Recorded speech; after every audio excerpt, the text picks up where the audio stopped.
My bad. You know, kids and all that good stuff. We real freemen, man. We doing what it is. I can't hear you. Hold on for a second. I can't hear you, bro. Yeah, I was saying this all good. The time change has really been messing me up. But I also said, what up, everybody? How y'all doing? How y'all doing? But yeah, the time change is messing me up too. I'm actually exhausted right now because it's supposed to I be. know, man. I know. Like. Okay, so here's the thing. Like, should we talk about? Um, I want to share something real quick. Yeah, yeah. Lord. Yeah, let me share something real quick, man. What's it say? Present, share the screen, Facebook, and share it. Maybe you might. Oh yeah, I got it now. You got it. All right. So I really wanted. Oh, it went away. My bad. There you go. Yeah.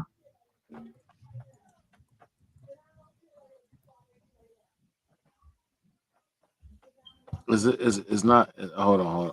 It's not giving the audio. No sound. No. Okay. Hold on. Present. Stop screen. Present. Share screen. Facebook. Share.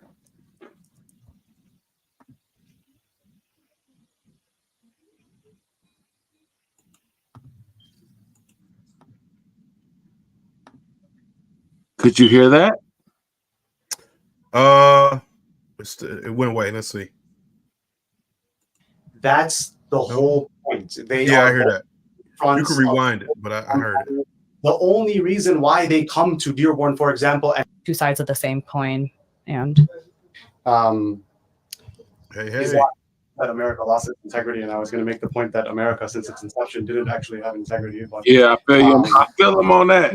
America never had. On a serious note, I think one thing like people lose sight of, like when they talk about like these two parties, and again, like I think it's like if I could leave here having accomplished one thing, it would be to convince everybody that like every time we bring up the discussion about the Democrats didn't do this and the Republicans didn't do this and whatever, it's like that's the whole point. They are both two fronts of a corporate empire. The only reason why they come to Dearborn, for example, and beg for our votes is because they want to ingest us into the system. Why? Because when you vote, you're not just voting for one candidate, you're voting for the legitimacy of the system. And if you want to see, pay attention to how the U.S. empire deals with the elections in countries that are opposed to U.S. hegemony. Look at how the U.S. empire and the corporate media deal with Cuba, Venezuela, the Islamic Republic of Iran, all of these countries. Whenever their elections come around, the U.S. empire is always talking about how the people don't believe in the system and the elections are rigged and blah, blah, blah. Why? Because they want to delegitimize the system so that they can go take some lovely U.S. democracy to them. So if you reverse engineer that, then it's the same idea. When you go and vote, there's like, if you play the game, you have to accept the outcomes. If you go vote for Kamala or Trump or even Jill Stein, although she's obviously different than them, although I think she has issues as well. But whoever you vote for, you're ultimately voting for the system. When you vote, you're giving consent for the system to govern over you. And when the sister mentioned that real political activism is not one day every 4 years. That's the biggest facade of U.S. democracy, is that you come every 4 years, you pick one of two hand-chosen candidates who are both set up to screw you out. Larry Fink, the CEO of BlackRock, he literally said, I'm sick and tired of hearing people say that this is the most important election of our lifetime, because in the long run, it doesn't matter. Like he's the CEO of the largest asset managing firm in the whole world. And he's literally telling you it doesn't matter who you vote for because we're in conversation with both parties. Like you're getting it from the horse's mouth. But then we still come back and talk about how, well, we gotta make sure that we hold them accountable and the Democrats and blah blah blah and all this stuff.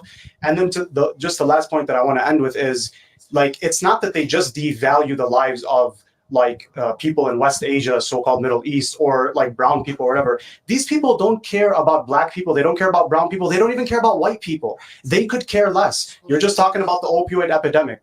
90% of the opioids in the world were coming out of Afghanistan after the US invaded Afghanistan. It's the US military sending opioids, just like how Ronald Reagan brought crack to America. They don't care about black, white, anything. They care about... Bro. Bro, my man. Hey, I literally said they watched the Freeman Collective, eh? Huh? I said they watched the Freeman Collective, eh? You're right. Like I was like, dude, Mike drop. Mike fucking drop on that, bro. You know what I'm saying? Like, they don't give a fuck about us, bro. You know what I'm saying? But like, you gotta get out of this duopoly, bro. Go ahead. The unfortunate thing though is that they don't take our word for it. You know what I'm saying?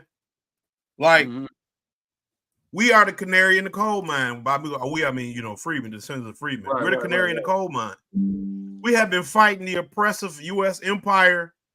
I was watching a clip from who today?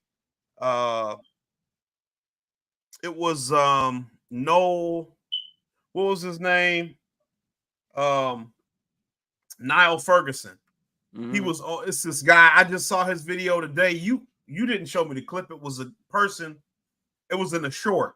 Niall Ferguson from, I believe he's from Scotland or Ireland. And I'm not really sure who he is. I think he's a politician, but I'm not really sure who he is. Let me look while I'm talking about it. But he was saying like the U.S. doesn't consider itself an empire, like, and most Americans probably don't see itself as an empire, but like to the rest of the world, the U.S. is an empire because of whatever. He's a British historian, so I think he's Scottish though. But yeah, he's a British historian. He's married to Ayaan Hirsi Ali, who is a former Muslim, I guess from Somalia or something.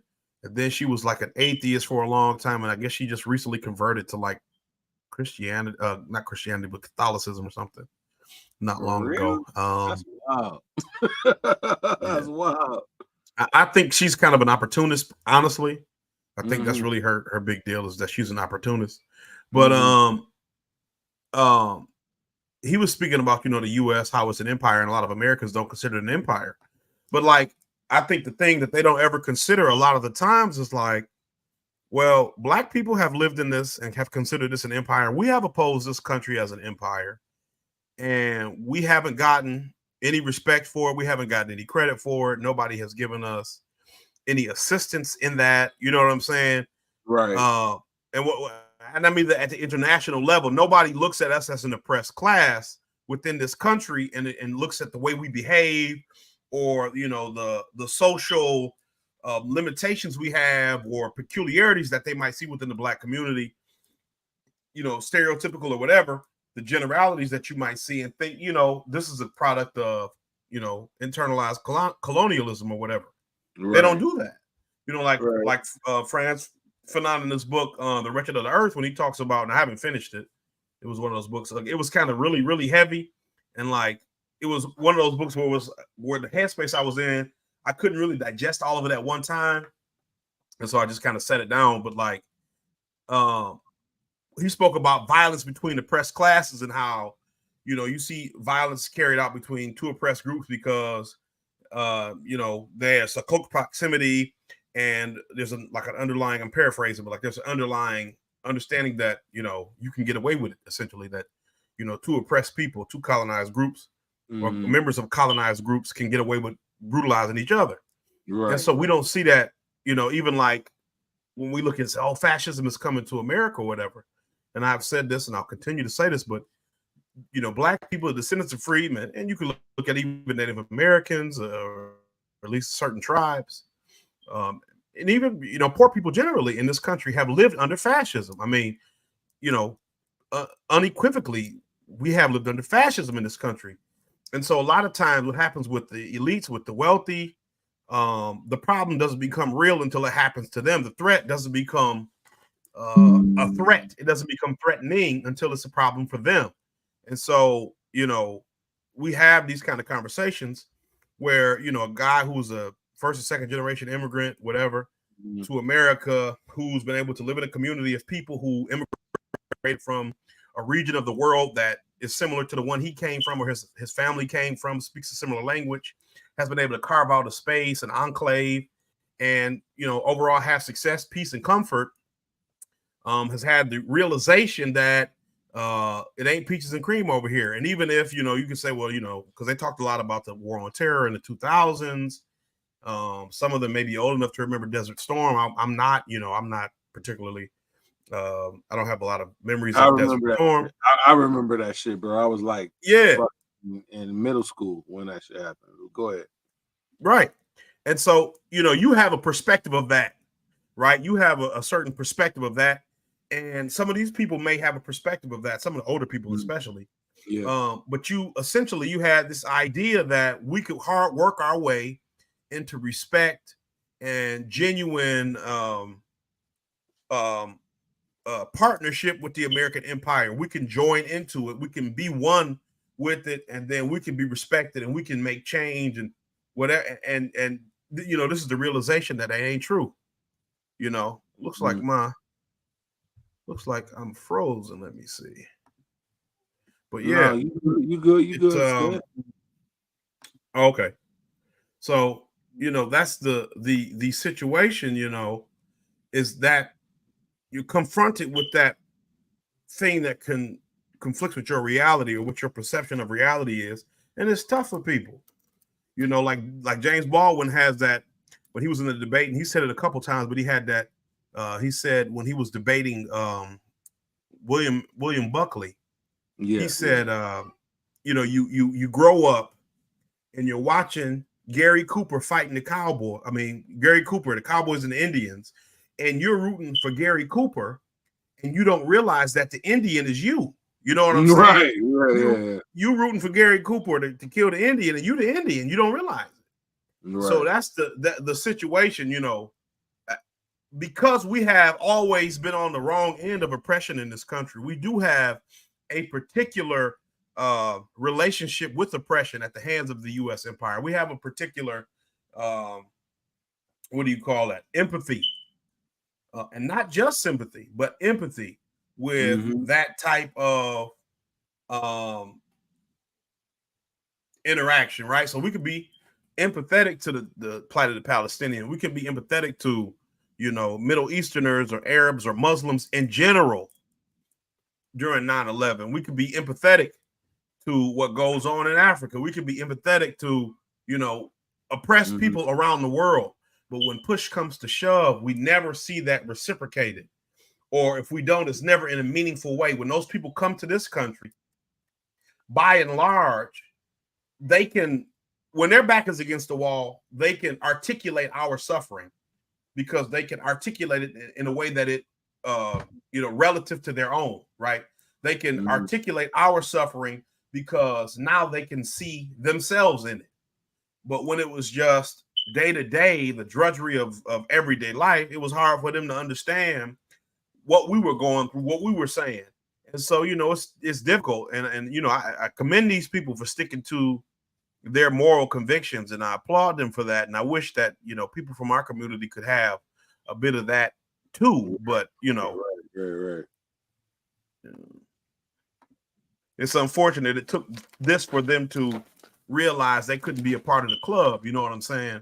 Joe Biden, the Democratic Party, Kamala Harris, they have been staunch supporters of Israel for a very long time. And so, you know, you shouldn't have needed this to be the thing that convinced you they were, you know, on the wrong side of this, or that they were still on the wrong side of this. You shouldn't have had to rely on this for that to happen. But I'll let you, you know, you can push play again or whatever you want to do.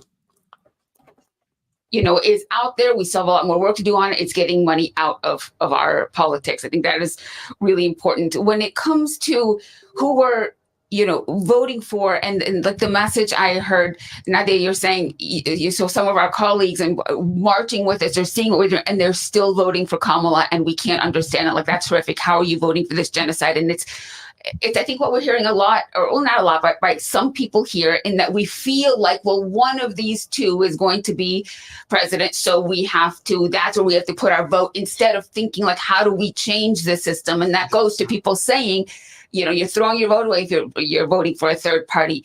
No, you're not. We are trying to build towards something better, but we can't only do it once every 4 years when the elections come around, right? So it's like November 6th. What are we doing to build toward the next 4 elections? What are we doing to build and to change the system? Well, wait, so how We do we can't- expect change to happen though? I'm sorry. How do we expect change to happen though when we're not even holding those who are in office now accountable? We absolutely have to hold them accountable. That's why I'm saying we have to do the work Why do we keep, after. and then we wonder why Israel is able to commit genocide. Israel and America, correction, are able to commit genocide with total impunity because we're not holding the current administration accountable. Okay, I have another Because question. they're Show of hands, real quick, and then I actually would like for someone because I want this to be the I want to hear from you as well. But I want this to be the closing theme because on Tuesday somebody's going to be president. Yes. It's true. It's going to be either Donald Trump or Kamala Harris.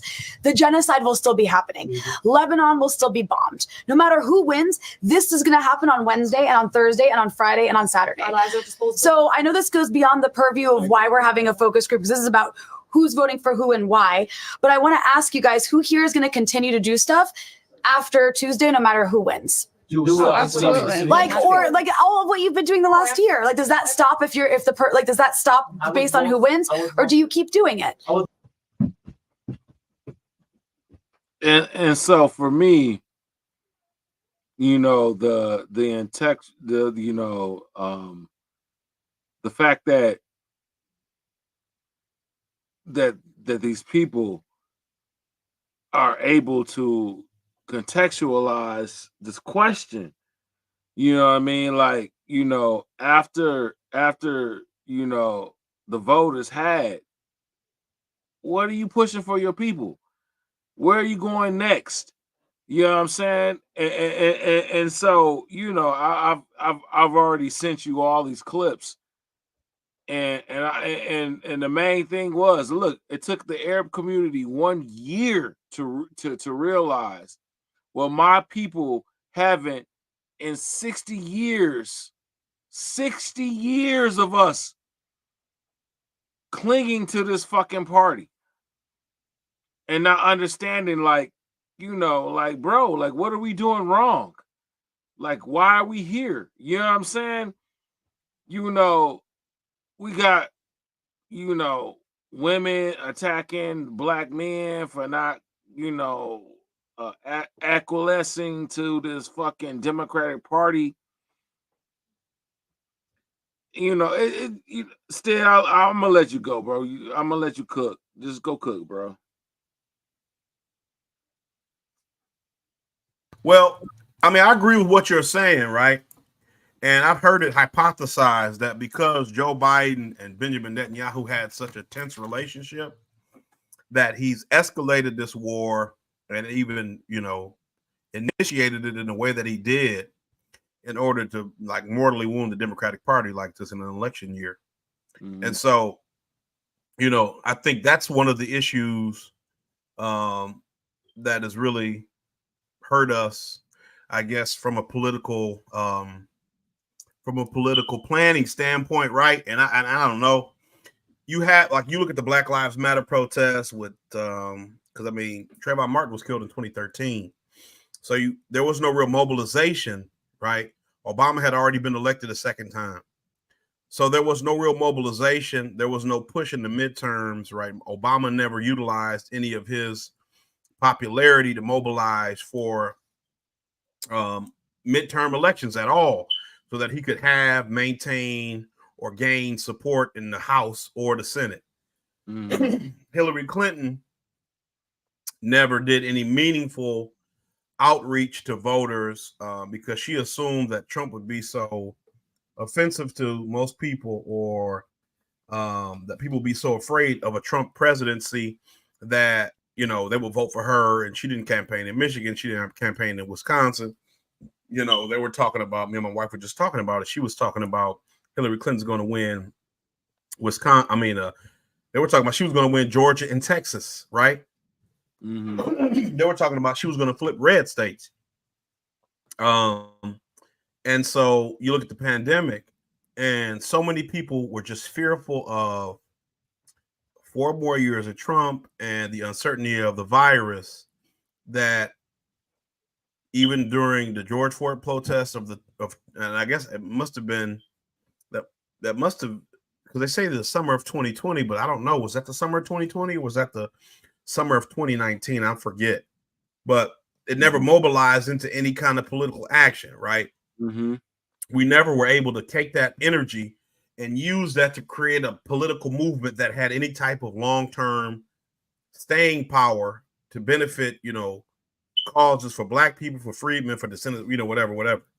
And so I think the significance of this happening a year ago, October 7th or October 6th, it was 365 days or whatever. Right.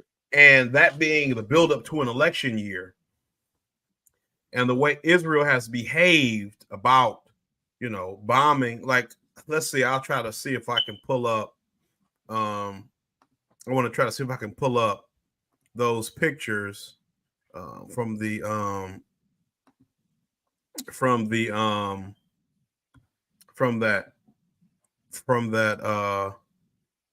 person who was texting me on my phone.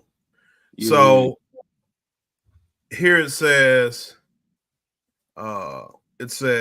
want to protest the administration's failures to stop the massacre in Gaza and defeat Trump? Vote your conscience and vote strategically. Swap your vote. Cast a ballot for Harris to defeat Trump in your home state and be matched by 2 protest votes in blue states to put the Dems on notice. And this got like a link. If you hit view all, it's a link to the website that will allow you to sign up to do swap your vote. So I responded, nah, I'm not voting for Harris. This must be a joke to you. Right. How can I punish a genocider with my support? The Democratic Party has moved past the point of genocide enabling. I am convinced that Israel is committing proxy genocide for us. Aaron Bushnell warned us, I will not allow his sacrifice to be in vain. No to genocide. And, Aaron Bushnell said that he was made aware of the U.S. military aiding Israel carrying out bombing strikes against Palestinian positions in Gaza. So that is why he self-immolated, right? That was what he did, because he said he could no longer be a participant in genocide. And so, we can look at this situation and we can try to make equivocations and excuses for why the Biden administration, got somebody who just joined us. Let's see who that might be. Got a conservative brother joining us. So we've got, what up? So what up, though? So we've got equivocations, right? About, the Democratic Party, they could stop this bombing if they wanted to, and but they won't, and Hamas and Biden's called for a ceasefire and whatever. But if the U.S. government is still continuing to send weapons, then that means the U.S. government is at the very least accepting and allowing the weapons to be used in the ways that they are being used, because you haven't denied the weapons used. And so then you have to think, well, if weapons are being used in some way, we know the U.S. has, like, they've just found all this natural gas reserves in Gaza, and then I think they found some in the West Bank, but I know they found some in Gaza. They found some oil or natural gas deposits in Gaza. So we know how the U.S. is about oil and gas in the Middle East. Is it enough for us to believe that the United States, big country that we are, big military that we are being led by the nose from a small place like Israel, who we support, who we give all this, if Israel was so big and powerful and tough and strong, they could just pay anybody to protect them, couldn't they? Couldn't they just do that with anybody? And so that just makes me, suspicious about, the culpability of the United States government, right? And the the ways in which genocide is being carried out. So then they responded. And at first I didn't know if it would be any response at all. It was just a automated thing or a bot or a person or what. So they say back to me, many folks have been leaders in the anti-genocide struggle have come out in support of Swap Your Vote and against Trump. Emily Greenberg Call, the first member of the Biden administration to resign in protest to the war in Gaza, used it. Several leaders on the uncommitted movement, and so it's 8 o'clock, so we should have some votes coming in.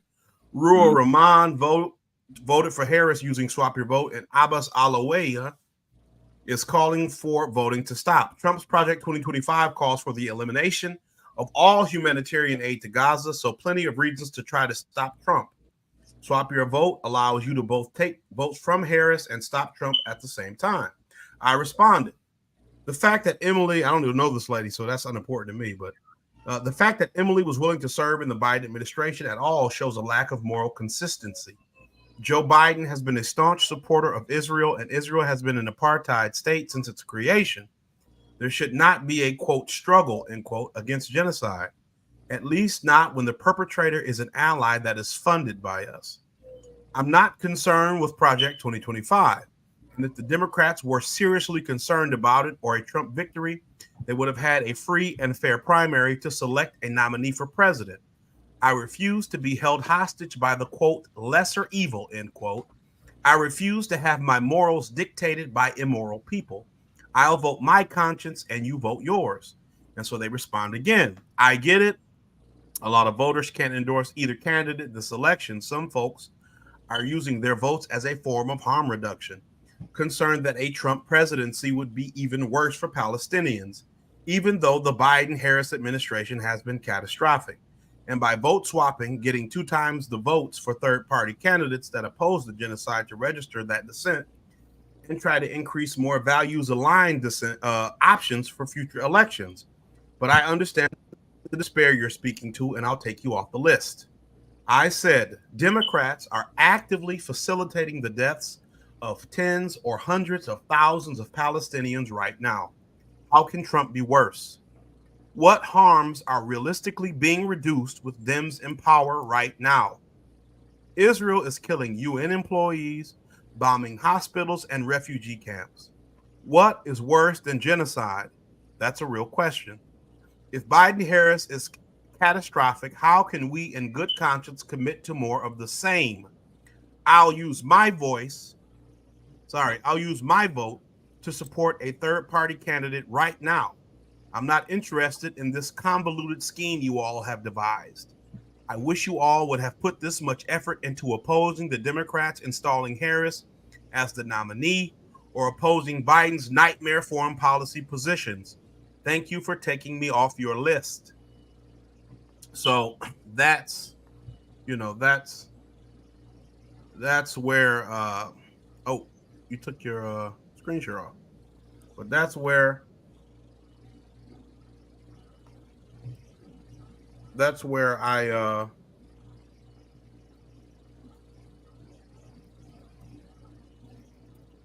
that's where it ended. They didn't say anything back. And of course they do. Right. All you do is basically, and I kind of did something similar. I sent you that screenshot earlier this week. I was like, you got me inspired, and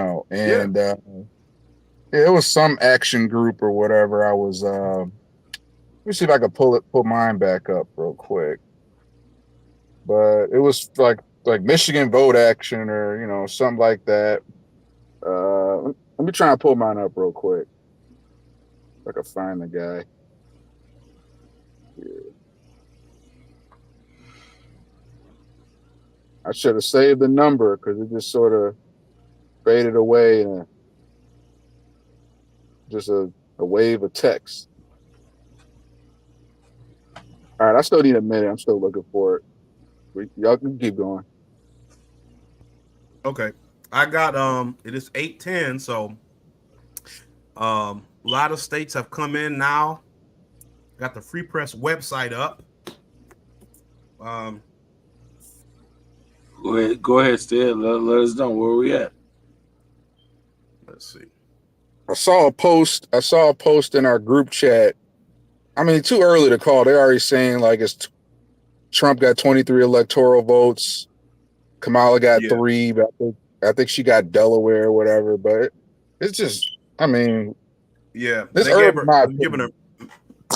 yeah. giving her Maryland, Delaware, or not even Delaware yet, just Maryland so far. Yeah. They've given her Maryland, Vermont, Massachusetts, Connecticut, Rhode Island.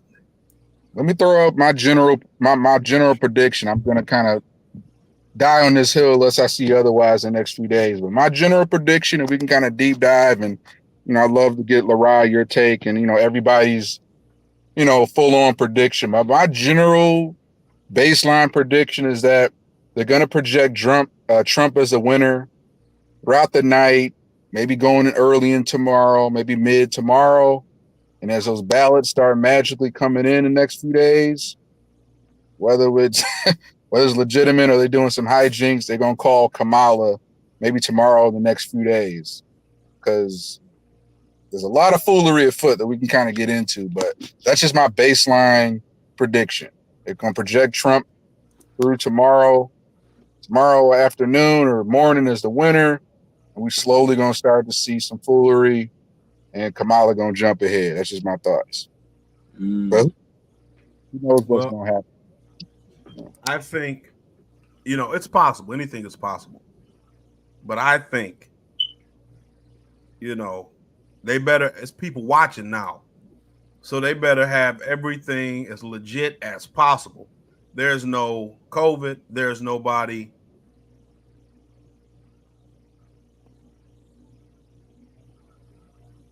outside, nobody's masked up. So, it's possible that they could try to do some funny business, but they better have it as well disguised as possible, because I just don't see them getting away with it in the same way. I don't see them getting away with it the same way this time around. Let's see, the Washington Post has they've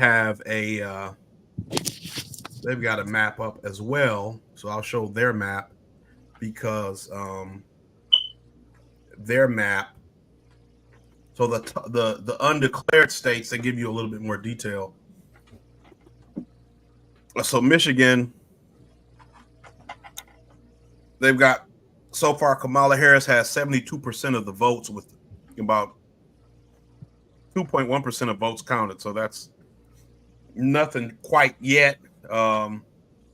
Ohio has 34% of votes counted, and it's showing Kamala Harris with a slight lead, 51.9%. Pennsylvania, 5% of the votes counted, and Kamala Harris has a 76.5% lead. So, we'll see how these shake out. Donald Trump's got a 56% lead, not a percent lead, but he's got 56% of the votes in Georgia, with 36% of the votes counted. And like I said, I just, it could be close, but by close, I'm thinking this is about the margin that you're going to see. They're saying it's all going to fall on Pennsylvania. I mean, all eyes. I mean, there's been a lot of eyes on Michigan, but just the way things are rocking, Pennsylvania might be the deal breaker. That's really about to swing Pennsylvania's kind of where it's at.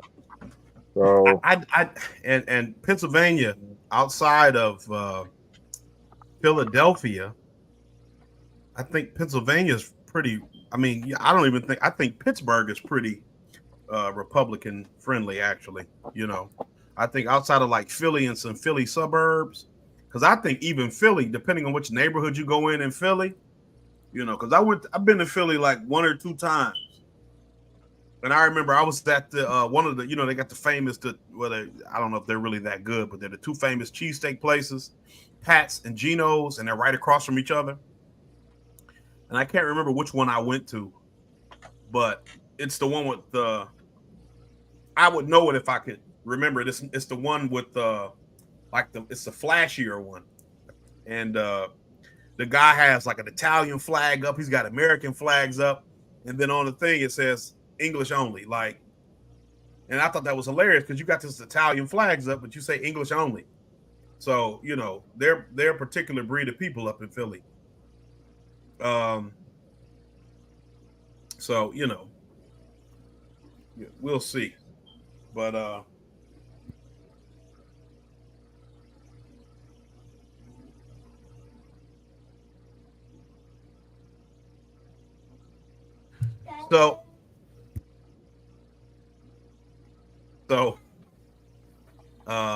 so yeah. Does anybody have anything else or any other videos, any other topics they want to hit? We could pull up some other articles or kind of see what other shows are streaming right now to kind of get an idea of.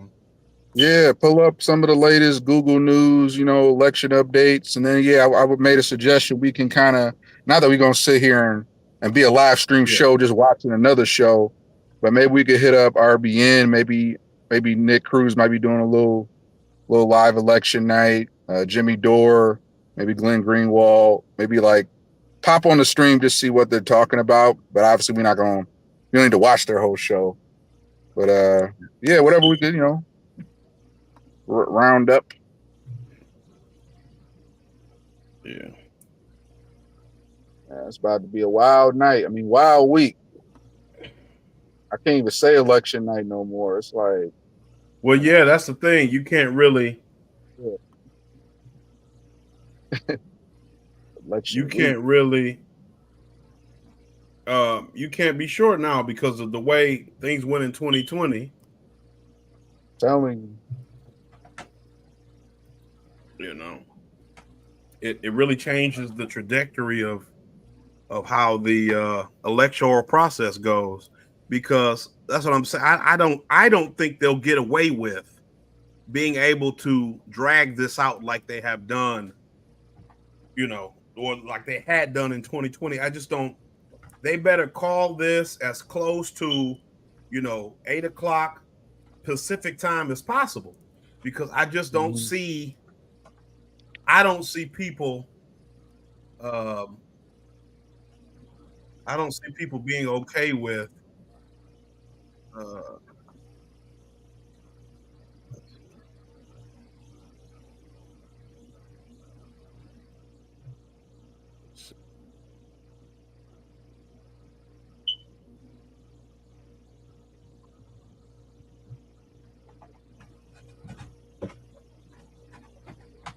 I feel like it's two. I mean, we're just at a place right now where we got two completely different worldviews on elections. And once again, you know, say what you want about Republicans, say what you want about Democrats. I mean, I still got my issues with both of them, but we really got this worldview where, at least on one end, even though Republicans got their share of issues, at least going to the Constitution, Election Day was one day. You show up, paper ballots, count them up, and it's done. And since 2020, they've sort of conditioned to this philosophy of drop boxes, mail-in ballots, early voting. All of this was unprecedented prior to 2020 and is now becoming like COVID's long gone. And now find ourselves doing these same COVID era. We're like accepting, you know, I get it, ballot harvesting, because that's still legal in a lot of states. The Dems going to do it anyway. But somehow they've managed to still keep these mandates of drop boxes, early voting, and a lot of this shit where the foolery can continue. So I think there's going to be some foolery and then some. You know, call me extreme, but they can shut the power off, grid down scenario, some disaster. I'm not putting any of that. I'm not looking past any of that as possibilities. I mean, think Jimmy about Jimmy Dore showed the clip of Jamie Raskin. I believe he's a congressman from Maryland, I want to say. And Jamie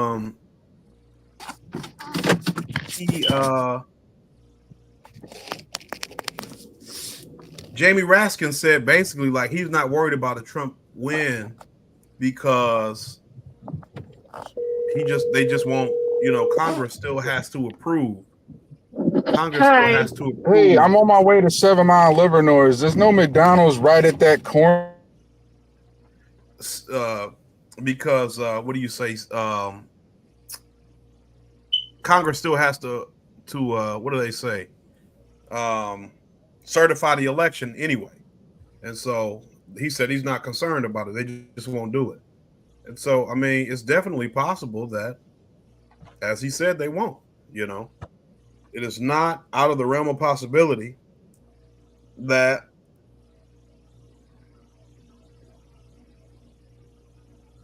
based on what this member of Congress is saying, that they won't certify the election.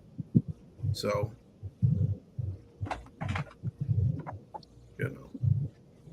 it's entirely possible that, so let's see. Russell Brand's watch party live.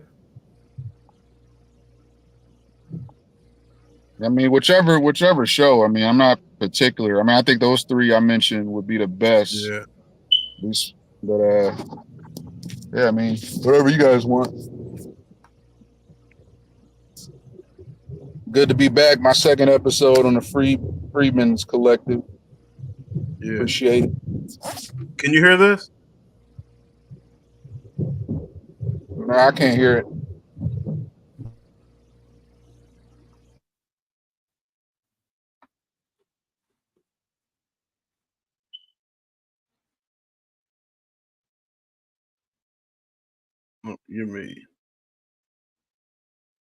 Give me 1 second. I'm gonna see if I can hear it on my phone.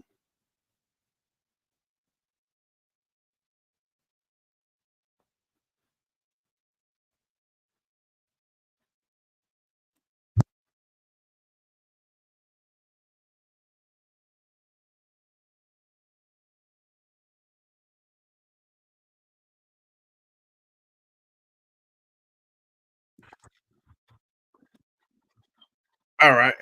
I gotta change. Let's see.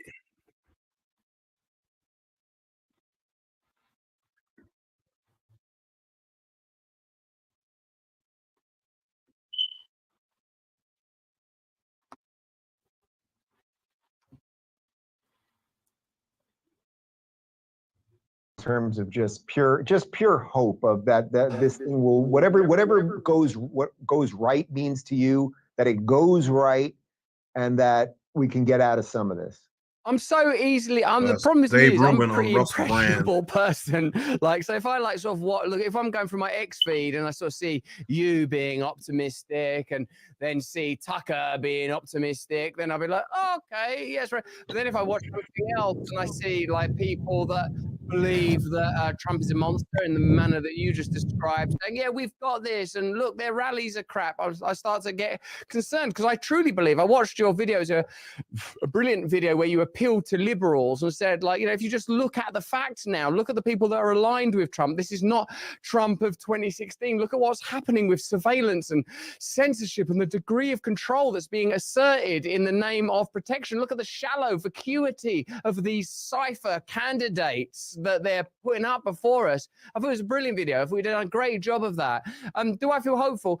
I'm too easily swayed. Like, I could, over the course of these 2 hours, and this is without drink or drugs, there could be points where I'll be ecstatic and other points where I might cry. Are you planning to drink, Dave?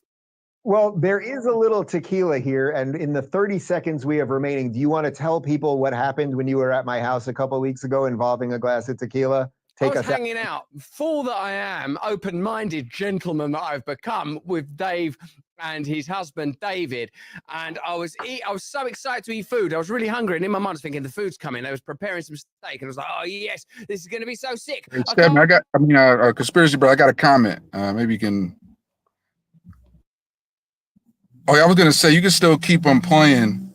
I was just gonna say I wasn't the biggest fan of. I was like a neutral fan of Dave Rubin. He was good on COVID, good on kind of like calling out the Trump and the left. He's got a horrible Israel take though, so he's kind of real radical, kind of I wouldn't say he's a radical Zionist, but he's kind of just on the whole pro-Israel train. But Ruben's been pretty good on everything else though. But it's good to see him. Oh, yeah. I guess Ray with Russell. Russell's been pretty spot on with everything. Yeah, I used to watch Russell Brand when he did the Truths. He did the YouTube show The Truths, where that was essentially his news program, and he would kind of go into different stories. It was like a quest for truth, and it kind of really saw him start to be objective about the media and power and the elites and stuff. And so he did the Truths, and he stopped, and I can't remember why he stopped. I can't remember what his reason was. But he stopped, and then he came back to doing his show that he does now. Oh, the Stay Free show. Yeah, Stay Free. And so after that, he's been doing the show he does now for a while. And I'm trying to see. Also, I got a call too. I mean, I think since we got the Washington Post map up, I think it's really fitting, because obviously Washington Post has a share of bias. Very interesting this week, Jeff Bezos posted an open letter to the Washington Post staff saying, hey, we are no longer doing presidential endorsements. And they had about 3 or 4 folks, including, I think, an editor-in-chief, some of the senior staff members, and they stormed out. They resigned. How could you do this? Oh, my God, we can't endorse Kamala. And Jeff Bezos is like, you know what? You're not going to change somebody's opinion in Michigan or Pennsylvania by this news outlet, establishment outlet, promoting this candidate or backing this candidate. And Jeff was really, you could tell Jeff's kind of, while he's been pretty much globalist on everything, you can tell he's trying to maybe win some favor with a potential Trump victory. And he said some really surprising things about just calling out their media bias. They've been trying to woo more conservative center of the left writers to the Washington Post. And it's just been a mutiny. It's been like 3 or 4 people that resigned since Jeff Bezos said, we're no longer endorsing presidential candidates. So I thought that was just very interesting. I mean, we can keep up the map. I'm just like, still the Washington Post. So, yeah, they're gonna probably have their leaning bias within this projection. But I just thought that was very interesting, that Jeff Bezos open letter. I don't know if you read up on that, heard about that. Well, I heard about it. I didn't read into it. I heard about the reasons why he did it. Here's the LA Times map. It's got a little bit more detail. Looks like it may be even more up to date. They got Missouri on here now. They've also got third party the top 3 candidates on each ballot. So, Tennessee still had Kennedy on the ballot. Kennedy got some votes. North Carolina has Stein on the ballot. That's the third vote getter. Oliver is a libertarian. He's the third vote getter in South Carolina. Georgia leans Trump, and looks like pretty significantly, Oliver, the libertarian candidate, is on the ballot. He's got a pretty significant share of votes based on every other state. But it looks like now they're saying Rhode Island. They're calling Rhode Island for Harris, but the map shows Rhode Island for Trump. So obviously there's going to be some. And I think Michigan's going to ultimately be blue, especially since when RFK came out and said, like, Michigan Supreme Court still, through once again this election foolery, they're still keeping RFK on the ballot, even though he was kind of pleading at the rally, like, hey, still vote for Trump. There's still going to be some RFK diehards in their feelings.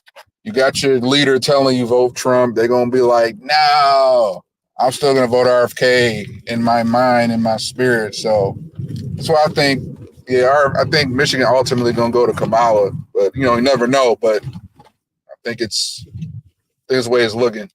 trying to be more optimistic. I'm just trying to be more realistic. It's possible. Yeah. There's still quite a bit of Stein voters I'm expecting to be in this state as well. Oh, yeah. That was where I voted. The Green Party. So, that was me.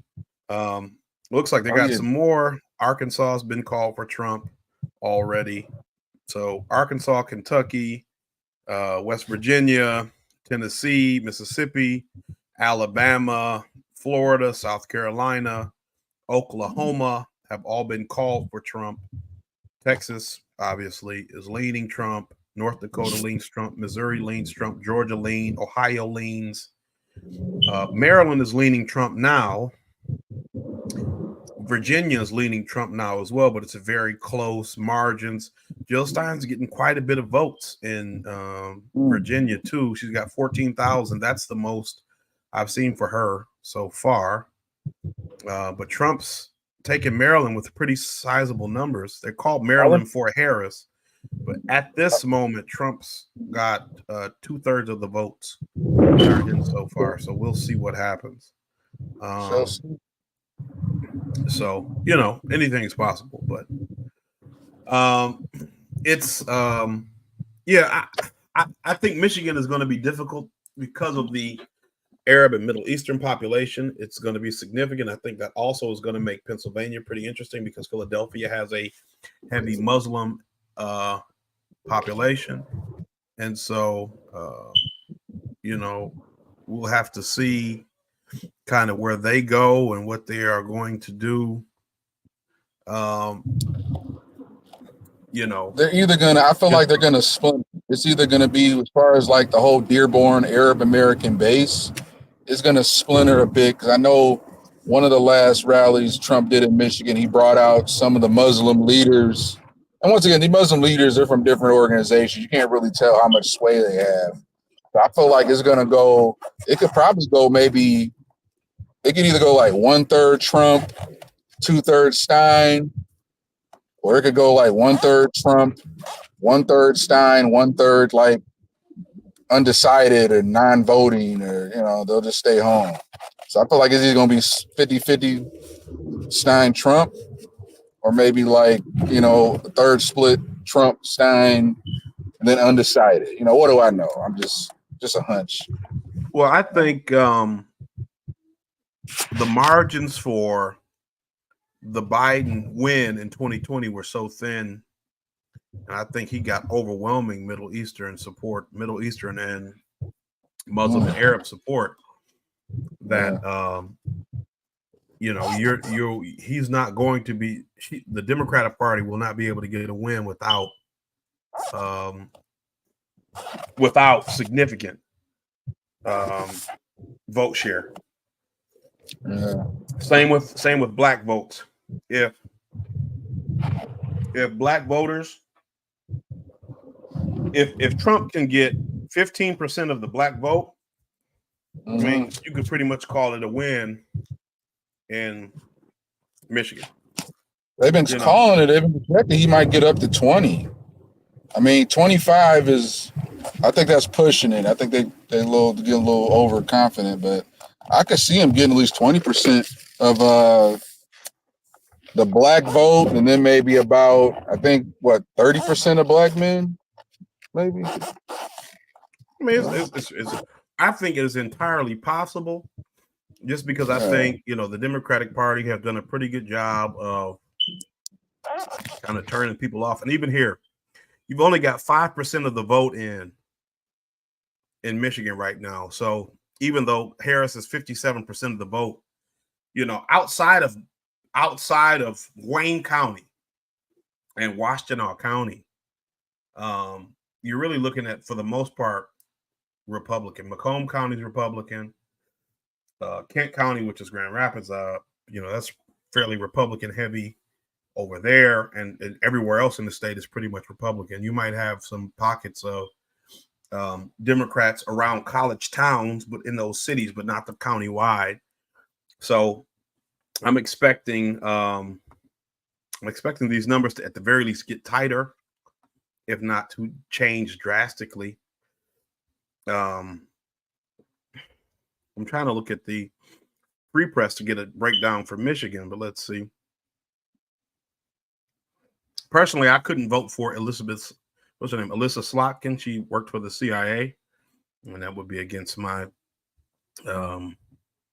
belief system to vote for a CIA agent. I don't care if you were a janitor in the CIA.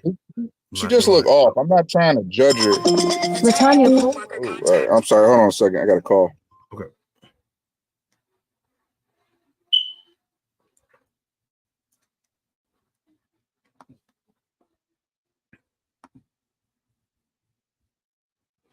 So, folks, I'll show the tab that I'm looking at just so we can see. Mike Rogers appears to have the lead in the Senate race.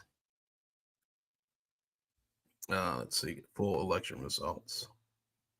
Mike Rogers appears to have the lead in the Senate race. Alyssa Slotkin has the lead in the Senate race. Wayne County. My bad. I had a call coming in. I was just gonna say, like, not to be like, ooh, you're being mean spirited, but it's just something off about Alyssa Slotkin. You know, I'm not trying to just she worked for the CIA. Yeah, I mean, she just has this sort of like very sort of just like she does look like she couldn't look any more like a agent. You know, the short hair, just the sort of plum face. You know, I know I'm kind of like, oh, you're just throwing a shot.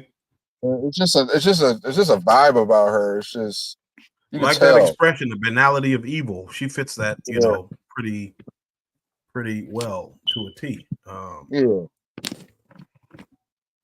Let's see. They don't have any. I've gone down to the breakdown, looked at Wayne County to see if there's margins any. Look way too. These gaps look way too. It's kind of like let's give them something to celebrate. Yeah, they're getting real cocky. Like there's gaps. 50-point gap right now. But that's just because so many of these states are, when you look at the states that have been called, this is why they call it flyover country, and they call it they talk about the coast because a lot of these inland states are conservative. Yeah. So I got a question to win Texas. He wins Texas, that's 30-some points right there, Texas. So that's 30-some points. He wins Georgia, that's 16 more points. And so that's really the big chunk of points that you're going to be looking at is that's those states. So New York hasn't gone yet, but New York is a big chunk of points, about 30-some points, and California is about 30-some points. So that's a big chunk of points for Democrats. And so that's why, Michigan, Pennsylvania, Wisconsin, they try to say Georgia's a swing state. I got another question for you, conspiracy brother. Sorry to interject. Who do you think's ultimately in the popular vote is going to take the electoral vote? I think if Trump wins it, he's going to take both. I think if Harris wins it, she'll take both. But I don't think you're going to have the situation. Now, I guess I'll caveat that the overall popular vote is probably not going to go to Trump. So when I say popular vote, every state that Trump wins, he'll have won that state. When they look at the popular vote, they look at every state put together. So California is the most populous state, and New York's one of the most populous states. Those vote totals outweigh every other state's vote total. So it would skew the numbers. So to make it seem like, hey, even though the Republican won, he didn't win a popular vote, but you're not taking the popular vote as a state by state total. They take it as the total number of all state voters put together. And so that skews the perception because now it looks like, oh, you didn't win the majority of votes, but you did. It's just that when you combine every state together, no, I didn't win California. I didn't win New York. Maybe I didn't win some other state that has a heavy population that's blue. Maybe you didn't win Wisconsin or something. You know, you didn't win Ohio or something like that. And so you didn't win a popular vote, but you won every state in order to get the electoral votes required to win the presidency. But I think this year, if Trump wins it all, he'll have the popular vote, in that he'll have won every state that he's won the state for. He'll have won that popular vote within that state. I know, like I said, they try to manipulate the numbers to give a perception of who won and how, but you know. So let's see if LA Times has got any more info up. All right, that's base. That's fair.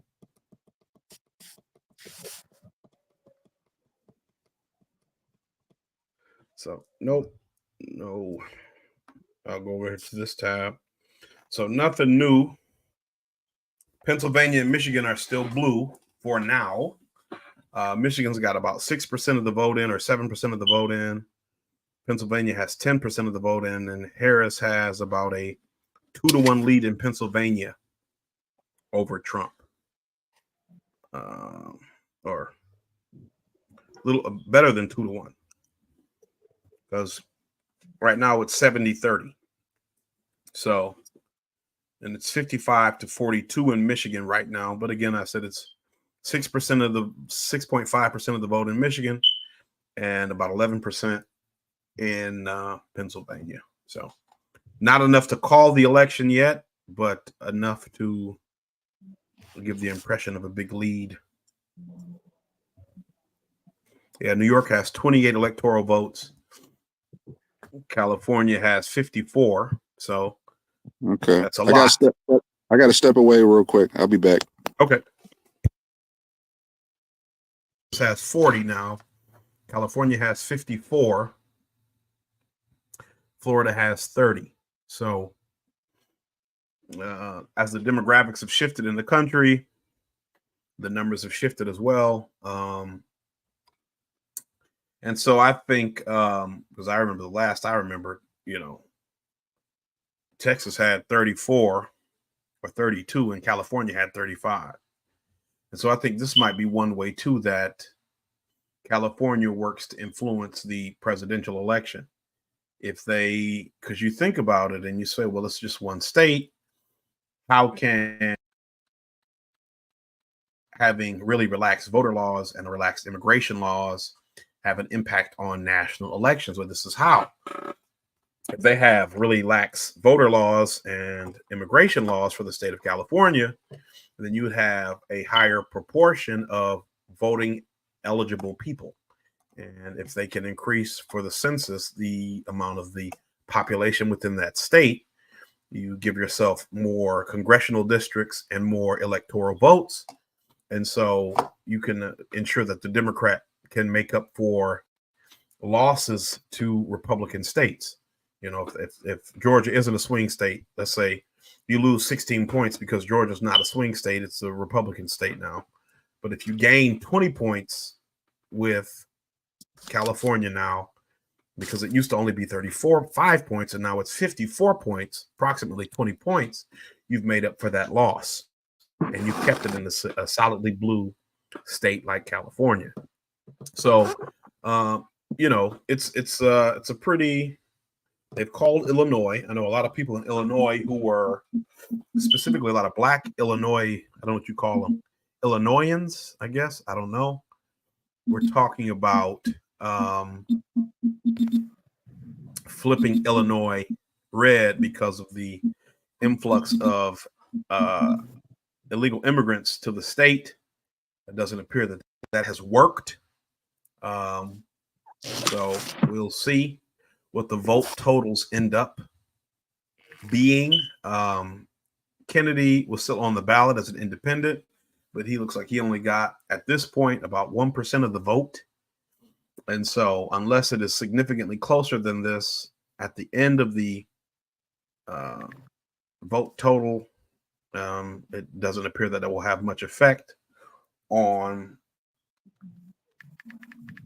whether or not Trump would have won the state. So. Yeah, what's going on at maybe at RBN? So I went to look on RBN's website, and they didn't have anything. Let's see.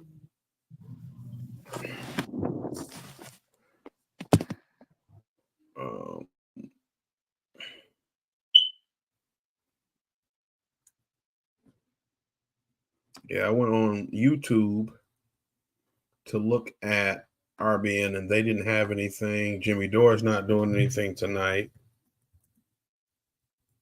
which is surprising. Yeah, that's kind of shocking because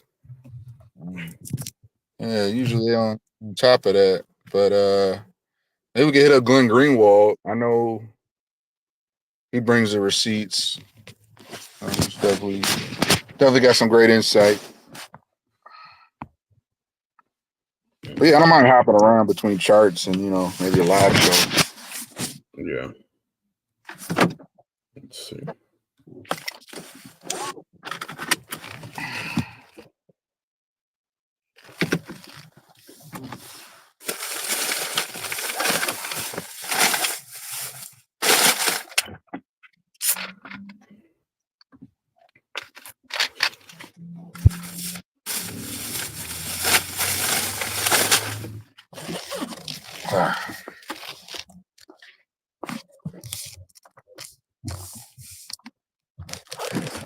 All right, I got to do our shameless plug. Y'all are watching the Freedman Collective Detroit with the host Conspiracy Brother, and I'm special guest Conservative Brother Daily. Make sure you guys subscribe, like, and share. Right. Brother Darvell is in the chat. Yeah. What is up, good sir? We need you right now, man. We need your commentary, man. Hop on in the StreamYard, bro. Get off the chat, get in the stream. Come on.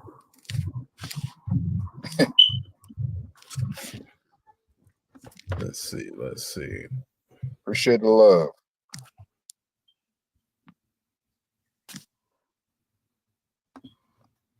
Indeed. Yeah, let me see.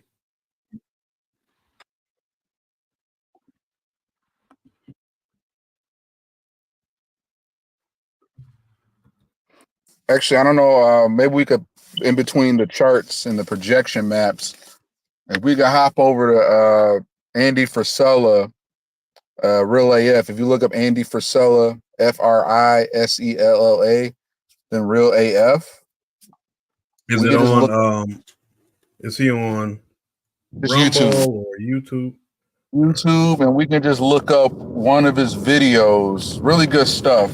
One of his videos he did on just kind of election predictions, kind of more the big picture with election shenanigans, what they can do, the role and kind of the globalist agenda and what the left is doing. It's really good stuff. I mean, I parrot some of his stuff. I mean, I kind of use it, I mix it with other different things, but he's been spot on with a lot of things the past 3-4 years. And he's been spot on about even this election too. So, yeah, if you can maybe throw up his channel, we could maybe scroll through a video, and I feel like I could find a good video we can kind of maybe play. Been pretty spot on stuff. We can kind of watch different videos in between the projection maps, because it could be like watching paint dry. These projections. Gotta mix it up, throw some stuff in, Let me see.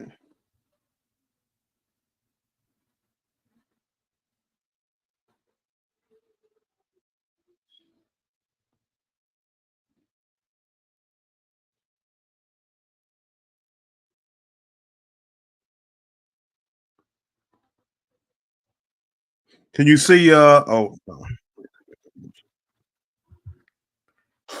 Yeah, I still see the map election results. Oh, you do? Yeah, yeah, I still see the red and blue bars at the Okay, give me one second. vote breakdown.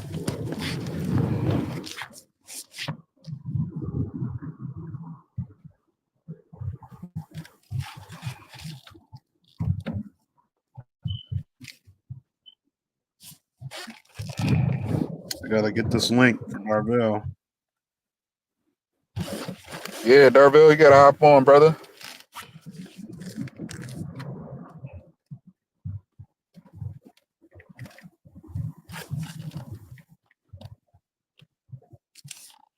Oh my! I just saw his text. Like I got his text like an hour ago. Shit. Oh man! All right. Hey, what's up, guys? About to take a plane, headed to Salt Lake City for.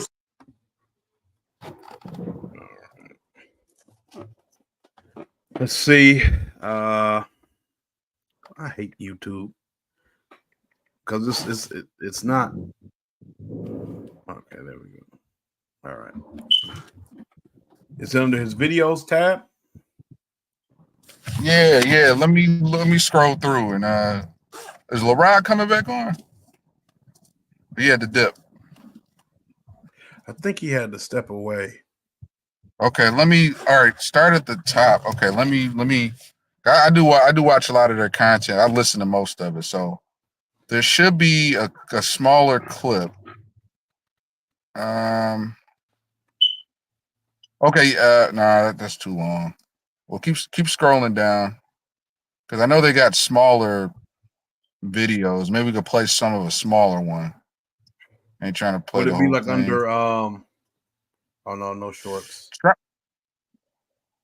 Try playlists. I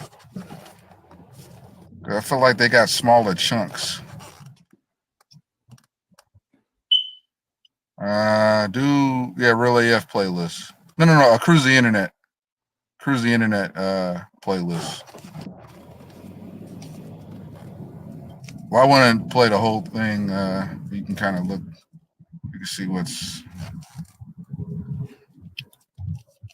If I see the title, I'll have a better idea.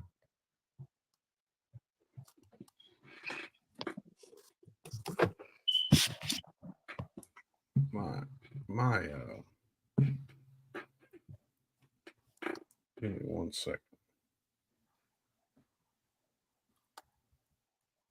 Did you notice what their slogan is? Who's that? Biden's? Yeah. No. Finish the job. Give me 1 second.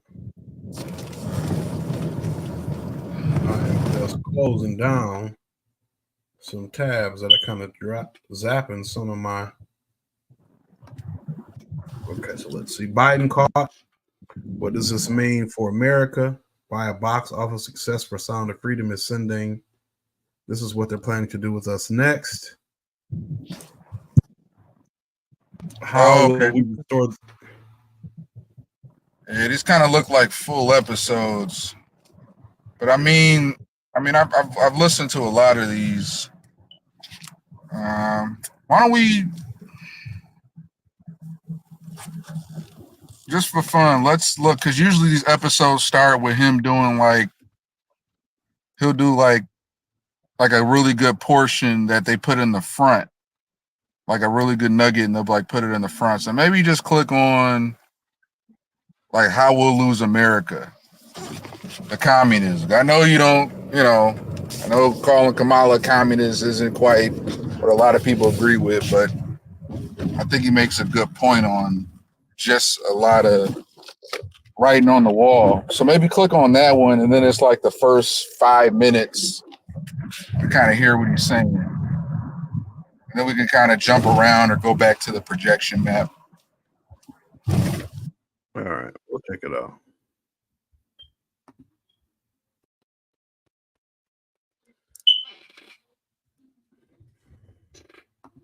Give me 1 second.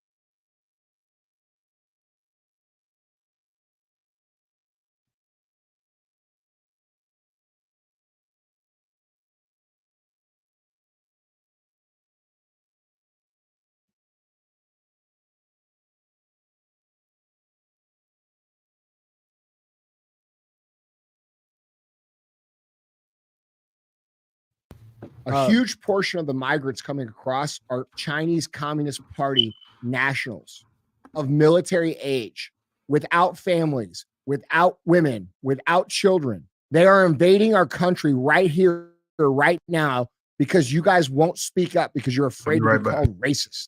The House Homeland Security Committee Chairman Mark Green out of Tennessee said this week that, quote, military-aged Chinese nationals with ties to the Chinese Communist Party and the People's Liberation Army had been released into the United States by the Biden administration. We talk about policy decisions in exchange for millions of dollars. Here's one. And you think Governor Abbott is doing a great thing by shipping them to different places? That's part of the strategy. They're distributing their fucking troops.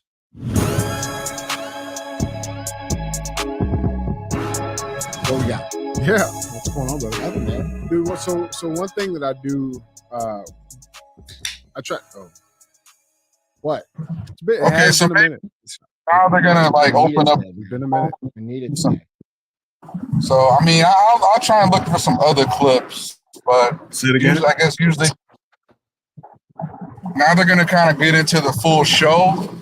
So I was hoping to find like smaller clips where they just talked about a certain subject, but it looks like they just post the full episodes. Oh, so, I mean, we can move on to something else, maybe go back. But yeah, I would encourage everybody to at least subscribe. They do what's called Cruise the Internet. And basically, Andy Frisella, he's based out of St. Louis, and he pretty much came from, rural Missouri, but at the same time, he built this 7-figure business, had a whole #1 business podcast from 2015 to 2019. And he saw pretty much the writing on the wall coming with everything they was doing to Trump and then kind of the left. And he overhauled his whole show, and he turned his old show into a political podcast because he saw the danger of what was going on. He was like, I'm going to start speaking on this. So he traded in just doing like the business success show to talk politics because he saw what's coming with the authoritarianism. So, since late 2019, he's been calling a lot of things with COVID, a lot of things with Ukraine, a lot of things that the Uniparty's been doing. He's been calling it out. He's been calling out conservative, calling out Israel. So I just encourage anybody to kind of give the show a shot. Cruise the Internet is like their political show where they just cruise headlines. And so I just wanted to kind of give them a plug on that. Okay. I didn't know. Okay. My camera went out. So my camera went out. So give me a moment. I don't know why it went out because it's still plugged up, but here we are. Hey, Brother Darvell. Man, I'm over here fighting stuff, man. What in the world? Can y'all hear me okay? Yeah. You know how it is when you're on the Freeman Collective, man. They send all kind of monkey wrenches. You fighting the Matrix? What was that you were saying, Darvell? Oh man, air conditioner. So I'm currently actually in Chicago, and so I actually went out to get some food earlier, and I seen their election places are still open. Right, it's just 8 o'clock now here. So yeah, now stuff's about to get started. How are you, gentlemen? Nice. I got a poll center. I'm not gonna give up too much information, but I came across this last minute poll worker gig. Really, I was just handing out literature outside one of the polling centers. But I got some interesting story to tell once I get home and I'm about to be a conspiracy brother spot. Y'all first go in the same vicinity. So I'm gonna share with you guys some interesting insight on my trip to the polls today. So I'll reveal that. That's gonna be pretty dope. Appreciate that, man. You know what's interesting is like this guy you got on the screen right now, Conspiracy Brother, this Russell Brand. I think I've seen him. Doesn't he have a big following on YouTube too? Like I think he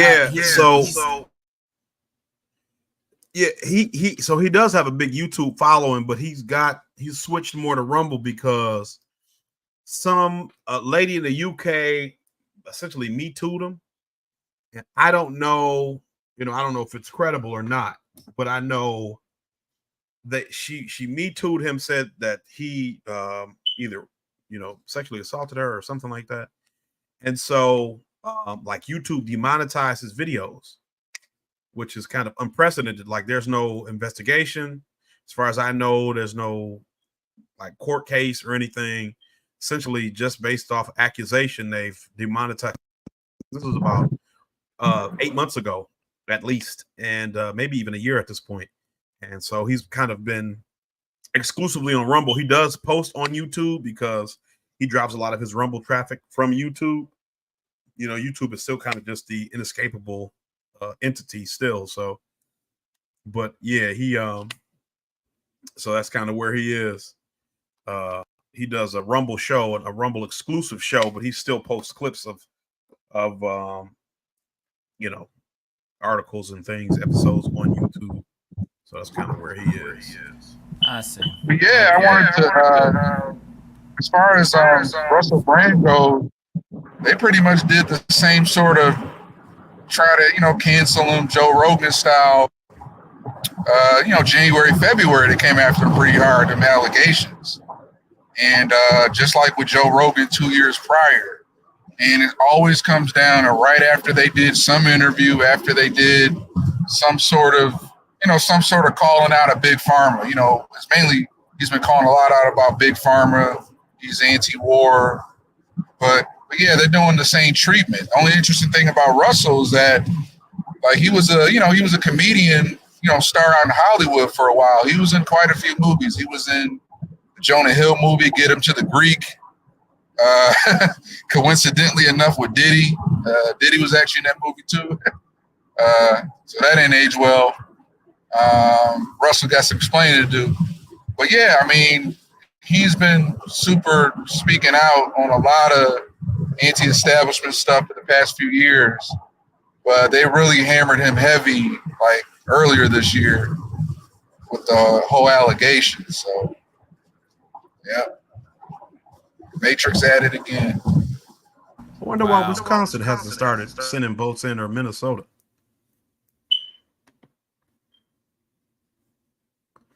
Wisconsin and Minnesota don't have any vote information in yet.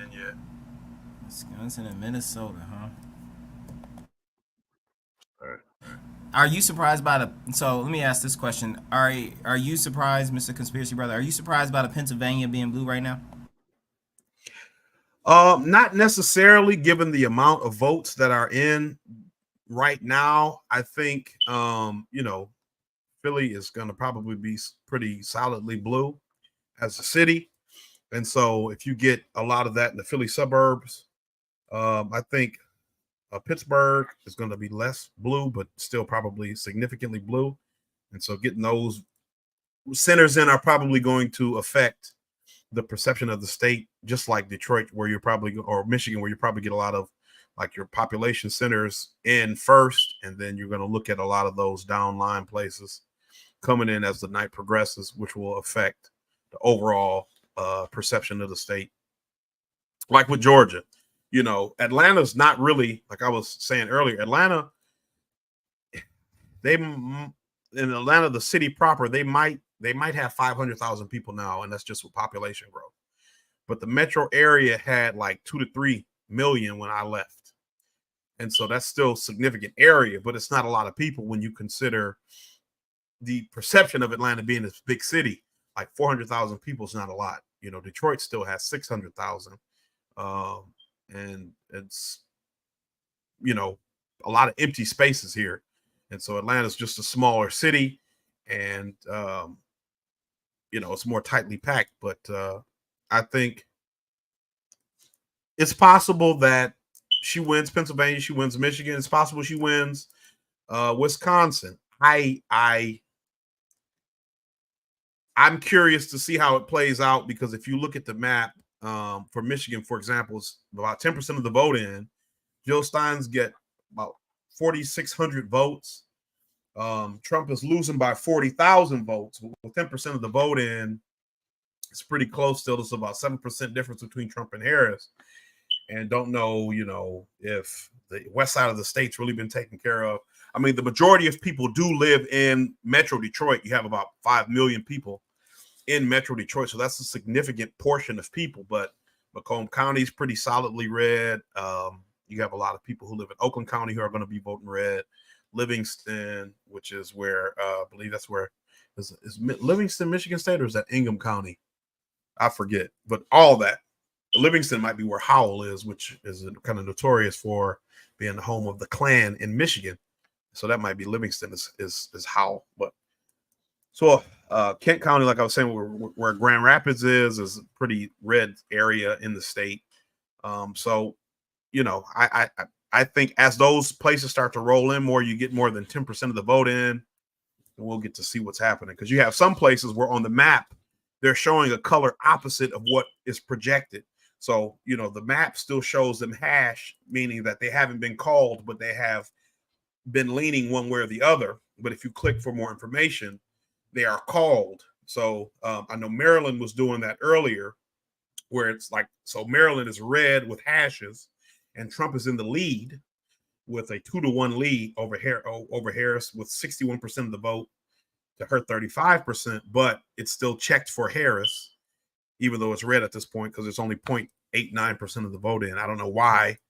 An hour after polls close, you're still only got 0.89% of the vote in Maryland. But, those things like that, I think, are going to affect the,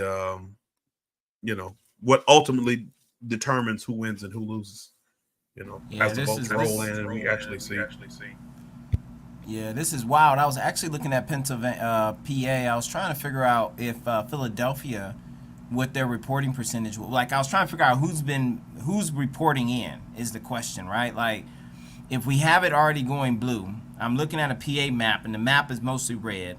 We know that the population centers are what? Philadelphia, and what's the other city that's slipping me? Pittsburgh. Oh, Pittsburgh. Yep, So what county is Pittsburgh in? I believe it's Allegheny County, but I could be wrong. You are right. It's Allegheny. So Alligator.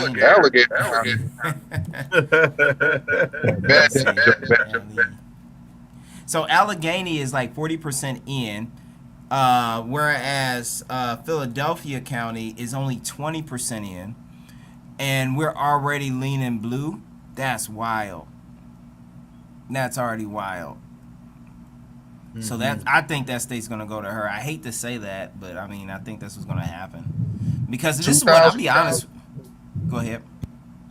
I was just gonna say, 2000 Dinesh D'Souza's film. Really good deep dive on a lot of what happened in 2020. I'm not trying to just throw out every conspiracy theory, but it was a great sort of insightful look on a lot of what they were doing with the drop boxes and a lot of loopholes around the authentication of these ballots. So just saying, 2,000 Mules, check it out. They might be doing a repeat performance. I mean, like, to your point there, though, right? The idea really, unfortunately, is that I'm gonna put this out here on this stream, but I ain't gonna be saying it a lot until after this is over. But, truly, I believe it's kind of like some people have been using code words on certain platforms and certain podcasters and what have you. But shenanigans, I think, is the key word. And I am not above shenanigans being in play in this election. I'm saying that I don't believe that they are not in play. So, honestly, that's why I actually, one thing that's going on this year more than I've known about before is these prediction markets. I don't know if y'all have heard of them. They basically like Polymarket and Kalshi, where people are actually basically betting on this election and other elections. I put $10 on Kamala winning, yo. I'm pretty sure I'm gonna cash out. I called it earlier. I'm right there with you, bro. Let's get a pool going. I mean, I'm Trump. I'm Team Trump. You guys, that's not a secret anymore to anybody. But I posted my prediction. I also said it. So I'm hoping for the best, but preparing for the worst. You know? What was your prediction, sir? Oh, my prediction is they're gonna project Trump as a winner tonight through maybe tomorrow, mid-morning, early afternoon. The ballots are going to keep rolling in, and they're finally going to call it for Kamala in Pennsylvania, and that's going to be the nail in the coffin. They're going to project Kamala maybe the winner, maybe as early as tomorrow night, maybe Wednesday. I mean, I don't want that to be the deal, but I don't know. I'm just saying. You know. Right, no, that's fair. You know what's interesting about that is that with I was talking to a friend tonight, and she was even saying like, hey, listen, you know, they are why is it that Pennsylvania is not going to know the results for a week? And I'm like, did they say that or whatever? It was some absurd amount of time. And I already had heard that Pennsylvania had claimed that they're going to take like more than a day, maybe like they won't know until Wednesday. And I'm like, okay, but that's also a problem in and of itself. You know, we can't be over here making electric cars and you telling me we can't. We're making electric cars, electric semis. We got airplanes in the sky, and you can't seem to pull an election together within a 12-hour period. Okay, we'll talk about that later. But that part, go ahead. They're doing it out in the open now, and the mask is coming off.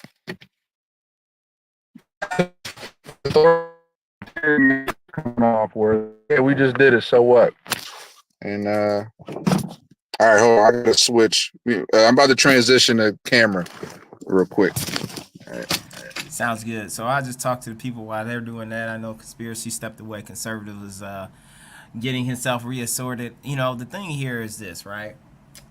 There's a lot of stuff going on in these different states that's really surprising that we have so many different differences this year compared to last year regarding, you know, policies and regulations and even laws around how they're counting ballots.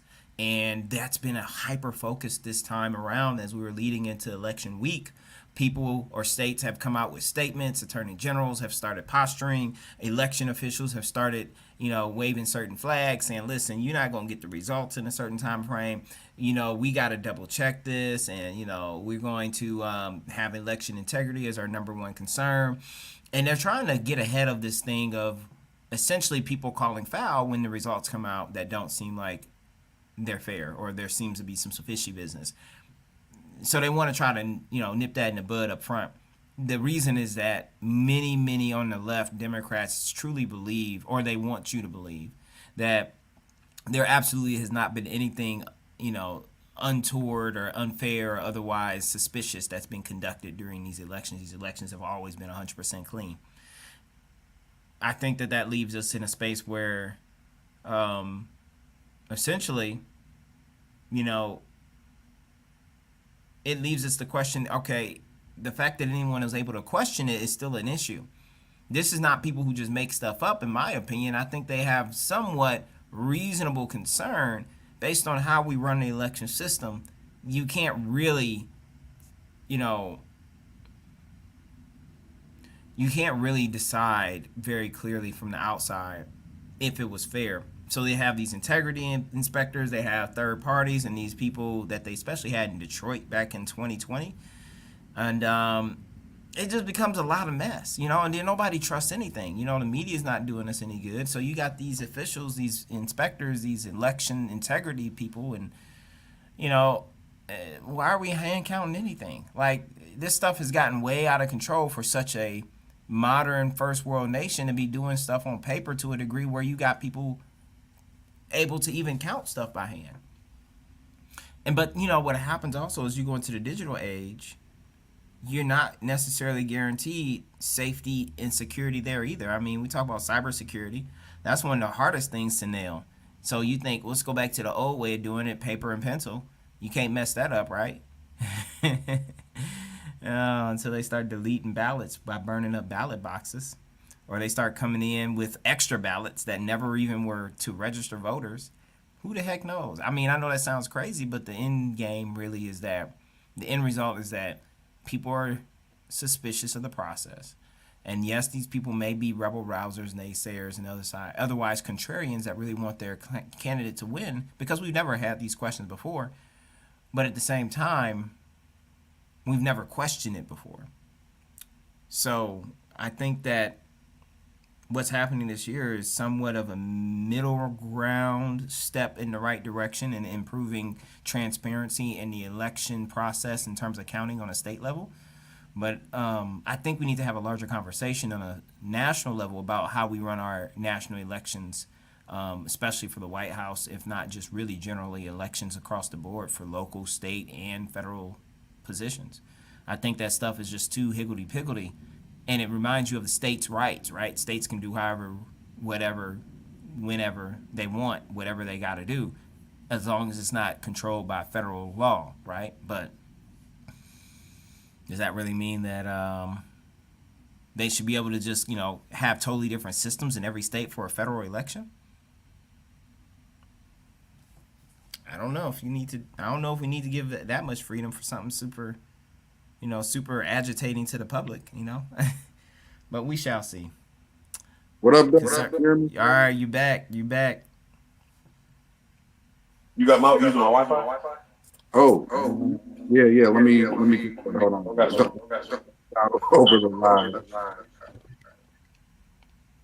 Conservative brother just stopped by the house. So like a halfway in person, in studio, X studio, reverb. Okay, let me. So I got to try to get him. Oh, you know what? I just left the stream. So let me connect. Let me try to get some. Hey, what's going on? What up? Give me 1 second. What's going on? What's happening, man? What's happening, man? What you calling it, man? What you calling it tonight, man? Bro, if it was up to me, I'm gonna call Trump, but I don't, it's not about me and my personal feelings. It's about what the data shows, and it shows that it's a very tight race at this point, which is kind of crazy to me, man. I know they probably sitting on their seats right now, like, you know what I mean? Man, they sitting on their seats, and it's interesting. I was just telling Conspiracy Brother, like, looking at the map that he had up earlier with the hashed in blue for Pennsylvania. I'm like, listen, how I see it, like, if that thing goes a certain color and it's hashed in, I don't see it flipping. I don't think it's going to flip. And then, so the big thing about PA is you got to go and look at the big population centers and see how much they were reporting in. Well, let's back up. So what it was is this. This is true. Here's the truth. I understand it now. The truth is this. He said it was maybe 10%. It was definitely less than 20% reporting in Pennsylvania. Right. Okay. Right. So then I checked the counties of the county for Pittsburgh, Allegheny. I checked Pittsburgh, and I checked Philadelphia. So I checked those, and they were like, I think like 20% and 40% respectively, something like that. But yet, if you're still at 10%, I could see us getting, if you're not even 20% overall for the whole state, it could flip red. So I stand corrected. We have to see, man. I mean, at the end of the day, it's anyone's guess, man. You know what I'm saying? Like and that's crazy. It's gonna be a long night. You better have your shots. You better have your drinks. You better have all of that. You know what I mean? Ready for this, man. That's at the end of the day. That's what you got to do. Man, hey, did you hear me earlier? I was telling I put $10 on Kamala winning. What? On that. So there's this platform, there's this site called Kalshi that's like, okay, yeah, I've been hearing about it. Man, let me share my screen. Let me share real quick. Oh, I can't. Oh, yes, I can. Yeah, you can share it. You can share it out. Yeah, I would. Window. This one. Well, so I was just gonna say this link here that I have. Oh, I don't know. I got a reverb. Let's see. Let's see. Yeah. Okay. So if you see there, it says counties reporting Allegheny, Bucks County, Clarion, Cumberland, Elk, Franklin.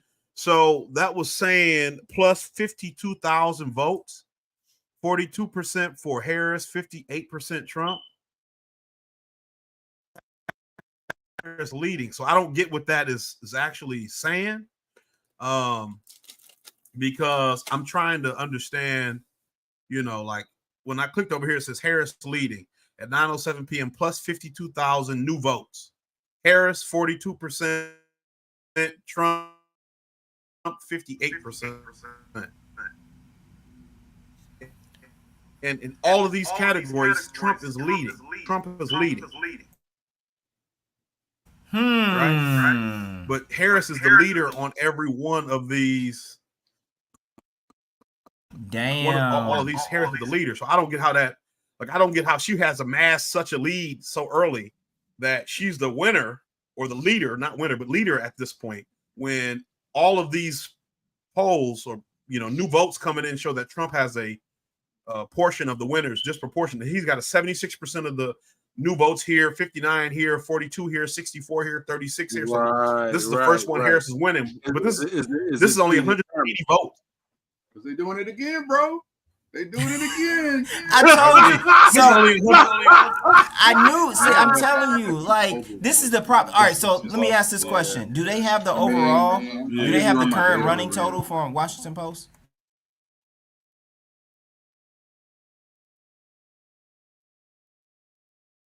Let's see. Worth the sacrifice. So here's the full map. So it's got Harris with 892,000 votes, and Trump with 644,000 total votes. And then when you do show more candidates, Jill Stein has 7,000 votes, and Chase Oliver, the Libertarian candidate, has 6,500 votes. But so you got Philadelphia, Pittsburgh, and then Harrisburg, which is like I think where their capital is, and then all this other area here, Erie. I don't know what they're more likely to do or anything. Let's see. It's just sad that Jill Stein only has 7,000 votes. Like, hey man, she got my in Michigan. In Michigan, no, in Pennsylvania. Oh Lord. Yeah, I was definitely expecting more. A little more than that. Me too, man. Like, you know, especially in you might be able to use my mic. Yeah. How? Hey, by the way, how am I sounding right now? Oh, you wait. have an echo because we're hearing you too. Okay, how about now? Much better now. Okay, I'm literally talking from Conspiracy Brothers mic. Yeah, no, right we can hear you. Okay, you're okay at that volume. Wait up, hold on. Let me ask this question. Conspiracy brother, you got the other brother at your house? Yeah. We got in studio, X studio. Man, that echo right there. Oh man, wait up! Man, I gotta go jump in my car and find y'all. Come through, Gerard. Come through. Hey man, I'm about to, bro. I'm about to, man. It's about to be this stacked. election night. Hey, man. I'm about to come down. Yeah, man. I'm about to. Hey, yo, Stead, I'm gonna come to your house, bro. All right. I'm gonna see y'all. Hey, I'm gonna be there in a minute. In a minute. While he on his way, I'm gonna step off for a second. I'm gonna come back to y'all bros in a few minutes. But keep it pushing. All right. So yeah, when you look at this breakdown though, with and I mean I could turn the mic, I could turn the camera. It ain't that big a deal. But I just don't know if we could be both. I think this is loud enough because they can clearly hear me, and we just using the same mic. We're in the same room. Yeah. I turned the omnidirectional on, so it should. Yeah, maybe turn it down a bit. Okay. I'm no sound engineer or nothing. Yeah, but so yeah, when you look at this map, I mean he's clearly getting the big population centers, like I said, around Philadelphia and those suburbs, but this early in, you don't know necessarily how those places lean. It looks like Maryland is changing to a different map. Looks like Maryland is changing to blue finally, even though, yeah, so it is changed to blue finally. Wisconsin is showing heavy Trump, but again, that can change. Minnesota is showing Trump, but that also can change unless everybody in Minnesota really does hate their governor. Iowa is showing Harris. I don't think that'll stand. I have a hard time believing Missouri is going to go for Harris personally, but I guess it's possible. So, I mean, we'll see how things shake out. New Mexico's in now, and they're leaning Harris early, but I think that's likely to change. Trump is likely to win Arizona. Utah is going Trump, and Nevada is a toss-up. But from my mother is working the election in Nevada. She's noticed a lot of people switching their party affiliation from Democrat to Republican. So I don't know if that's necessarily a sign of things, but we'll see how that works out. Also, conspiracy brother, I will wait until we got to get Gerard back and Darvell back. I'll go over my West Side poll story. Okay, that I got to share with y'all. Okay, I was working the polls today. Funny story. And also, let's hit up the. I noticed we got a few chats, so just to kind of. Even we can just kind of read them off, just give them a shout out. That kind of helps with our engagement. So maybe we can just, usually they are a little old, we can at least. Yeah. We got Elizabeth Parker says, hi, Hayward. Oh, okay. Hey, it is what it is. Take that one off the street. Thank you, Liz. So, something about the echo. Hopefully we got that addressed a little bit with the echo. Got Brianna here. What up, though? What up, though? Also said echo. Didn't know I had a guest and party at my house. Okay. So I guess so. Right. I mean, whatever comments you feel comfortable. Yeah, I mean, no, that's all we got. So that's all we got so far. We got 3 viewers watching us. So let's see if we like 2. Yeah. Okay. Yeah. So let's see. We'll look back and see. Affecting Brand, politics. can you hear Like, this? I've never seen an election. The 65-year-olds, they love Kamala Harris, but under 30, they love Donald Trump. Wait a minute. There's a little boy coming by. He's just 9 years old. He can't vote. No, wait a minute. No one's asking him for ID. He has voted. Oh my God, this whole election could turn on a boy with a crayon. You vote is another one because this is a big market, as you know, for labor, for union workers. The UAW president, Sean Fain, who I spoke to today, said that they made 300,000 trips knocking on doors here in the state of Michigan. Lindsay? Jerika Duncan in Detroit, thank you so much. Polls close can you in guys 3 hear more this? Can states somebody at the let me know top if of they the can hour, hear this? Nevada, Montana, and Utah. You're watching CBS News, America Decides. Superstar approaching, superstar approaching. I can see clearly now that the rain is gone. The early mornings are outrageous on CBS. I'm going to get up earlier. Right, they're selling fun. Like it's like people have had enough of everything being dark. Superstar approaching, superstar approaching. Just get your popcorn and get ready. Come on, Julia. Oh, yeah, I will if you will. You go. Yeah, so Colorado, that's probably going to go blue. You can't get into the market. It's okay. Renting is fine. Thinking that they'll probably lean That's like a minute ago. It was like Usher. more If you heavily can't afford a Democrat, house, renting's fine. just Eat given some their- pesto. Chop up this bun. Shut your mouth. Cuddle a lady. Have a pleasant afternoon. Go to a Diddy party. Have a wonderful night. Come on. They're trying to say. Oh, we're still showing. 70 years old, Sarah? It's also green. I'm 21. Oh yeah. No, I still got it up. Let's see. Funny, like the TV shows tell you what they are. This is fun and uplifting and smart. Are you fun and uplifted and smart? Well, I suppose I am. Well, do what you're fucking told then.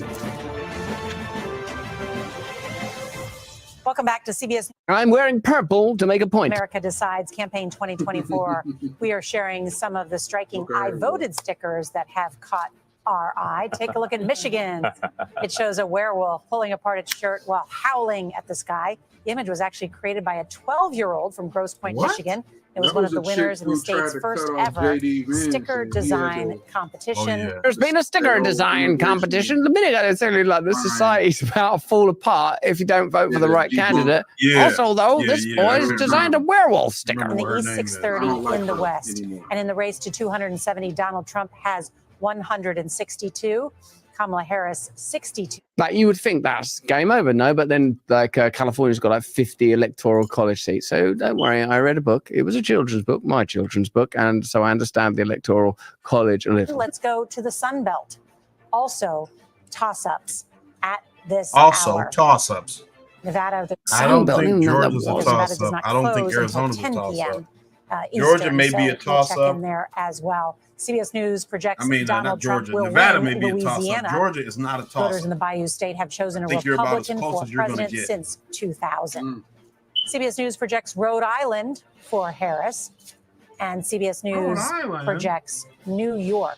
I say that like the way she's saying CBS News is quite grand, isn't it? Yeah, like I hear it. CBS You News can hear it. predicts. Well, no, like, it's Well, just, 'cause, like, we're it, like, predicting echoes we're because all sorts of you're stuff. right I'm here, going to so talk I about can that hear werewolf it, boy sticker kinda thing better again. unless, Well, like, where are you going to go with that? Darren Major, and I'm glad you have up the state of Virginia because just can't hear something it right interesting is happening You got there. Something interesting Yeah, is you want one? happening in Virginia. We rated this is currently Easter, as right? Lean Harris. You can see 59% of the vote Right. in. But what is interesting and cannot be described in any way, shape, or form as encouraging to the Harris campaign. I will explain the Electoral College. In addition to the popular vote that takes place within each state has a number of Electoral College votes, delegates that are themselves forced to vote the way that the state is this? population Are we- voted. So if you win the Oh. popular vote within the state, Yeah, I mean, those delegates go that I don't way. know. I But think there's a disproportionate number of delegates in each state that was non-metropolitan established when Washington, those Virginia, states were more sparsely revolt against populated. So metropolitan if you win the popular vote in California, for example, you Southern get Virginia 54 and votes. Western But if you win it Virginia, in somewhere like, I don't they're know, gonna Wisconsin, you get 4. That was just a made up example. So there are certain states that have more electoral college value than others. And I think I've demonstrated that I understood that. Do I get a biscuit? That's cooking in Leonard your Skinner language. says nothing but cheating. All of No those. way in hell this Prince William election is County. this close. No Kamala damn Harris way. is not performing I as gotta well. say, I One feel of the like I emphasis agree. of the Harris You know, who campaign you vote to for. all of us leading into this election was how well they were going to do in suburban areas around large major metro areas. At least in Northern Virginia, that is not manifesting itself. As I said before, Manifesting itself. That is not manifesting itself. That's not how reality works. vote is show you what she needs and what we project. A narrative Charlie Shashka, chocolate chip. really as large as Joe Biden achieved in 2020. That's a story in of itself. So, and just a reminder, Hetty Hope asks how much Trump is drinking. Trump does not drink. and I am hearing from one source close to the Trump campaign that Trump is actually performing better, 2 to 4 points in these rural counties in Virginia and North Carolina. And essentially, he's turning out his vote there, which blunts any advantage that Democrats have in the cities. And when you're That's not what I'm running up to saying. totals or match, It blunts that sharp bit at the bottom of Virginia. That's you see So- this bit that looks like a shoe. That's what I That's think. been blunted by rural voters and by like a mouse in a straw hat has nibbled it into a nub. I have some new reporting to build upon the data just outlined there by Major Garrett. In Virginia, there has been a real emphasis by former President Donald Trump to build a coalition there. Chris LaCivita, who's one of the people running the Trump campaign, a retired Marine veteran, actually He's a Marine veteran, okay? Virginia. I know him. Trying to recreate Governor Glenn Youngkin's 2021 effort, where he was able to really make inroads into the suburbs of Washington, D.C., in Northern Virginia, and convince them on the business front that Trump, the Republicans, are standing with those kind of voters. So they're feeling good about Virginia. Down in Mar-a-Lago right now, my top sources say they're feeling. I've got sources in Mar-a-Lago. You think I can't call? I'll call someone in Mar-a-Lago right now. Oh, hello, President Trump. Yeah, I'm just wondering how it's. Oh no, that's on camera. Oh, sorry, no, that was him. What? I really, super helpful there. Look, the numbers that we are Probably seeing right conservative. now from Georgia and North Carolina really seem to show him running away with it down in the Sun Belt. Okay, especially in Georgia. Right. All right. Now, this is very tentative, but some of the early exit polls we have seen have shown Trump performing, shown a lot more men voters. Excellent reporting. Thank you so much, Robert. And supporting Trump. Wisconsin's All right. blue. And that's a really Which one am I on? I'm a CBS, am I? votes. I'm confused. Sorry about that, TD Hill. Hour. One, because of that record turnout. Two, because Donald Trump narrowly lost that state 4 years ago, and because it is just too close to call at this hour. What are you hearing? When the browser Well, tab, echoing kind of what Bob is saying there, Trump campaign operatives here in the state are feeling pretty good about their positioning here, as well as the head of the Republican Party, Josh McCoon, who we spoke to. He's watching ahead of some of CBS these in Georgia. returns. And here is why, particularly in some of these outlying counties that are outside of the greater metro area here in Atlanta, places like Forsyth County, Cherokee County, that are typically part of that northern red wall as you get closer to the Tennessee border. I don't know. Well, he's streaming from Rumble, so our channel isn't super big, so I don't know, maybe they're not copyrighted right now. Jeff Duncan is from, as we know, Like the third party streaming, third party. actually endorsed Vice President Harris. So in that particular county, the Trump team is seeing much stronger numbers here than they did back in 2020 and 2016. But overall, to some of the broader points you've been making, their focus has really been on these rural counties. You may not get no Rumble deal, but just get on there just targeting some of these local I got in particular, and so they do believe that strategy is working. Also, I got Trump campaign operative told me kind of got us they're on feeling pretty good about their performance with African but American I can't remember the password and stuff to load videos up, but I got us on there pretty early just because of that. voters, particularly African during American COVID, men. They believe I that they wanted us to have be been able to have able to some pick up support places and to see go some so gains that in we that could demographic, although they don't So, have firm numbers there. The Washington just Post yet. has some Now, places in terms already of talking called, to, so their those map with the looks a Harris little different. campaign Let me and see. Democrats here in this state, they are continuing to keep They their calling fingers crossed Pennsylvania because already. they No, acknowledge they're calling New York. that there Oh, are New York. still Yeah, a lot of Pennsylvania's outstanding votes out Pennsylvania's there, still wide open. particularly in Democratic strongholds.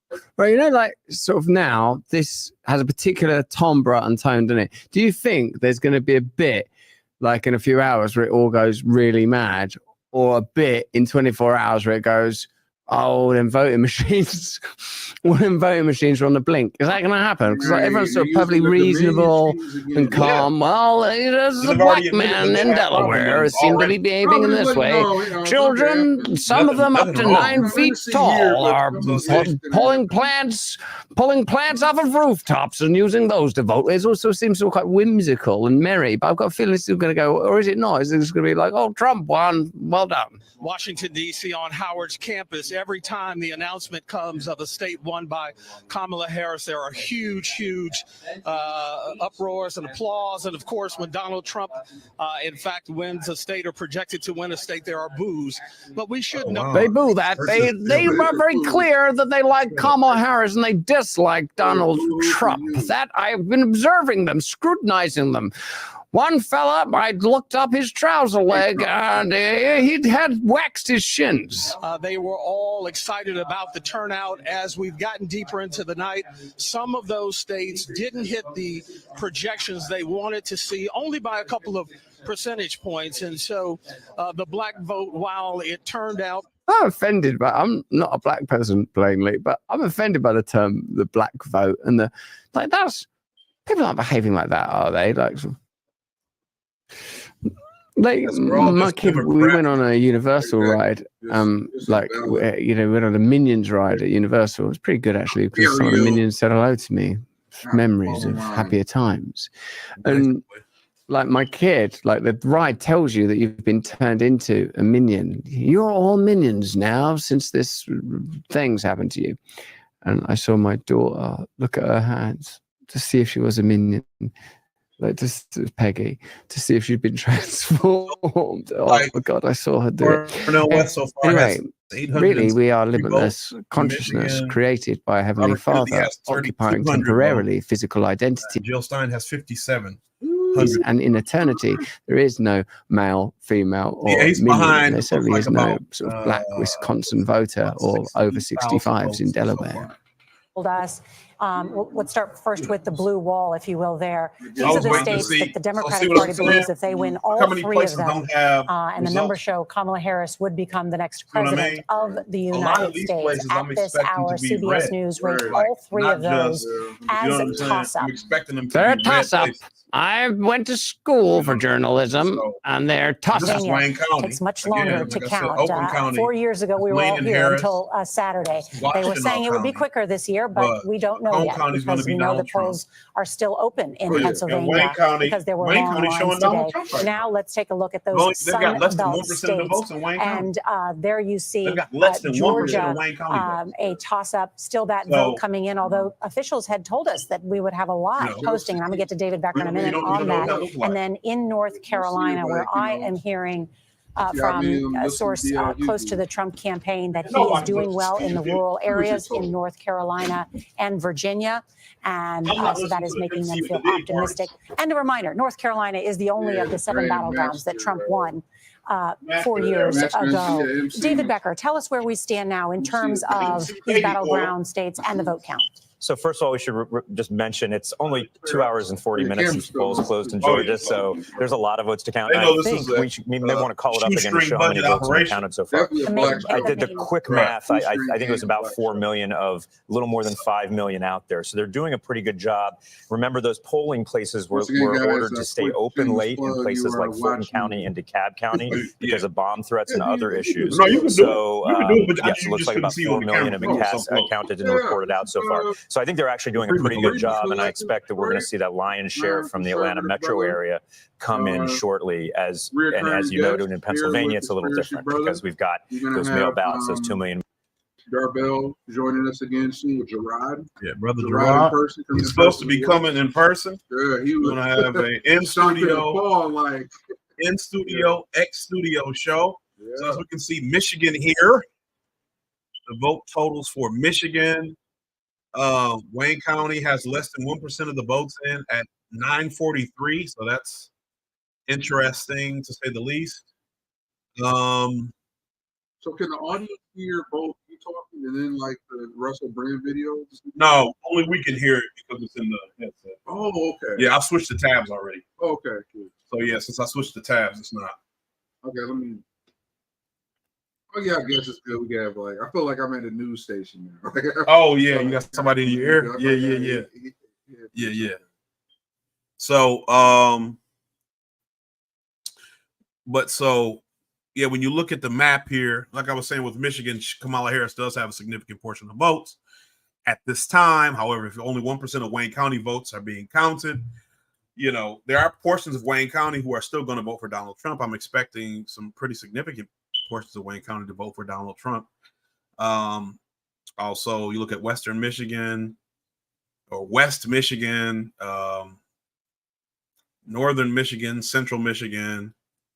You know, Trump will probably win Flint, but even with that, you know, you probably have you'll have a lot of voter apathy, which drives the vote there more than it's going to be outright support for Kamala Harris from the Democratic Party.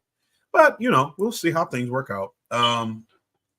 All of this stuff is still tentative, so it's showing Kamala Harris leading in Oakland County. They've got 50% of the vote in now, and it still hasn't called her the winner. And Washtenaw has 52% of the vote, and Kamala Harris is probably going to win Washtenaw, though, home of the University of Michigan and Eastern Michigan. However, I think Concordia College Ann Arbor is there too. Yeah. But as we talked about, we didn't talk about it on here. But there was a Chinese University of Michigan student, non-U.S. citizen, who voted.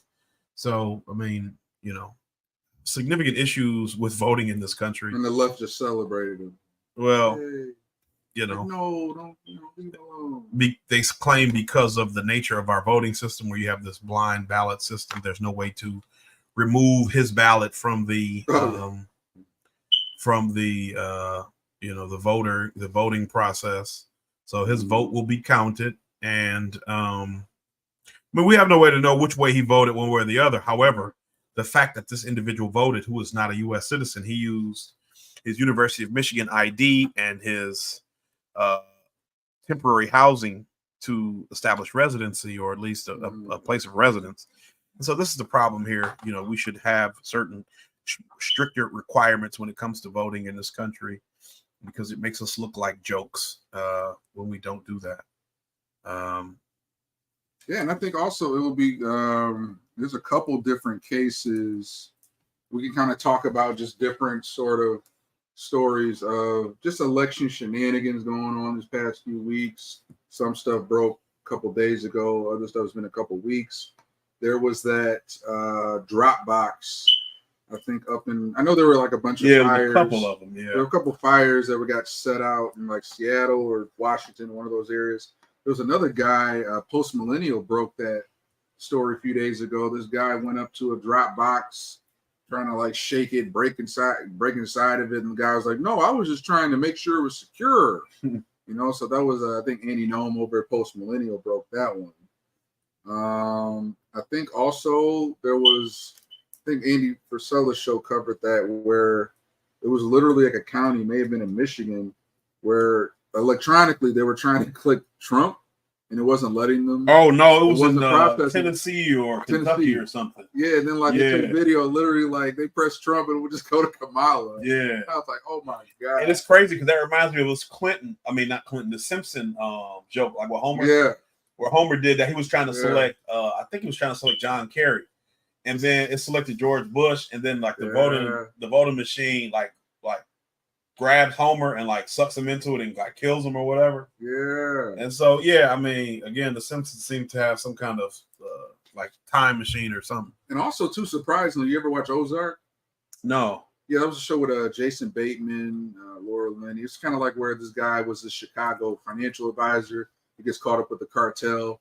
In order to stay alive, his family has to move to this Lake Ozark in Missouri. They got to like launder like millions of dollars from a drug lord.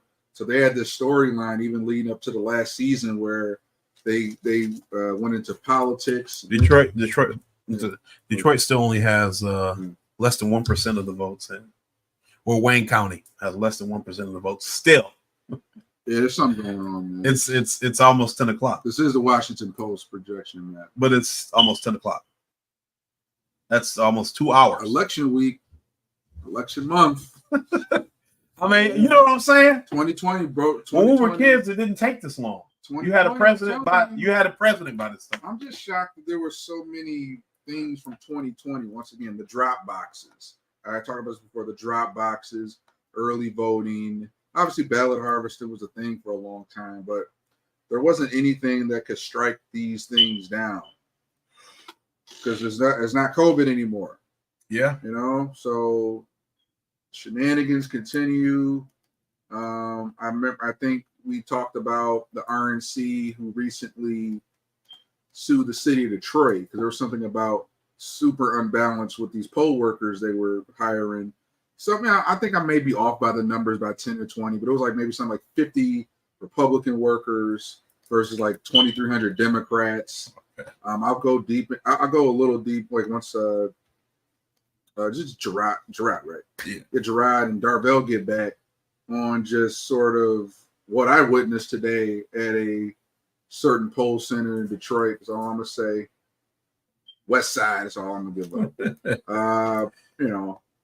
But yeah, we're seeing it. And once again, I'm not throwing this out to be like, yeah, it's going to be rigged. Well, I'm kind of saying that. But at the same time, I'm saying it without saying it. But, you know, we have, it's like the whole don't believe your eyes, you know? Yeah. Well, and this is the thing that I think I'm just believing my eyes. Well, the thing about it, like you remember in 2020, it was like 90% of the vote in. Yeah. And like, oh, Trump won. Then you wake up and it's like, oh, we found like 5 million votes. Like what? 3, 4 in the morning. You know what I'm saying? Like, how does that happen where you have 90% of the vote in and you manage to find hundreds of thousands of more votes?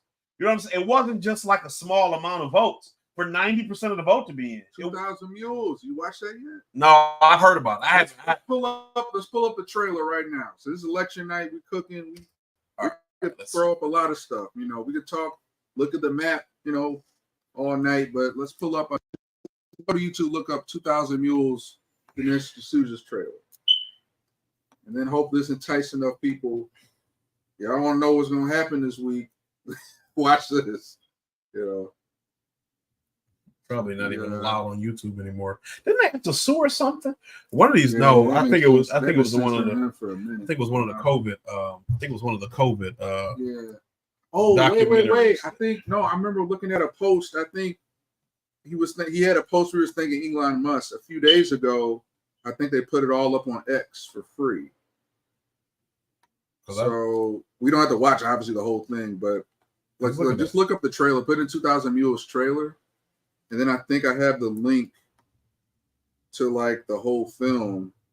Maybe we can watch a little bit of that. Yeah, is that the trailer? It's Andy Frisella. Well, yeah. See if there should be a 2000 Mules trailer. Yeah, that's what I'm trying to pull up, but for some reason I can't close this out. Maybe try Rumble. It might be on Rumble. Let's see.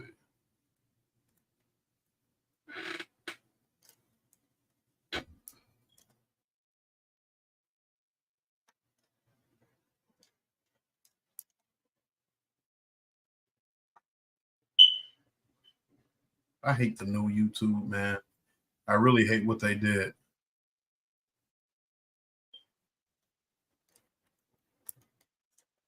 I don't know if that's the right one. I don't think that's the right one. Oh. Yeah. Okay. Yeah. Let me rewind this, and then I'll share this tab, and then we got to see if we can actually hear. Okay. So let me pull this show up on my phone.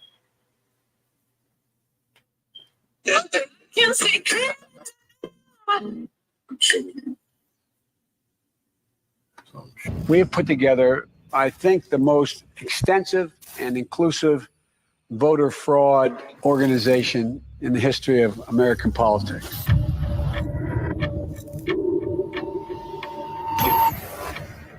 Let me say it again. The 2020 election was the most secure election in American history.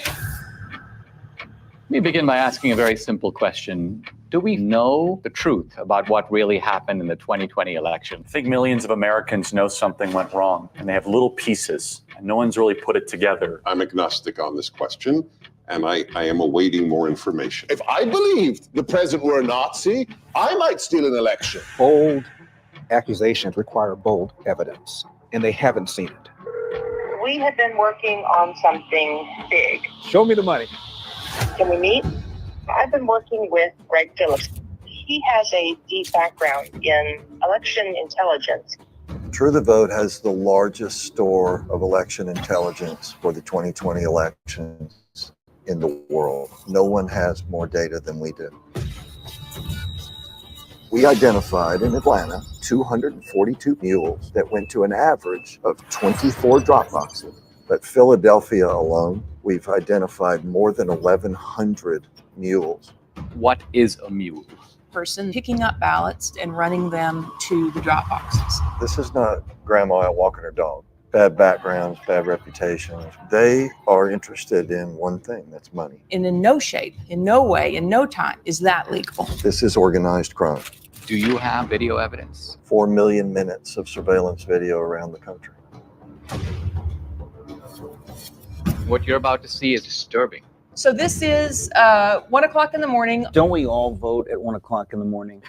One night, this person, this mule, went across 6 counties to 27 different drop boxes. I call it the Mexican mafia, seriously, because they work like that. This is jaw-dropping. What you showed is frightening. It's just sickening to me.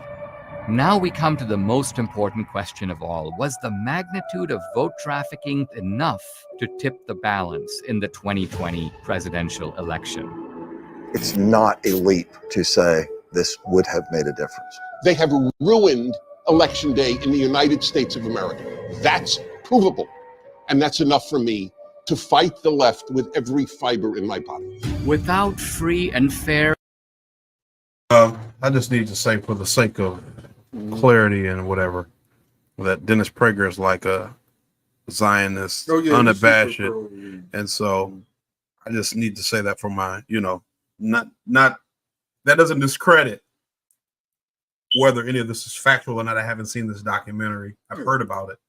But I just need that to be said. Like, he's a Zionist propagandist. So I just needed to say that. Elections, we are not a democracy. We are a criminal cartel masquerading as a democracy. 2,000 Mules in select theaters, May 2nd and 4th. Let me pull up this Jimmy Dore video. Oh yeah, sure. Because he it's like a 5-minute video where he goes over some interesting things that happened in with the election. Well, no, with voting in Colorado. Yeah, and also while you're pulling it up, I just want to say once again, like, also Dinesh's new film Vindicating Trump is more kind of like a look into the lawfare, like political weaponization against Trump. But they do another deep dive into a lot of the 2020 election fraud. And once again, people in the video, I don't agree with Charlie Kirk and everything. I don't agree with Dennis Prager and everything. The numbers haven't moved for Wayne County at all. Cool. But I just want to say that if you do a deep dive, and what he also went over in Vindicating Trump was there were instances of them like not, comparing signatures. There's been a lot of, people showing up, they show up to the polls and, we found these ballots. And then they're able to actually duplicate these ballots, and they don't have authentication of ballot paper. Well, Convo Couch, Pasta Jardula, and Fiorella Isabel, they were doing that. They would go to California and do like auditing of ballots. And they were seeing that they were counting ballots early in California. Like, they were only supposed to count the ballots day of. Yeah. They were processing them early. He had video evidence of nothing happened, but this was in 2020. So here is let's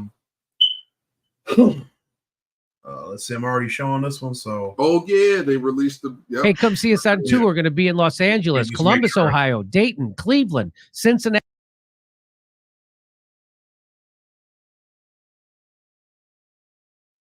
Lexington, Kentucky, Burbank, California, and Honolulu. Go to jimmydore.com for a link for tickets. Well, here's one more. Passwords for Colorado's voting systems were posted online for anyone to see for months, if you knew where to look. Democratic Secretary of State Jenna Griswold's office apparently posted them online by accident. Griswold's office found out last Thursday and had not told the county clerks who actually run elections. Then the Colorado Republican Party went public today, demanding that Griswold secure those voting machines. Here's Marshall Zellner. The Colorado Secretary of State's office is required to maintain a spreadsheet of certified voting systems for each county. That's this list. At the bottom of any spreadsheet, you can have multiple tabs. You can also hide a tab. But if you post the raw spreadsheet to a public website, apparently anyone can also unhide the tab. This happened and apparently revealed one set of passwords for voting computers in Colorado. Next confirmed this with the Secretary of State's office today, but we learned about it this morning in an email blast from the Colorado Republican Party. The passwords had been up for months without it being known. So Colorado was one of the states where the Secretary of State of Colorado was trying to have Trump removed from the ballots. And so he's going to go into a little bit more information about the significance of these passwords being left out. And also, the machines were manufactured by or controlled by Dominion Voting Systems, which is the voting system that they had so many problems with in 2000. Looks like Trump regained the lead in Wisconsin, slight lead, about 3,000 vote lead. Kennedy has 6,000 votes. Also, I also like to honorably mention it. We're on the topic of Colorado. Colorado Supreme Court, they were the first state to bring up removing Trump from the ballot. Right. So Colorado already has this history. Obviously, it's deep blue with Denver and Boulder, but they were the first state to attempt to remove Trump from the ballot. So a year and a half later, is this really a surprise that this happened in Colorado? And see, like, this, the significance of this is like, you can say, well, I'm not a Trump supporter. I don't want Trump to win or whatever. You have to be a little bit more clear-minded about this because, like, I supported Bernie in 16 and 20. Right. I campaigned for Bernie. I donated to Bernie in 2016. I didn't donate to him in 2020, but I campaigned for him. I canvassed for him. I knocked doors for Bernie Sanders. And so if they can do this to Trump, why couldn't they do this to Bernie Sanders? Or let's say some other candidate who is progressive, who you do like, who is legitimately trying to do something for the American people, and not for corporations, and not for foreign countries, and not for the military industrial complex, but for American citizens. Let's say, see, look at Pennsylvania. Mm-hmm. It turned red. For now. But yeah, but that's good news. But That's but good I news. but I told I'm you. cautiously optimistic. Well, yeah, but like I told you, it's there's a lot of Muslims in Philadelphia. I didn't know. So the situation, it's one of the highest populations of Black Muslims in America. Oh, so they trying to be like Dearborn. Well, a lot of those people have they come from the Nation of Islam. Mm-hmm. So like they were like Malcolm X Muslims, and they converted to Islam after Elijah Muhammad's son took over and converted everybody to like Sunni Islam in the 70s. Yeah. So like a lot of those guys there are Muslims, so they are going to have a lot of people there who are also sympathetic to what's going on in the Middle East, who may either be voting third party or abstaining from voting entirely because they don't support the Democratic Party for what they're doing to the Palestinians, the Lebanese, the Yemenis. Mm-hmm. But Finish your point. I had one point. No. I'm trying to remember. So to your point on how once again, like, and even though a lot of people, even though Trump says a lot of times, hey, they're after you, I'm just in the way. Think about it. Who did Trump go after his 4 years in office through the DOJ? I'm sure there's some people out there, but he didn't go after Hillary, even though he championed on locking her up. And I could name for you, I already named a lot of the names from all different political spectrums that the Biden DOJ just switched. It just switched to blue. Washington Post, man. It's 0.3. It's 0.3. Let's see. I'll look at a different map, but it's 0.3%. So it's still So people are forward thinking. They realize, they're coming after Trump with everything they have. This Biden uniparty DOJ, right? But yes, they're going to come after RFK, which they've been doing. Right. Bernie Sanders, they destroyed him. Tulsi Gabbard, Jill Stein, the black socialist who called out Ukraine. Black Uhuru, right? Steve Baker at the Blaze TV. Tim Pool, Benny Johnson. They got caught up in that whole. They license their content to Russia. Right. So you see a disturbing pattern of different people who don't agree on everything from the whole entire spectrum. When they disagree or call out one thing about the Democrats, Eric Adams, first black mayor, Bevelyn Betty Williams, who prayed outside of an abortion clinic, Richard Lewis Bloom, the SEIU union president, who pushed against COVID, man. Everybody from all different spectrums that don't agree on everything are being pursued by the same deep state blob under the Biden DOJ figurehead, and Trump's right at the top of the list. So I want you to ask yourself, why is it if this party is a so-called party of democracy that they're coming after everybody from all different political spectrums? And Trump's just the first person they're going to get out the way. So really ask yourself that. Your party of democracy, why are they coming after everybody claiming to be Democratic? So I'm going to just get off that soapbox. But I think we got Darvell back. Yeah. Hey. He's back in here, but yeah.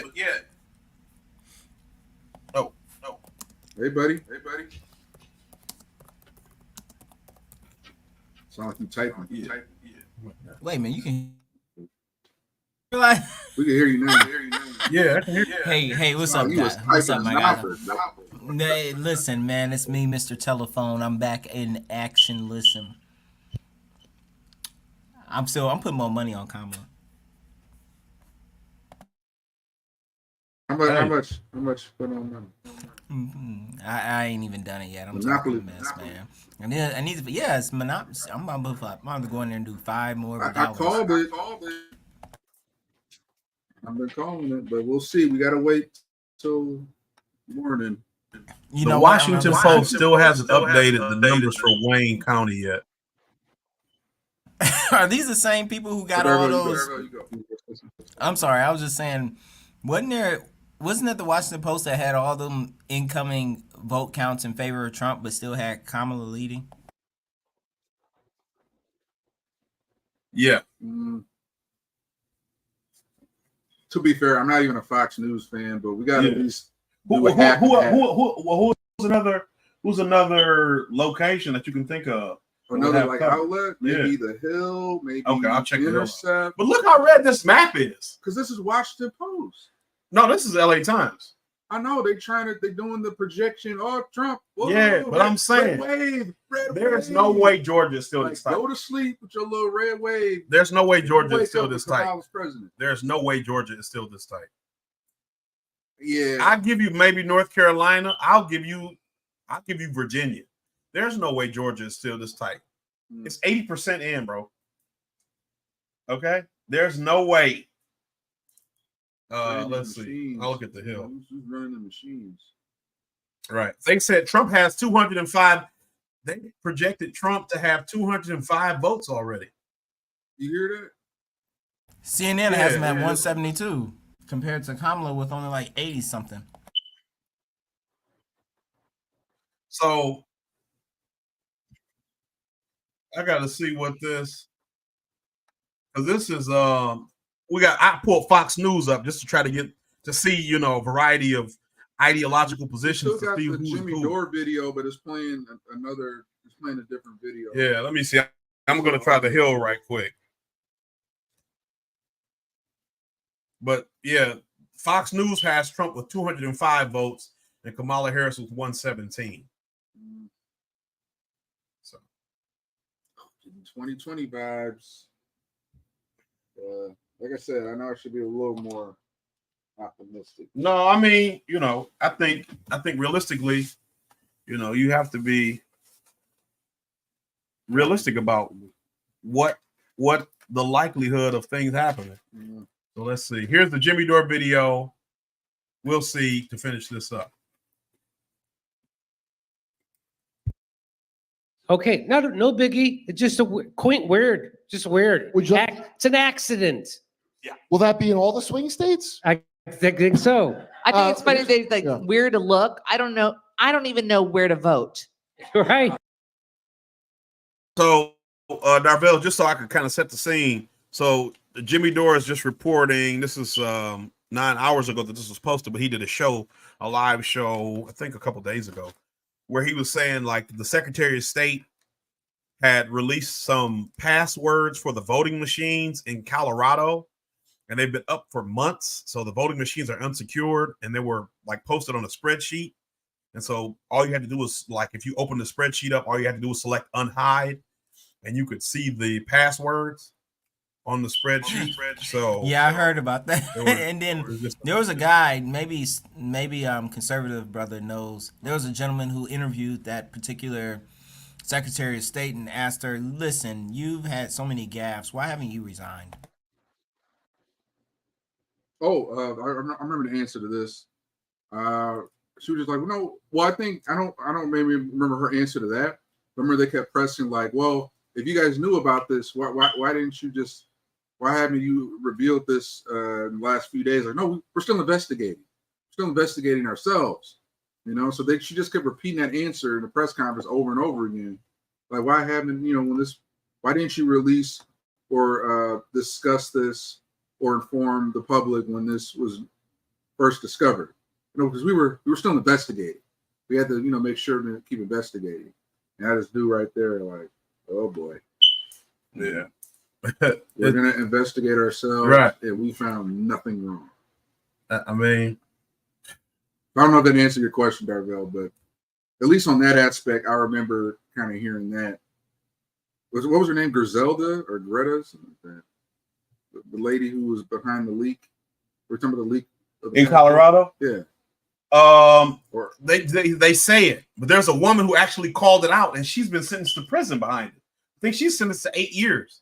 Wait, they're going to talk about it. Man. They're So going to talk Darvell, about did that answer your question, or was I talking about something different? Or were you talking about something completely different? I'll confirm. It may have been a different precinct or a different county, but I'll confirm. Oh, okay. Man, there's so many different scenarios going on. But yeah, I wanted to wait till Gerard got here, but yeah, I'll wait for my So the Hill is reporting that Harris defeats Trump in Virginia, but no other map that I have has that Okay, yeah. So Yeah, you can wait on. I'm not a You big can wait fan on of Fox News, but maybe Maybe throw that map up. you can wait on. You can wait on Gerard. I ain't no rush. I'm here. All right. let's see. I'll just refresh my screen. Maybe that'll show me some new information. Maybe it's my fault that the LA Times map hasn't been updated. I'll be. Or we may watch the rest of the Jimmy video. Oh yeah.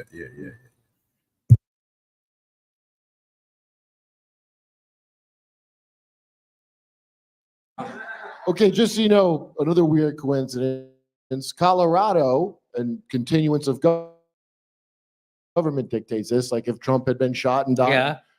and the riots Jamie Raskin's talking about, Yeah. that triggers the Patriot Act. It's for civil unrest, and then the national capital will go to Colorado.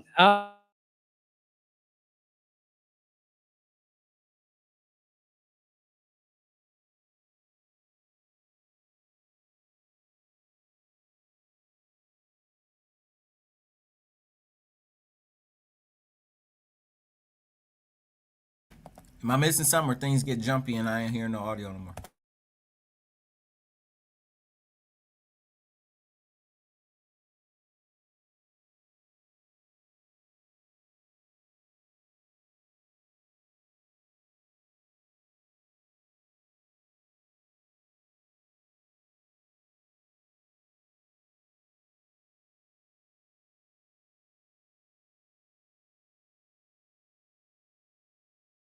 So,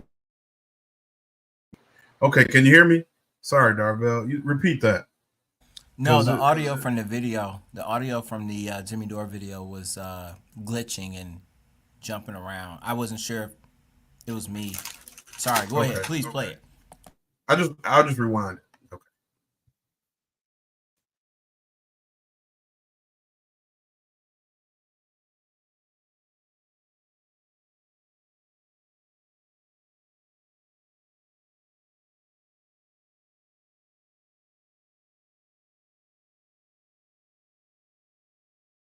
Okay.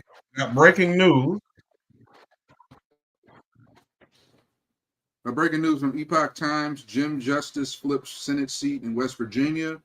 GOP has flipped the open West Virginia Senate seat as Governor Jim Justice defeated Democrat Glenn Elliott. So they flipped the Senate seat in West Virginia. Okay.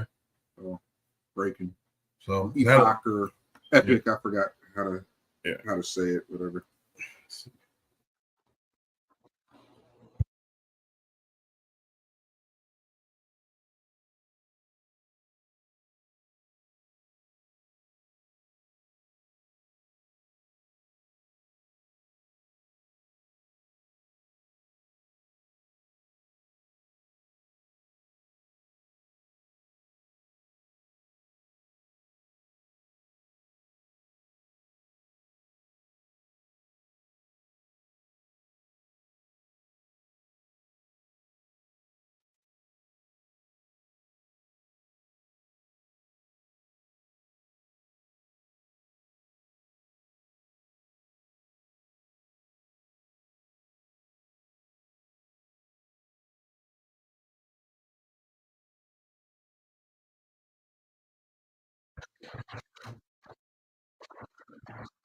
I'm just rewinding it again and changing the resolution.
I'll be right back. It might be Gerard might be here. All right. So while our other collective brother Gerard arrives, you can see it right here. Just the calling out. We pretty much Jimmy Dore put all the pieces together. From the password leak to Colorado being the first state we talked about that tried to remove Trump off the ballot. So I'm sorry, you a coincidence theorist, I like to say, and all this is a coincidence. You must be working for the other side. Jimmy Dore does a great job breaking this stuff down, pulling up the screenshots, obviously. So, unless you're working for the Democrats or you have a vested interest, of course they're going to dismiss this as conspiracy theory. But it's pretty obvious part of what's going on. I'm not saying Republicans never cheat. I mean, 2004 election, What? Trump's on. Hey, look at that. Look at that. Look at that guy. Hey, I got questions. What he got in his hand, man? What he got in his hand, man? What you got? You got that, brother? Oh, so we might as well take the headphones off. Yes. I don't think there's an echo.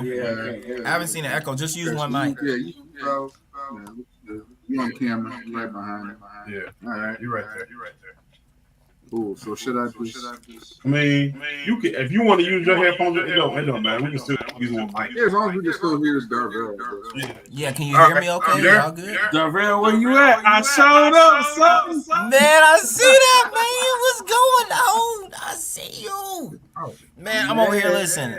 I'm in here in Chicago. They probably about to riot in the streets, man. I'm chilling. I was like, I'm over here. I'm showing up, kid. Right. You know what I mean? I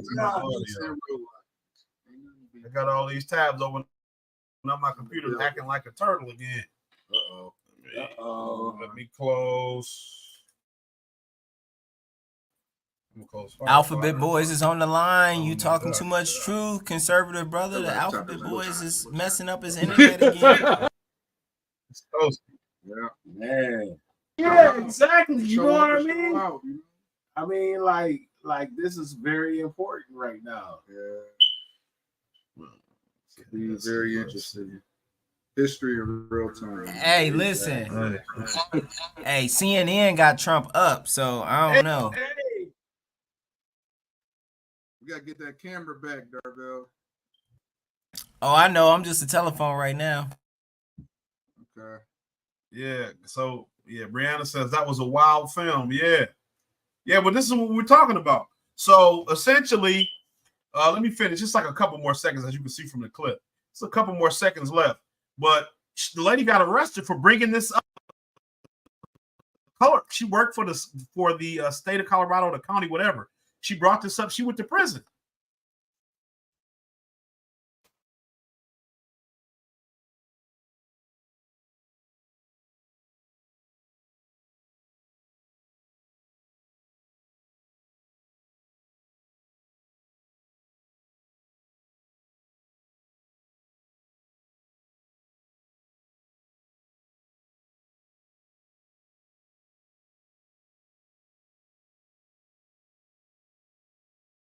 Yeah, so Gerard just came in, so I'm gonna let him know kind of what we were talking about.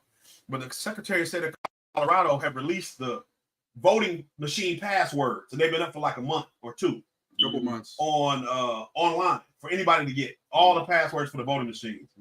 And so basically, like a county clerk, Mesa County in Colorado said something about it. They ended up putting her in jail for it because she reported how unsafe they were in 2020, how the Secretary of State and Dominion Voting got rid of voting. What was it? What did they say? Some kind of voting forensic evidence or something. Yeah. She said they got rid of stuff, and she got sentenced to 8 years in prison for it. And now it comes out just recently that she has had these passwords up for at least 2 months, or a couple months. I won't say at least two, from what the video said, a couple months, knowingly, and nothing's done about it. And it was on a spreadsheet that was public. But apparently only the Democrats knew you could click on, like, it has like another tab. There's like a hidden tab. You click on it And the right people that know the right thing can click on that hidden tab to see the actual passwords. And Colorado also happens to be the first state that tried to remove Trump off the ballot. Yeah. And then also those guys remember, mainstream media didn't memory hole it. There was that whole lawsuit where Dominion sued Fox News. And Fox News for a while has always been controlled opposition. So I think they kind of made a backroom deal to be like, all right, Fox News, we're going to settle this lawsuit. So Fox News just kind of rolls over. They don't even fight it. And they just pay out this this settlement to Dominion. Because Dominion was like, they're claiming there was interference with our machines, and there's no evidence. That's baseless claims. So Fox News paid out a settlement, and now that's been kind of the mainstream talking point. They're like, well, Fox News had to pay Dominion. They won the suit. They settled the suit. When it's like, well, they can get to the right people at Fox News, and they'll just play ball. Like, yeah, we'll settle this suit, And when really they use that as a talking point to say that Dominion had nothing to do with it. To see. Fox News settled it too. Fox News paid up. Look at it. So that shows we didn't do nothing wrong. Wisconsin right now showing red, Minnesota showing red, and Pennsylvania's leaning red. Now, this is still subject to change, but I'm saying. And Wayne County still at 1%. Yeah.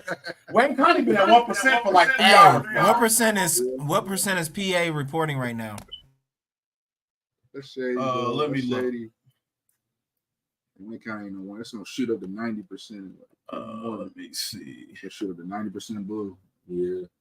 2 a.m. So PA is showing 52%.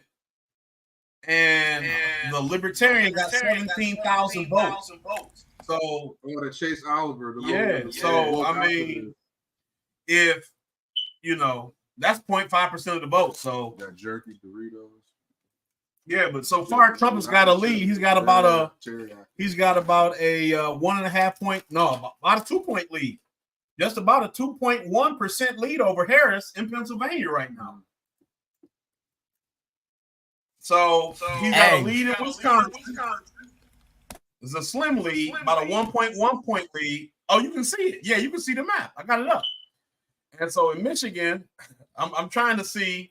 I got the Washington Post up, but they haven't. The map isn't loading, so this is all interesting. Washington Post. Democracy dies in the darkness, they say. Okay. All right. I want to hear my poll story. Yeah. Okay. So democracy gets rewritten in the darkness, man. Right. It gets a dump truck full of ballots get dropped off in the darkness. Hey, Darvell, you made me show up here, bro. Hey, bro, listen. I'm in Chicago, man. I can't help you. Hey, I'm here. Yeah, get back on camera later if you can, man. Let's see. Oh, I will. Let's hear this post here. Okay, so without revealing too much, all right. So I got a text from a family friend, and they're like, "Oh, we need some last minute poll workers," and it's like, I'm not. You can't really be a poll worker at this point, like a credential. Yeah. I'm looking at this original text. So basically, she originally texted me, said, pass on the last minute poll workers needed. Gave her the name of the referral and how much it was paying. Work the polls same day. So it turns out I'm really just passing out literature. So I call a girl around 7:20 or whatever, and they're like, yeah, can you meet me at this community college? And I go up there, meet her in the parking lot, pick up the literature, and then basically she sends me over to this poll center on the west side. That's all over the bill. But I get over there, and basically a lot of it is, you kind of fucking block him, man.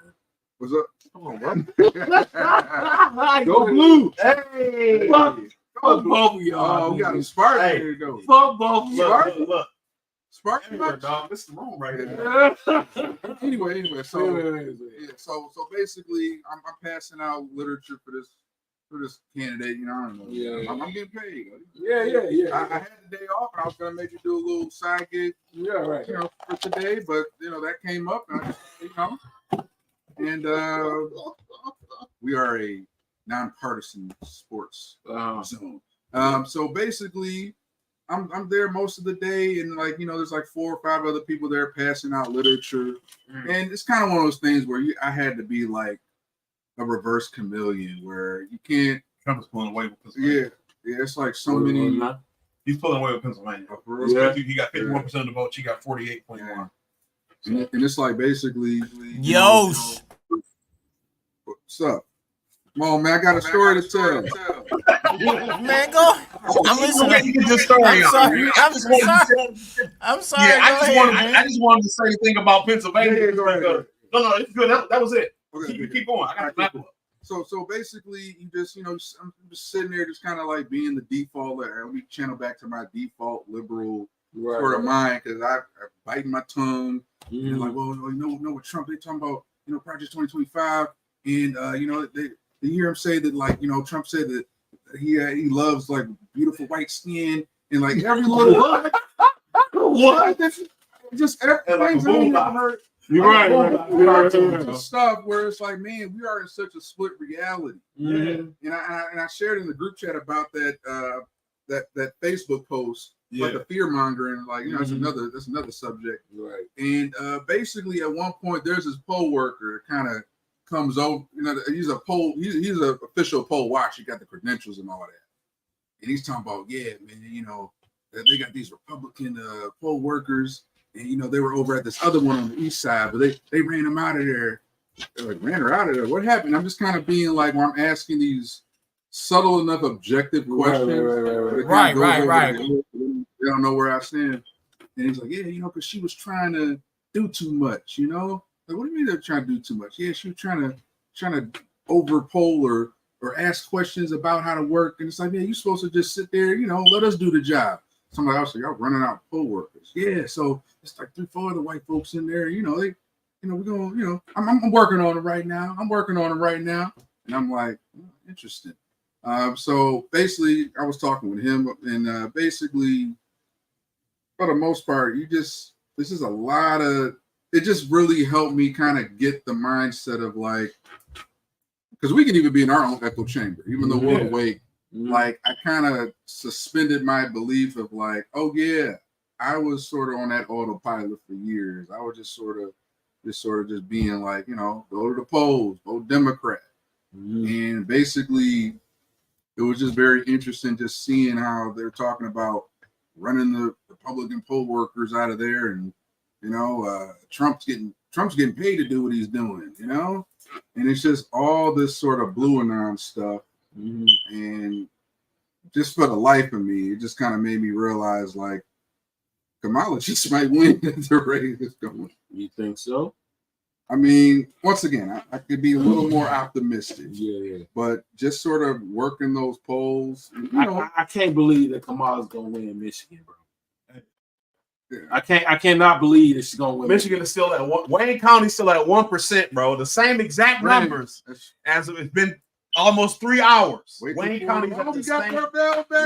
Wayne County is at the same exact numbers as they were 3 hours ago. I can't believe it. I can't believe it. You see me pull that up? Hey, Darrell, what's going on, bro? Man, what's up, man? I'm in the place. I'm in the place, man. You see that? The exact same 3,900 votes for Trump, 2,300 votes for Harris. Hey, now listen. We had the most trustful. No, here's the crazy thing about it. 3 hours and still 1%. Yeah, exactly. We ain't about to be exact. Because most, I want to say everybody voted early. I voted 2 fucking weeks ago. I voted 2 weeks. Remember what I told you? Hey, you voted too early. Let me tell you. Tell him. Hey, let me tell you. Listen to his voting story. Okay. So I went to fucking vote, right?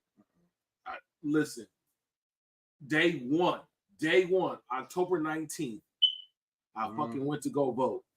And, I fill out the ballot. I fill out, I'm voting for Jill Stein. You know what I'm saying? Listen, I'm filling out for Jill Stein. I voted for 2016. I fill out for Jill Stein. I'm fucking, I'm skipping so much shit because, I'm like, oh, okay. I think Green Party did have for somebody for Senate. Yeah, I filled out that one, and all the judges, because it was really like most of the ballot was judges. Yeah, like 18 judges. Like, no, I'm picking y'all. It's only 18 slots. Yeah, y'all gonna win. I ain't worried. Yeah, with some school board shit. School board members in Oakland County. But like like, be honest with you, like, I was like, you know, for one thing, like, because judges don't run on any type of partisan shit, so I don't have an idea exactly. So I'm skipping it. I wanted to see if that one judge was on there, the one who had a little girl arrested. No, he wasn't in 36th district. He wasn't on there. I'm hoping he would. Oh, because he still got a seat. So I skipped a lot of shit, right? Right. I skipped a bunch of shit. You know what I mean? I skipped a bunch of shit. What? You know what I'm saying? I skipped a bunch of shit. So, anyways, so when I fucking, you know what I mean? So they you know what I mean? I go to the machine, I put my shit in, and it rejected me. What? It was like, put it again. It rejected. Put it again. It was okay. So they let you actually go up to the Dominion machines and slip your ballot into the machine? Yeah. Oh, I don't remember that. I mean, last time I did it, like last time I voted early like that, maybe 2016 or 2018. Oh, okay. But anyway. Either or, you know what I mean? Yeah. It rejected it, so they was like, spoil your ballot.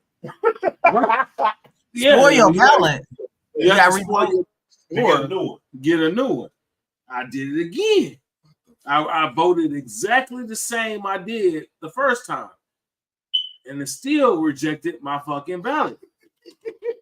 Here we go. So yeah, exactly. I'm gonna call me conspiracy. You did conspiracy brother over here. So hey, remember when I was like, yo, the first fucking person I fucking told this shit to was fucking him. I was like, bro. He called me. He was like, bro, I had to vote 3 times. 3 times. So then they was like, but listen, it wasn't just me. Because now I'm like, what the fuck? So Yeah. I'm looking to see if anybody having the same experience that I'm having. I didn't even know old girl before me was on her second vote when I was on my first vote. Y'all in the struggle together. Yeah. Y'all in the struggle. Yeah. I didn't even know my a girl was on her fucking second vote. So, anyways, at one point she was probably like, "Hey, how long you been in?" Right. Nigga, I'm thinking it's gonna be like 20 minutes, bro. What's going on? See, that's that more foolery. See what we be dealing with? You see what we be dealing with? Oh man, what's so going on? New Mexico and Arizona is leaning Trump now. Yeah. Barely, but I expect Arizona and New Mexico, they're border states. Yeah. I expect them both to go Trump because of the policy. Shut that border down. Yeah, I expect them to both. If California was 3 states, the southernmost border part would be would be Republican. If they broke it up like New Hampshire. Yeah. They broke it up like New Hampshire. Yeah. Or even Kansas. I can't attest. There are a lot of rural red counties in California. Yeah. I mean, obviously they just got San Francisco and LA. They just overtake. They overtake them. That's population. Rural red. But even like Orange County wouldn't be considered rural. That's deep red. Yeah, deep red. So it's like, but yeah, I mean, you look at this map, and I know it's early, but you look. This is like about what I was expecting. How many to total see. for Kamala electoral?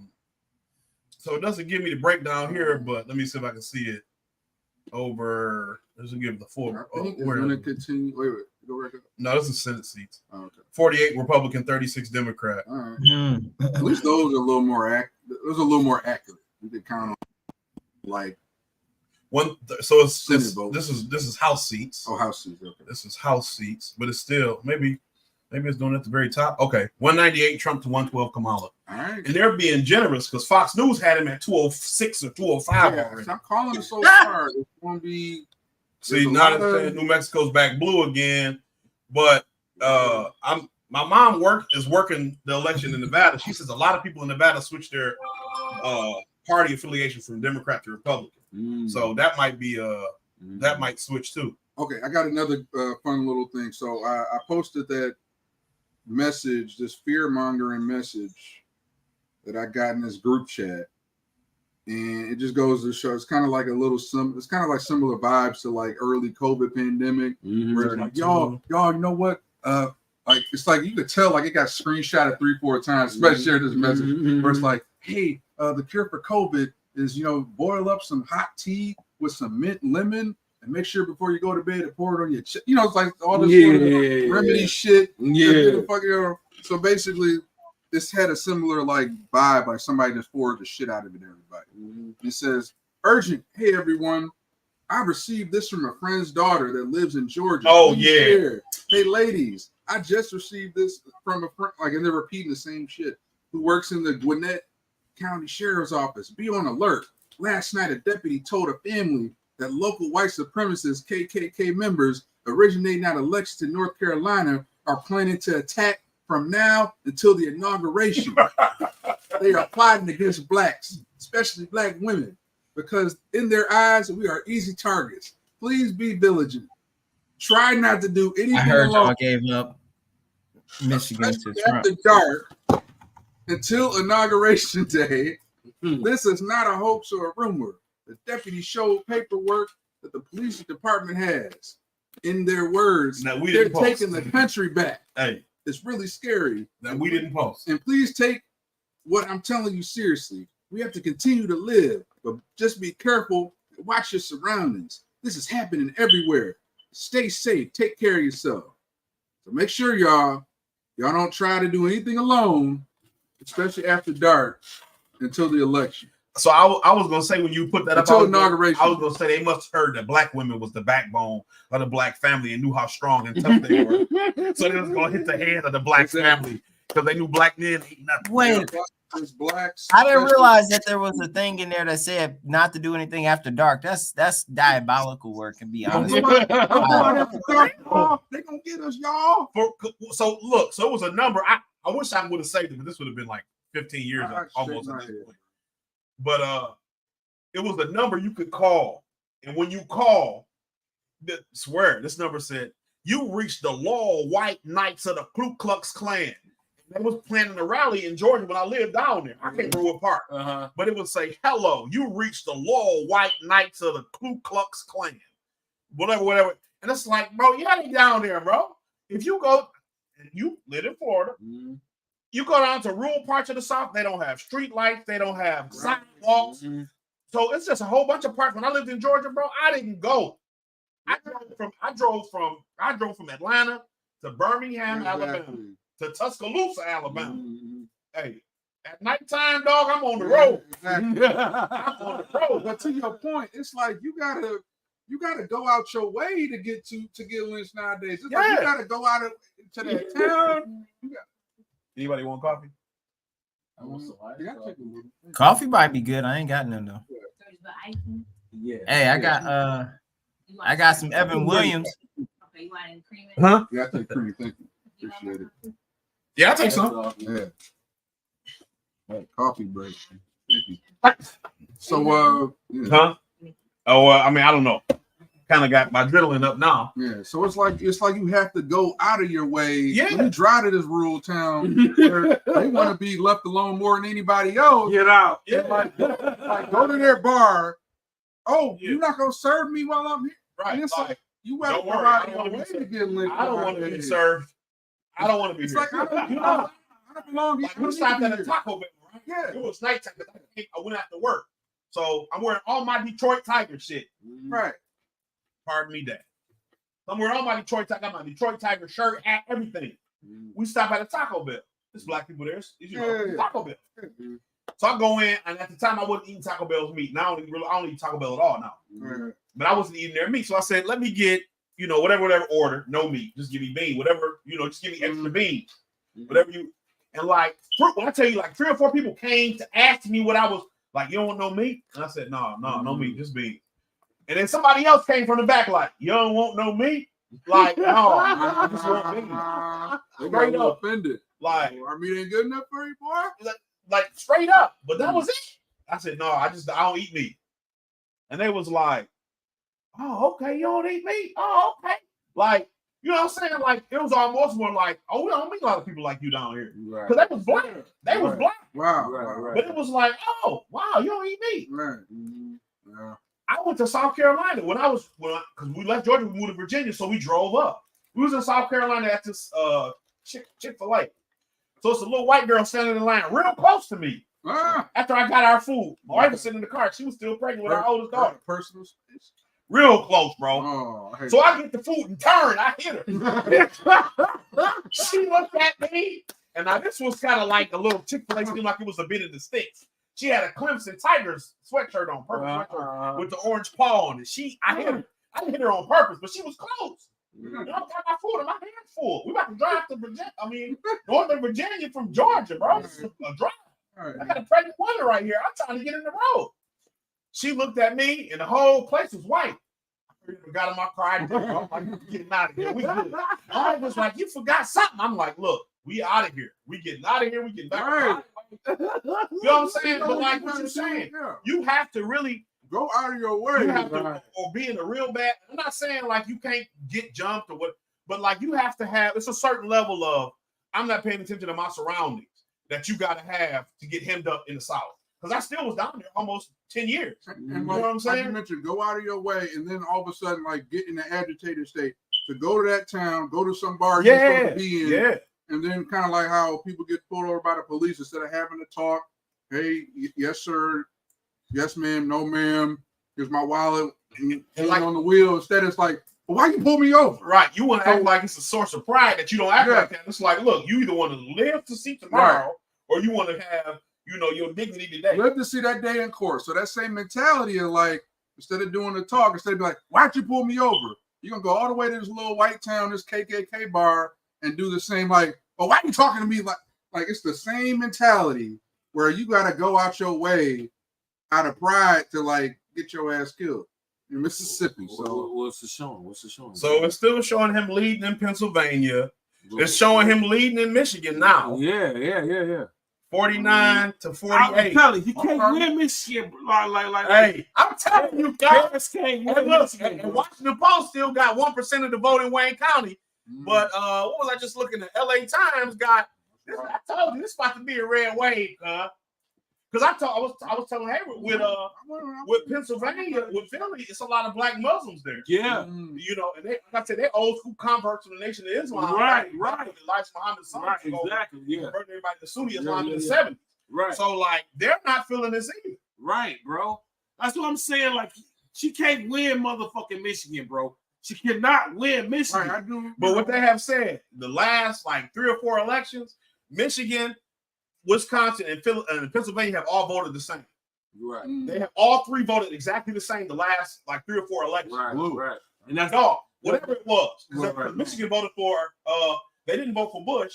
I think both times Michigan voted for Kerry and Gore. Ohio was the one that put Bush in. But all 3 of them, like the last 3 or 4 elections, they all voted for Obama. They all voted for Trump. That's what they call the blue wall. Right. Blue wall. Voted for Trump, voted for Obama. Right. But she don't win Wisconsin, she don't win Michigan, she don't win Pennsylvania. That's why I'm trying to see why they don't call. Let me share this tab. Does she need all 3? That's the question. Does she need all 3? Yes. Look at this map. Yes. Look at this map. Yes, she does. If she don't listen. Trump is winning Virginia. Trump is winning Georgia. Trump is winning. If Trump wins Georgia, Michigan, and Pennsylvania, or if Trump wins Georgia, Pennsylvania, and Wisconsin, it's over. Minnesota don't matter. But if he don't win Minnesota, that's her running mate's home state. Yeah. He's actually from Nebraska. Hey, listen. They win Nebraska. I'm gonna say something. Forget all that. I'm gonna say something on the record. Tim Walz is softer than boiled ice cream.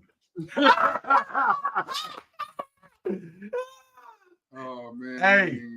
Trump bodied him in that Al Smith dinner, y'all. Yeah. Oh yeah, bro. When I tell you that was the funniest thing, Everybody was thinking.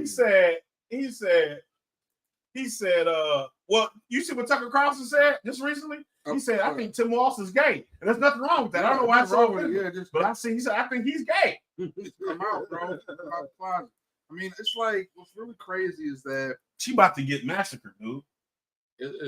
She's about to get massacred. Look at the map. Yeah. Don't say that, man. Don't say that. She's about to get massacred. Yeah, you two gonna knock us down, man. You two gonna knock us down. Hey, not real. That's the number one. You know you losing when you put money on it. You know you losing. Now let me say this though. Whoever you bet on, you losing. Let me say this though. I think we also. I bet it on the Spartans. And We they all- fucking whoever you bet on, I bet- I bet it on the Spartans and they fucking. I should put another 10 on Kamala Black real bill, quick. But I think we all need to once again, realistically, just how with the Uniparty and the globalists, how they weaponized COVID to get Trump out of office in 2020. We cannot underestimate the Black Swan events, the false flag events. What are they willing to do? Because if I do agree, if Trump were to win, like, and they can't beat the margin, they can't budget. If the gap is too wide, I'm gonna show you. it could be an EMP, black grid down scenario. I know we don't really go at tinfoil here, but My tinfoil kufi is in yeah. the You said a grid down scenario. Well, you better go grab two. What I'm about to tell you is that my tinfoil we kufi is in cannot, the kitchen. we have to mentally prepare for the possibility of something similar, some event, manufacture the event to either prevent, delay. Yeah, I'm pausing this.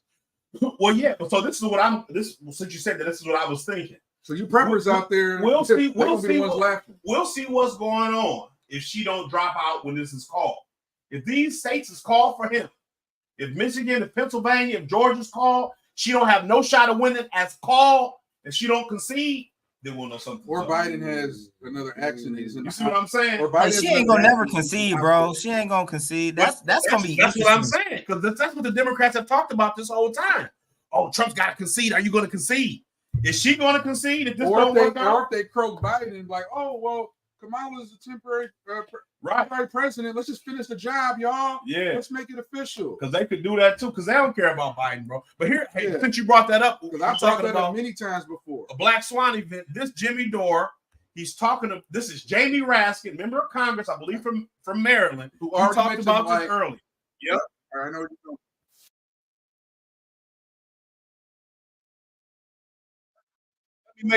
Let me make sure. We got a few. I just want to make sure we can hear this. So Let's give me shout out one any second. new comments. Okay, do we have any?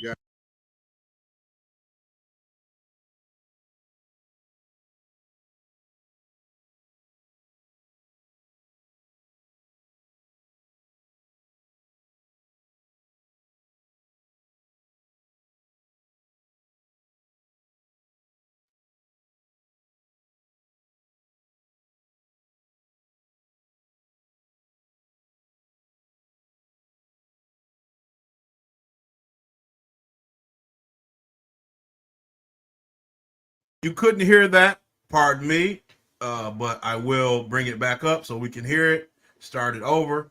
This is so it's the Dems plan to disqualify a Trump victory.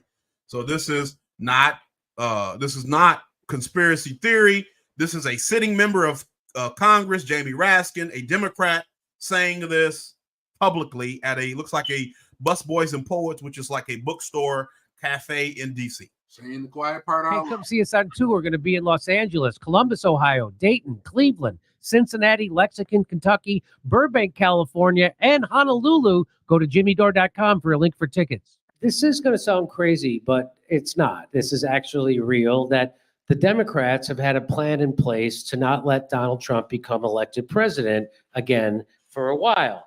And I found out about this through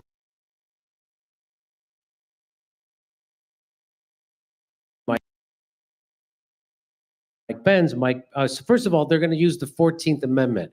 So the 14th Amendment, here it is. It said, no person shall be a senator or representative in Congress or elected president and vice president or hold any office, civil or military, under the United States or in any state who has previously taken an oath as a member of Congress or an officer of the United States or a member of any state or as an executive to. Well, see, this is the thing that I was going to bring up. The Freedom Collective, we have gone over a lot of the Reconstruction Amendments kind of, ad nauseum, just to kind of break down how they should be applied to us today and the ways that they have been abused. And this is another example of them using the Reconstruction Amendments in a way that doesn't benefit us, but in a way that benefits some other cause, right? They didn't even use these at the people in the Civil War. This was not even applied to the people post-Reconstruction. Jefferson Davis And those people who actually, Jefferson Davis was the president of the Confederacy. They didn't even use this against him to stop him from being able to join the Senate again. You know what I'm saying? So this shows you the level of depravity that these people are willing to go to try to get their objectives done. I was going to say this when we were talking about the Colorado. Yeah, they dusting it off right now. You didn't even use this to protect black people who this was intended to protect, or to protect the country from real insurrections. You had some of these people's statues in the Capitol building. Right. You know what I'm saying? Some of these people's statues was taken out only recently after the George Floyd situation and a lot of the stuff around Black Lives Matter.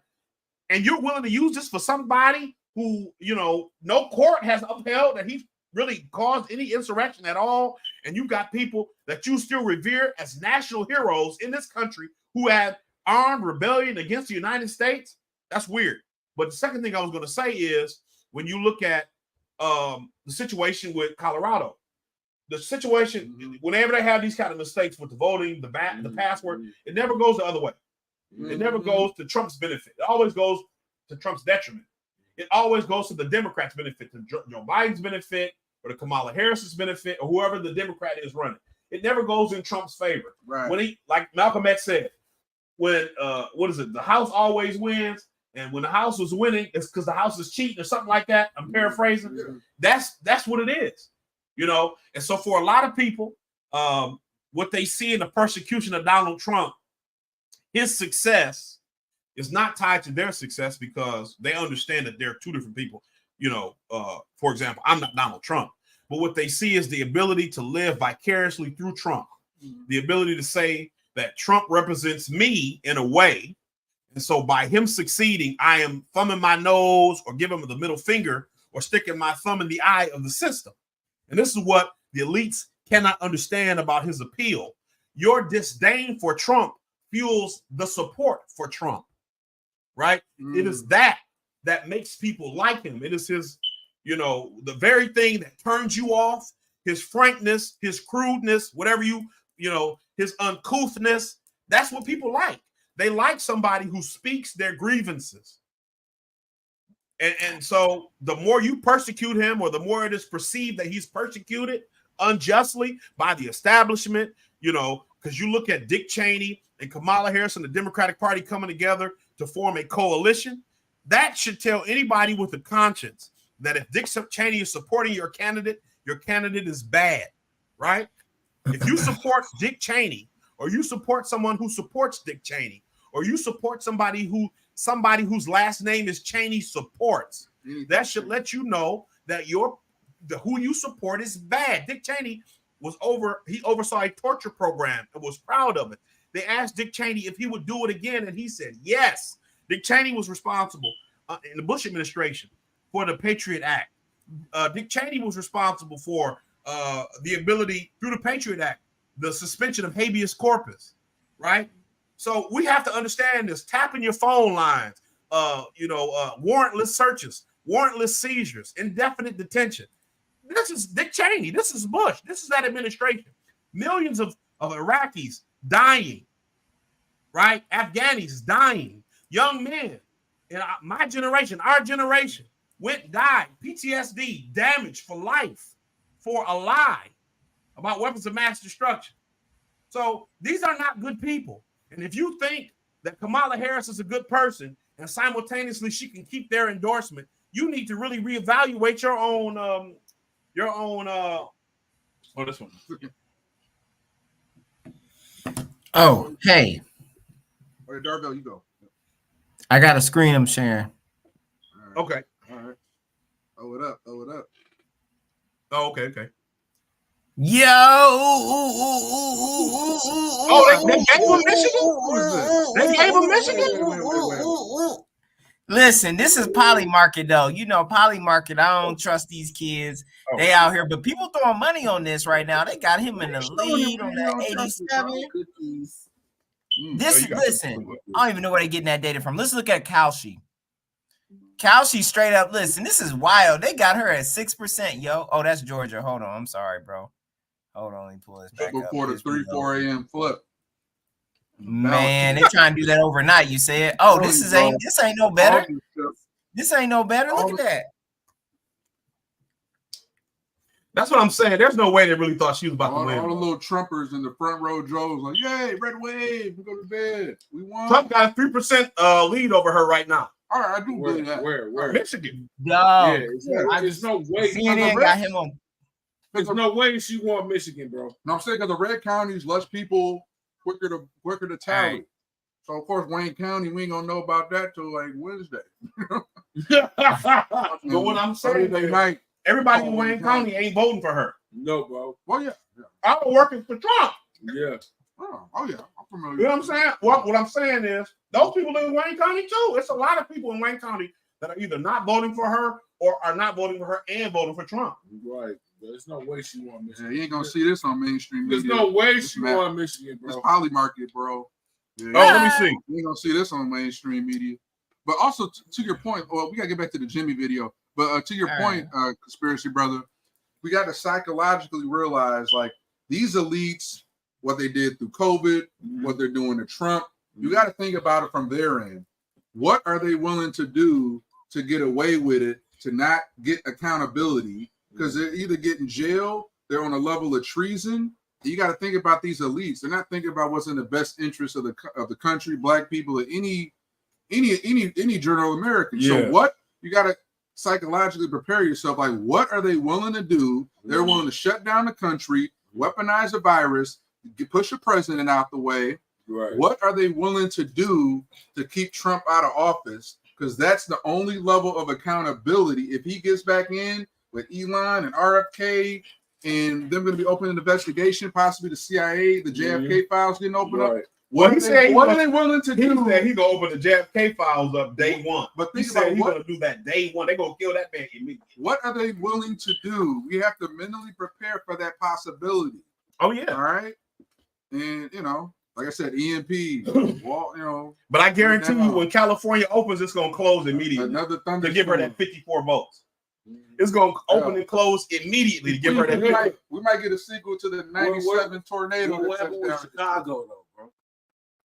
That's what I don't know. I can look at the detailed map. Chicago was talking about they going Trying to flip. Yeah. Yeah. Chicago. What they saying in Chicago? I mean, Chicago or Illinois, should I say? Yeah. That's still Look, but see, look, Detroit's still showing 1%. All right. Is it? Trump's gaining a bit. Yeah, still 1%, still the same 3,900. Macomb finally switched because they was trying to say Macomb was going for Harris. Like, bro, no, you're not tricking me. No, not Macomb.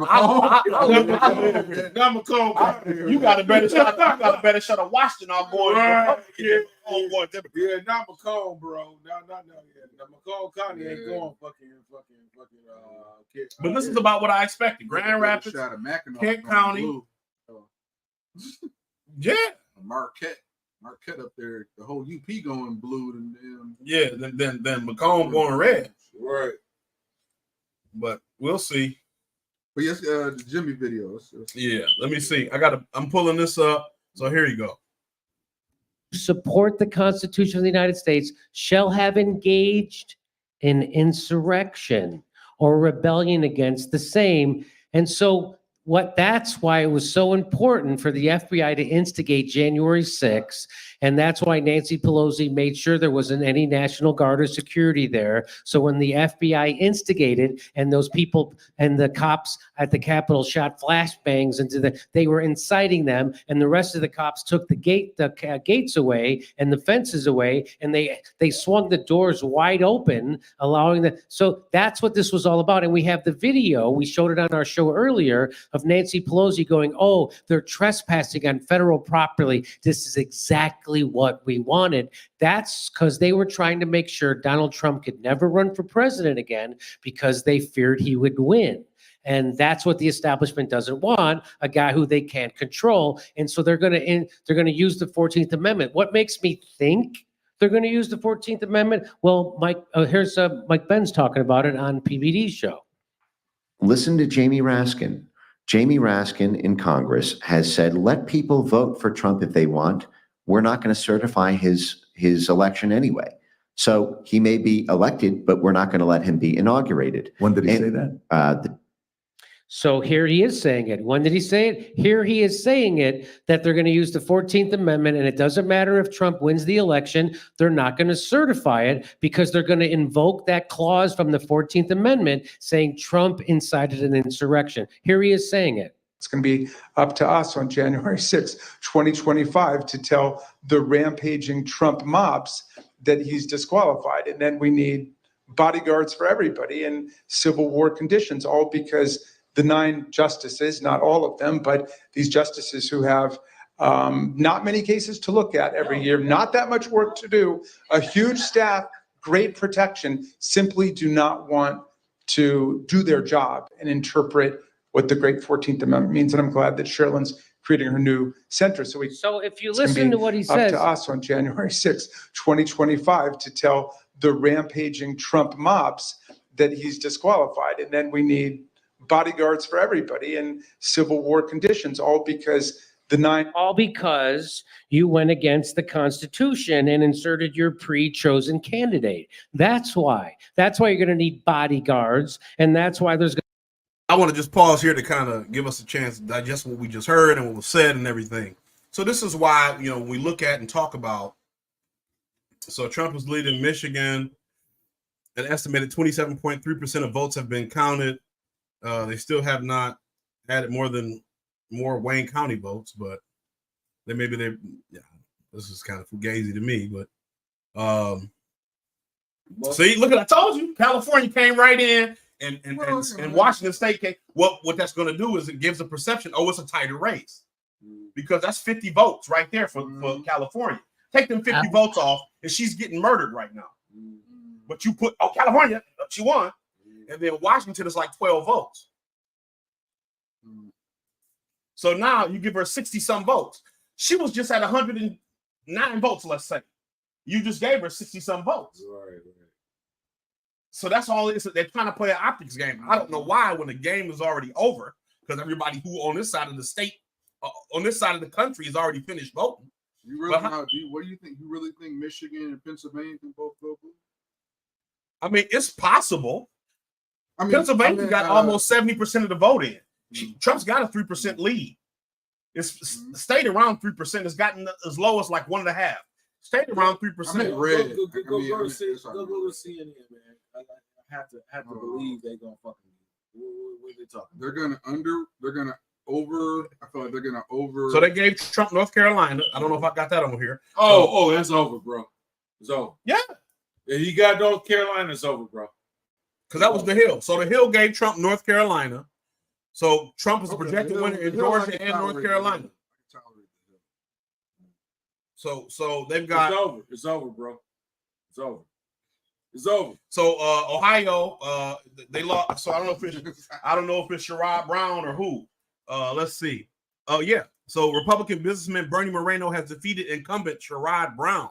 So Ohio said we done with Democrats totally. We getting Sherrod because they tried to say Sherrod Brown was some big labor champion, working class champion. I guess Ohio had other plans.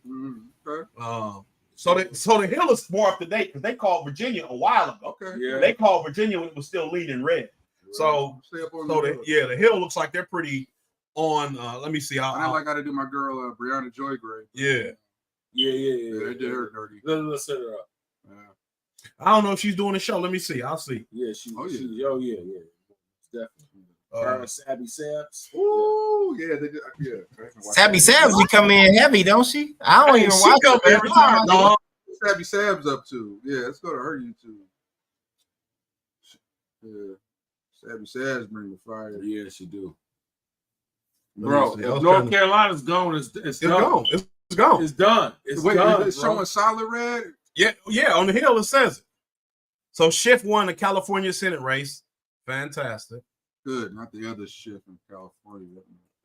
No, I think that's what that was. Adam Schiff. Adam Schiff won his seat. Yeah, for Senate. I know you glad you left. Yeah. One of the 40 reasons. Yeah. See, they don't have. At least 5 states reported fake threats, something the FBI later attributed to Russia. Man, get out of here, bro. I'm gonna go on CNN because the Hill doesn't have their results all curated in one spot like all the other places where you got to kind of parse through stuff. So I'm gonna just I'll do politics. CNN. Then we'll see if it's worth talking because the Hill I still got the Hill up. Actually, I just say just check the Hill rest of the night. CNN, I never know what my goodness, what did I they got this put? week.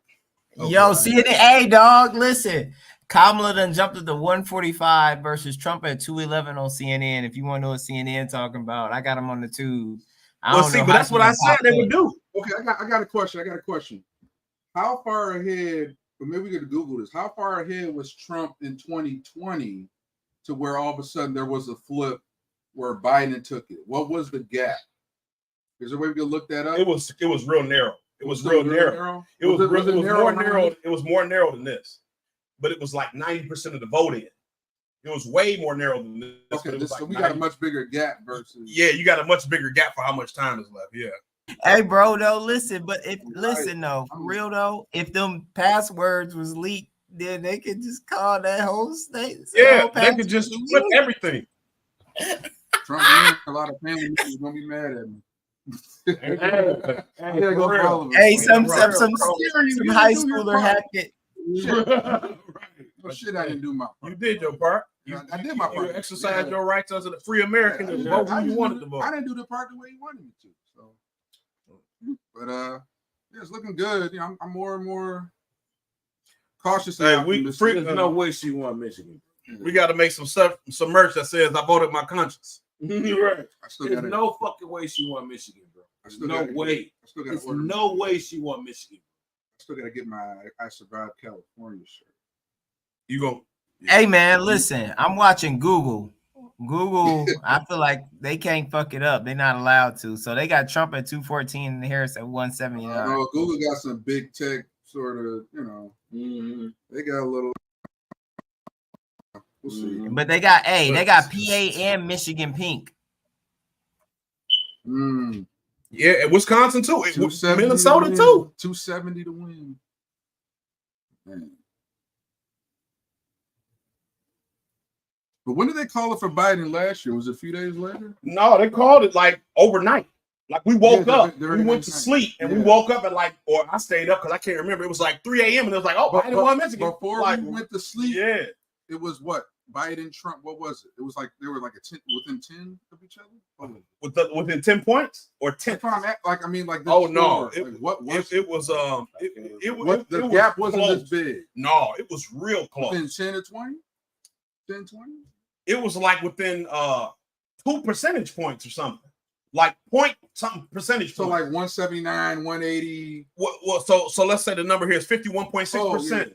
It was like 51 and 50 or something. Yeah. It was like narrow. And it was like 90% of the vote going, but it was he still needed like 400,000 votes to beat him. So it was like, it's 90% of the voting. This is it. It's over with. Then we woke up the next morning, there was like 1 million votes came out of nowhere. So that was what happened. Yeah. But like as far as the it was way closer. It was way closer. This is nowhere. This is way closer. This was way closer with before. That was never from what I remember. So. Yeah. No, it was way because I remember me and my wife talked about it. Like, what the hell? How did you get all these votes out of nowhere overnight? Yeah. So here, Darville, I got Google up right now.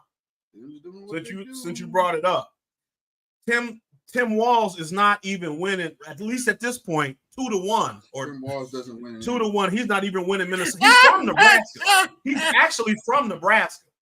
Mm-hmm. He's born and raised in Nebraska, but he's not winning his adopted state right now. You see that video where they he'll throw on like a hat and like a mechanic outfit. He was like trying to like change a car for an ad. All he did was like take the air filter, shake it, put it right back in. I love changing carburetors. Like, bro, what are you talking about? Hey, bro, listen. Video game. Like, he's just like us, young voters. He's playing a video game, but it's like a clean desk. Right. The interns literally just set it up to stage the photo. And then somebody put up this meme like, "Hey, bro, this you?" And it had like Call of Duty Stolen Valor. It was like, bro. Hey, man. Hey, no, I gotta pull this. Hey, have y'all seen them dang ads between both Walz and Harris advertising they need donations, and they'll give you a recipe to one of their family food. Oh, that hot dish. I'm so tired of Minnesota people in this damn hot dish. It was, yeah, I'm like, I don't want your Minnesota recipe. Yeah, here we got. So Krista says they're making us fight sleep to get to these results, and Brianna just said before we went to sleep it was red. When we woke up, it was blue. We woke up to it being blue. That's what happened. That's what happened last year, that election. It was red. Like he was winning everywhere. Then we woke up like he won Georgia. Biden won Georgia. And see, on Google, they're not giving him Georgia. That's what I tried to tell you. I just told y'all. I mean, obviously, everybody who's watching, all four of you watching will remember that I said when California comes in and Washington, they'll probably give them those immediately. They'll give those to her to boost her numbers up while they're still dragging on Georgia and North Carolina, even though the Hill already called both of those. Because you give Georgia, that's 16 votes. North Carolina is like 12 votes. So that'll give him an extra 30-some votes. So it'll be 240-something to 179. That's still a 70-point lead. It looks better to show a 40-point lead than a 70-point lead for the Democrats because it's like, oh, we're still within striking distance. Michigan, Pennsylvania, she's not winning that stuff. You see what I'm trying to say? But they still want to try to make, I don't know why, unless they're going to do something shady later. I don't know why, because let's see. Yeah, North Carolina's 16 votes, just like Georgia. So that's 32 extra votes. So 32 extra votes onto 214 will be 246. So 246 is exactly 73 votes. I dig it. I can dig it. Getting a little more, You see what I'm saying? Yeah. Okay. So there in Arizona's going to the to the Republicans. They can try to make it as close as they want to and all this, but definitely that's going red. Yeah, Arizona. They've been getting a lot of blue flight from California to Arizona, but they not all of them aren't going there just to vote the same way they did in Cali. So there's still gonna be those blue voters. They just gonna keep like locusts place to place, wondering why it went to shit. But I think Arizona, that's gonna go. So let's see. Here's the Hill's live election updates. So Florida was trying to overturn their 6-week abortion ban, but it did not work. So that's still in place. Harris takes California. I guess she can finally win her home state. Shocking. Schiff wins Senate race. Look at him. He looks like a Nancy boy. He looks like he calls his mom mother. Mother. I did a good job, mother. Norman Bates looking at. Right. Harris campaign race will come into focus in early morning hours. Race will come into focus in early morning hours. Give me my tinfoil, bro. Give me my tinfoil hat. I'll get it. Give me 1 second. I got it.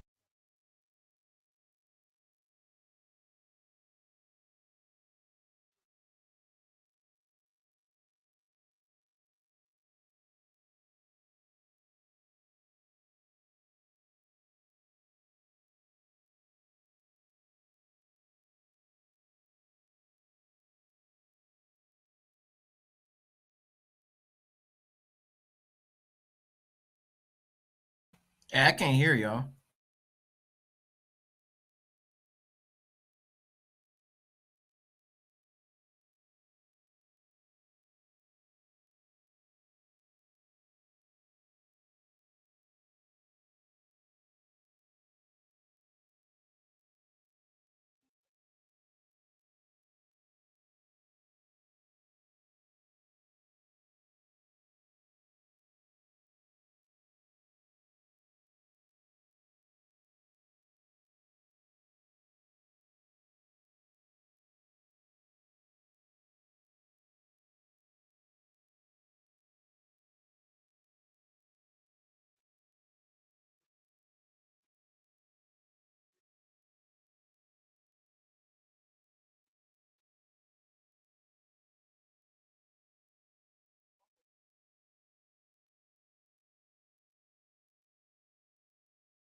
Oh, he couldn't hear us this whole time. My bad. It was muted. Damn. We had all this good convo and you couldn't hear nothing we were saying. What is Darvell? Yeah, my bad, Darvell. Nobody could hear us, I guess. Damn. What's the last thing you heard? He said he over here. He typing in all caps. I can't hear y'all. My bad. My bad. Y'all seen the other message too, right? Oh, my bad. Yeah. Oh yeah. What? You fell asleep. Oh, okay, Elizabeth Parker. Thank you for letting us know. Myself around midnight, I might be. We gotta keep. I might start hitting the road. Yeah. We got to see what this is exciting though. Yeah, we got to see what the Hill is reporting because they're reporting the most up to date. So they still have Trump as the projected winner of North Carolina and Georgia. Let's see. I'm good. Oh yeah, it's Ice Puppy down there. I'm good. Yeah, I'm good, bro. I'm good. Polls close. I'm sure Idaho's going Trump. Oh yeah. Sure. Nigga, I showed up all the way over here, bro. Oh, I was like I said, I was working at Poll Center on the west side, so I was already down there. It was a pollster in Iowa said that Harris was up by 3 points. And so Trump, after he won Iowa, said enjoy retirement. Her name looks like a woman, Jay Ann Selzer. I don't think she. What? He had to drag her, huh? Yeah. Kamala ain't win the Iowa. No, he already won it. Yeah. What were they talking? They said Iowa was up by 3 points. Yeah, they said she was up by 3. Trump aides celebrated his victory in Iowa by mocking respected pollster Jay Ann Selzer, whose poll of the state published last weekend showed Harris leading by 3 percentage points. Quote, enjoy retirement, end quote. Chris LaCivita, a senior Trump advisor, posted on social platform X alongside an article calling Selzer the, quote, best pollster in politics, end quote. So, yeah, I guess the way MAGA came out for the Iowa caucus, like freezing in the cold for Trump, says that's what killed DeSantis and Vivek. You know, that's where that's what killed their race. So, Trump, no way they're going to run the Kamala. Trump won Iowa by 15%. And that's the thing, too. They say there's still a lot of Trump supporters. Like when we talked about, how there's still a lot of Trump supporters who show up in person. Right. That still appears to have been the case. Even though a lot voted in early, a lot have also shown up in person to vote too. Bro, they know that. It's over, bro. So let's see. Any new Trump wins Idaho? We just said for Trump and it hits Kamala. But that bitch said that Iowa was up with Democrats. Yeah, come on, Chuck Grassley. He been there for 70 years, bro. Get out of here. I hope they throw James Clyburn out. He's not up for it. No, unfortunately. See, they ain't called Nevada yet. Oh, Preston Stain. They haven't called Nevada yet? No, they haven't even started. So that's all peculiar. They still ain't called Georgia or North Carolina on LA Times, which is peculiar. So Trump got 230. You call those two, they got two. Trump has 230 without the 32 points that he get from Georgia and North Carolina. So if he wins if with 232, or it would be 262. If he wins Minnesota, if he wins Michigan, Wisconsin, or Pennsylvania, he won. He's the president. Or they haven't even counted Arizona yet. So that's 11. So if he wins Arizona, they just gave him North Carolina. So maybe they did count it. They just gave him North Carolina. Yeah. And they haven't given him. Did we finish the Jimmy video? Did we finish? I'm gonna wear the tinfoil for the rest of the video. Okay. Let me pull it back to Jimmy. Well, I'm gonna stop sharing and bring it back. In the, because this right here, Trump could win all he wants, but hey, look at that, my tinfoil kufi. How you like that? Hey, I'm just putting it on for the rest of the Jimmy. Because I was gonna actually make a new one because I want to make one that's more solid. Because that was all just it's like paper towel or the classic aluminum or the classic Hershey Kiss. Yeah, well, see, I wanted a tinfoil kufi. Yeah, kufi. Yeah, so that's the only reason why it's that shape. I was gonna do a tinfoil because Tariq always say that tinfoil kufi. Yeah, so I'm like, I'm gonna make one since we do our Freeman Collective. I'm gonna make a tinfoil kufi because I think that's hilarious. I feel like 10% black. You know? Hey, did you just say that? Hey, did you just say that the update was Trump was at 230? Did you already say that? All right, bet. We got another chat. Oh, let's see. Yeah, shout out. Let's see. She was a psyop. I don't know who, but yes. I assume Kamala.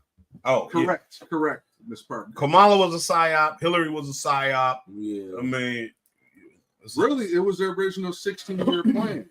It was originally going to be. Yeah. It was really like they originally going to put a Hillary in there. Oh wait, they were like, no, Barack identity politics away. Hillary, you're going to wait till 2016. Yeah. Well, see, but that's when they still because when you think about it, that would have been their plan. But they still had a fair enough election that Barack Obama won, and he was able to win the general election. Yeah. They tried in 16, which is going to put Hillary there. Oh, Bernie run, and like I can't remember the other two guys who ran. They underestimated Trump and what he could do. They were like, they underestimated Bernie's support. And so they had to do something, you remember? Because that's why Roland Martin got fired from CNN. Mm-hmm. That's why Donna Brazile got fired from CNN, because they was giving Hillary Clinton. She got fired from CNN. Debbie Washington Schultz ended up having to step down. And Roly Poly got fired from TV1 because he gave Hillary the question. Yeah. So that's what happened. Roly Poly. But let's see if we can finish this video about 4 minutes.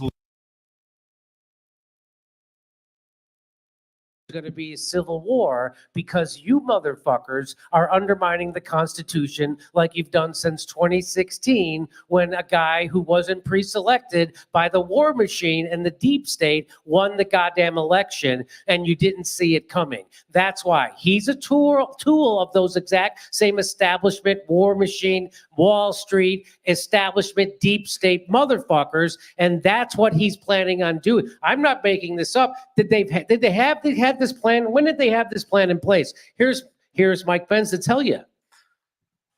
You'll see what it says there in yellow highlights with the red highlight. Again, this was in June 2020, being organized by military intelligence, State Department, and high-level political operatives from both sides of the aisle. Again, both the former heads of the both major political parties who were both anti-Trump. And one of the most consequential moves in their war game for how to make sure Biden was inaugurated, even if Trump was elected, was that Team Biden role played by no less than John Podesta, who would then occupy this very senior slot in the Biden administration, White House. So they did a role play on this, just like they did Project 201 when they role played COVID, and it worked out just like they role played it.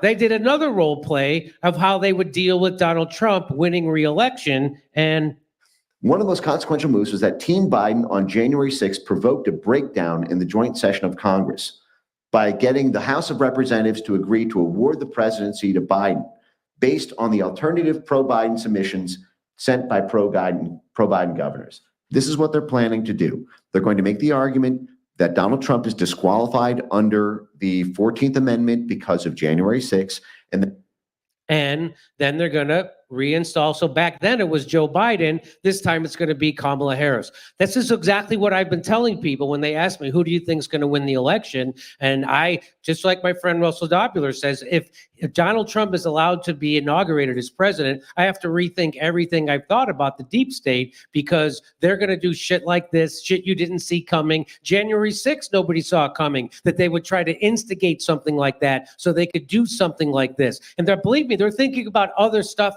as we live and breathe right now. They're thinking about other ways to do this, if not blatantly outright flipping votes, which is what every video I've seen show. There's no video that shows they're flipping votes for Donald Trump. It's always the other way. Let me throw it to my panel. What do you have to say? I mean, Jamie Raskin says it right out in open. He blurts it right out. He's not trying to hide it. He's got Mike Benz has the document. What do you all have to say? Well, it's like the late Norm Macdonald's great tweet about an insurrection so deadly that they stayed between the velvet ropes as they were walking through, right? That's called the Invite-em-in insurrection. Yeah. The Invite-em-in insurrection. Dude, this has all been about pressure from above, pressure from below. They want martial law, so they're trying to just wind us up so badly. You hear them. Oh, we're gonna have civil war situation. That's what they want, so they can just throw out the Constitution, and whenever they seize power, they never give it back. I think Governor Newsom still has COVID power. When do we end that? That's what they want. They want to throw out the Constitution and install continuance of government. Okay, so Yeah, Jamie wants to talk about that we're going to have a civil war. God forbid the Democrats provide any kind of policy that's going to gain my vote. Yeah, 100%. You think he just wants a civil war because he wants one of those hats to cover his repulsive looking hair? No, by the way, yeah. He looks like, I don't know if you watch Always Sunny, but he looks like when Frank Reynolds went to a mortician to do his makeup to not look like a kid diddler. Hey, come see us on tour. We're going to be in Los Angeles. So yeah. So with a lot of the stuff that we're talking about, we were talking about how stuff always goes against Trump and never goes against the Democrats. It never happens to happen to Joe Biden or Hillary Clinton or Kamala Harris. It always goes against Trump. Such a coincidence. And like I said, it doesn't matter if you support Trump or not. Me and Gerard have already expressed to you our opinions about voting, who we voted for, how we voted. And so what you need to understand is that if they can do this to Trump, who's a member of the leader of the Republican Party at this moment, the Republican candidate for president, one of the two major parties in this country, they can do this to Bernie Sanders. They can do this to Jill Stein. They can do this to some other progressive candidate or some other candidate who you might find to be anti-war, sufficiently anti-war, sufficiently pro-American, sufficiently pro-reparations, sufficiently spending your money at home, closing military bases, whatever, right? They can do that because the deep state controls all this stuff. And so we're not advocating for a country where elections are truly free, like they always try to say free and fair elections when they're talking about some third world country. We don't have that here, right? If I still got to wait 3 hours for election votes to come in, for vote totals to come in for cities or states on the East Coast, we have a problem, right? Because when Venezuela has these issues with their elections, and they don't even have issues, but when their elections have problems, then the United States will say, hey, this ain't right. Something's going on. But when the U.S. does it, ain't nobody saying nothing. Mm-hmm. We just sit there and accept it and act like it ain't no big deal. What's really going on? So James Carville said early results look concerning for Harris. I don't know how you say early results 3 minutes ago. We're already 3 hours into the election, almost 4 hours. So I don't know how early results, but if you get any earlier, it'll be tomorrow. And then we'll start to ask questions about why the later results look good.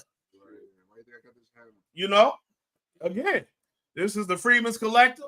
I have to our honored guest in person in studio. Yeah, brother Hayward, conservative brother here. He's got the honorary tinfoil kufi. I have to just make some more so we can kind of pass them out. Whenever we have a guest come over who might want to borrow one or use one, we have like a guest tinfoil kufi because I like mine too, but I'm a polite host. But this is just simply where it is. You can see they've given Kamala Harris more votes. She's got 187. I don't know what they gave her. Must have just gave her Oregon. Yeah, they gave her Oregon. Yeah. So again, they got Trump stuck. He didn't get. He hasn't gotten Georgia yet. They haven't given him Arizona. They haven't given him PA or Minnesota or Wisconsin or Michigan. Now, Michigan is only showing 30%, and Wisconsin is showing 66%, but PA is showing 76%. So, I think, you could call some of these states. Minnesota's only showing 16%. Georgia's 91% done. He's got a 3% lead. They haven't called Virginia yet, which I'm surprised about. 77% reporting. She's got a 2.2% lead. Showing up on the screen share. Say it again. I'll put that on screen. Oh, sorry. Okay. So on the Google's election, Michigan's showing 34% of the vote in. Trump's got a 7% lead in Michigan with 34% of the vote in. Pennsylvania, 76% of the vote in. He's got a 4% lead. Wisconsin, 67% of the vote in. He's got a 3% lead. Minnesota, Tim Walz is the current governor of this state, and Donald Trump's got a 2-to-1 margin right now with 16% of the vote in. He's got 60.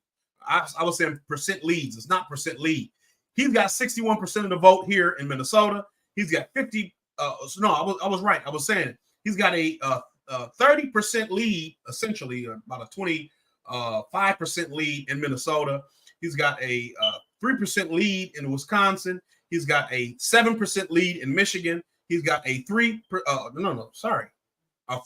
lead now in Pennsylvania.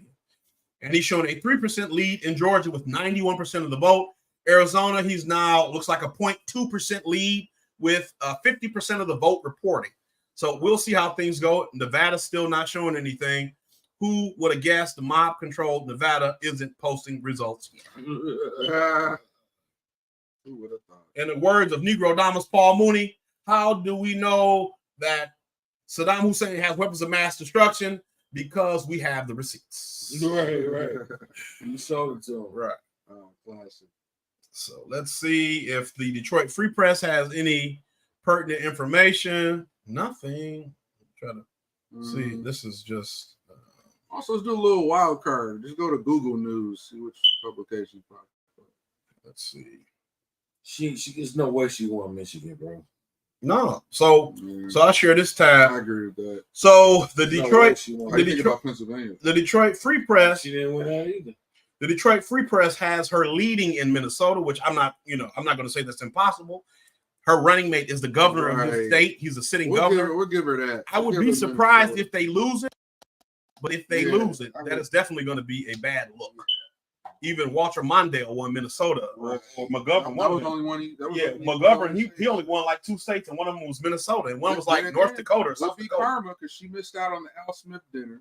Yeah. The last presidential candidate that did, Walter Mondale. Yeah. So it might be a little bit of karma going on. It might be the Catholic karma. I don't think I'll be able to fall asleep tonight. It's like, and I have to be to work till afternoon tomorrow. So. What you say? Go to Google News.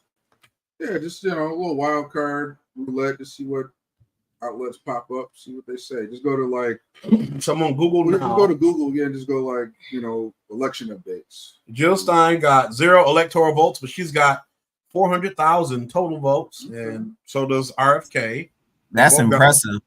Yeah, I mean, hey, I love it.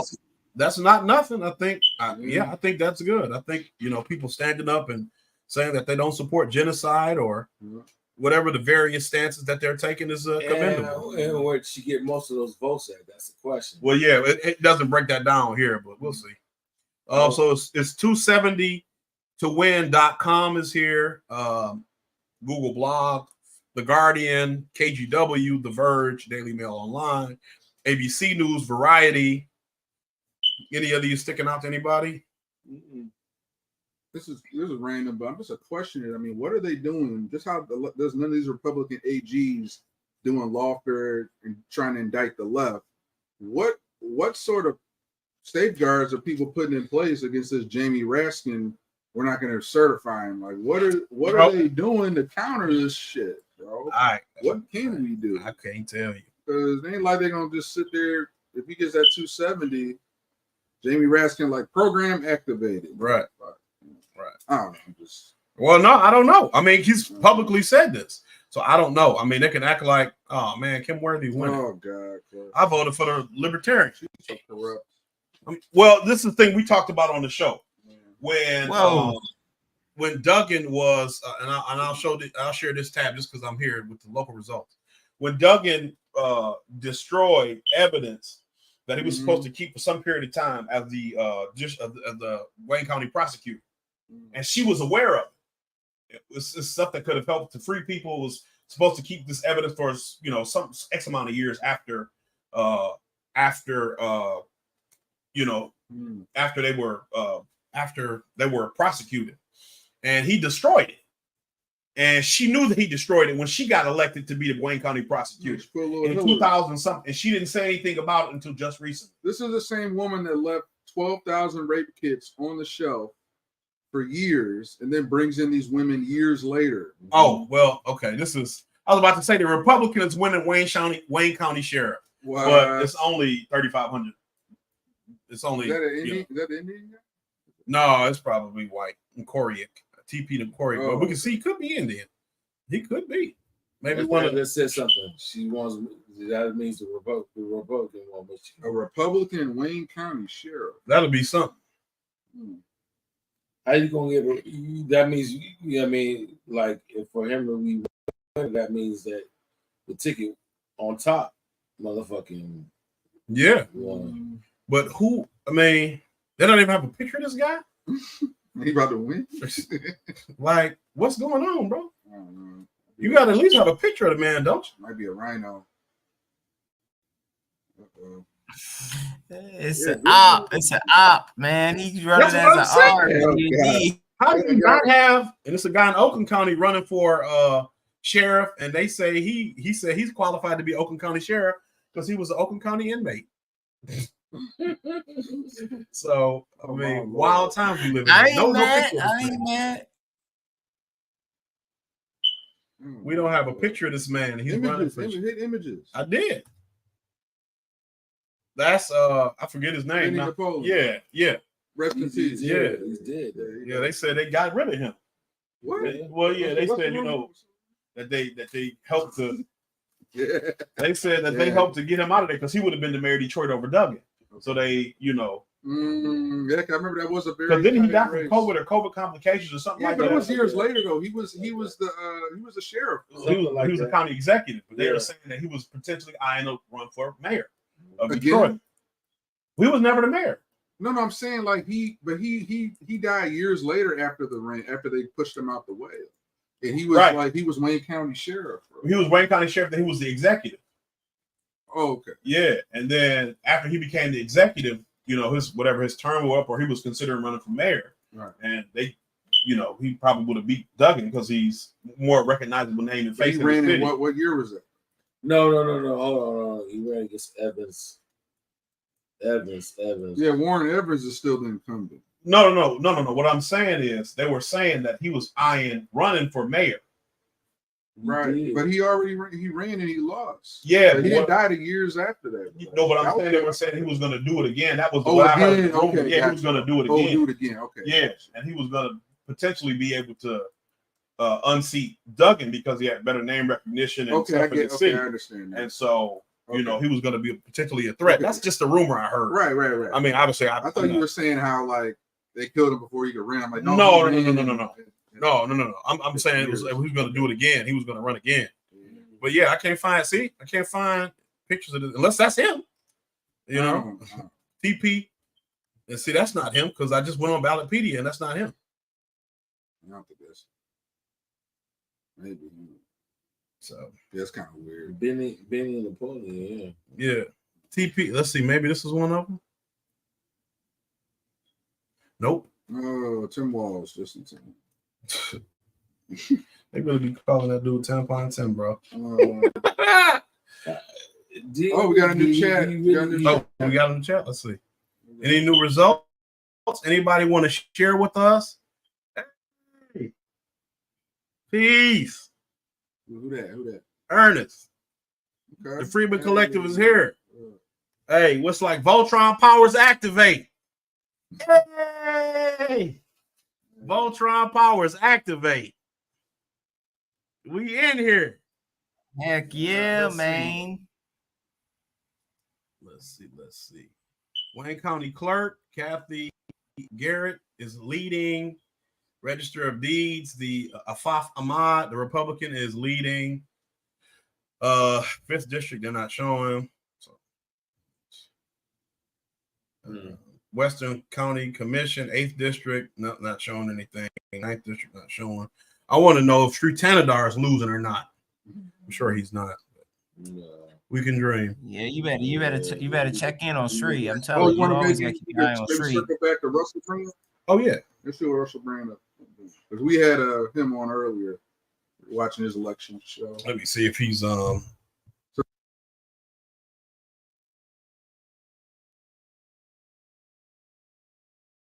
Hey there, it's Jamie Edmonds with WJR 760. Join me along with Guy Gordon and Lloyd.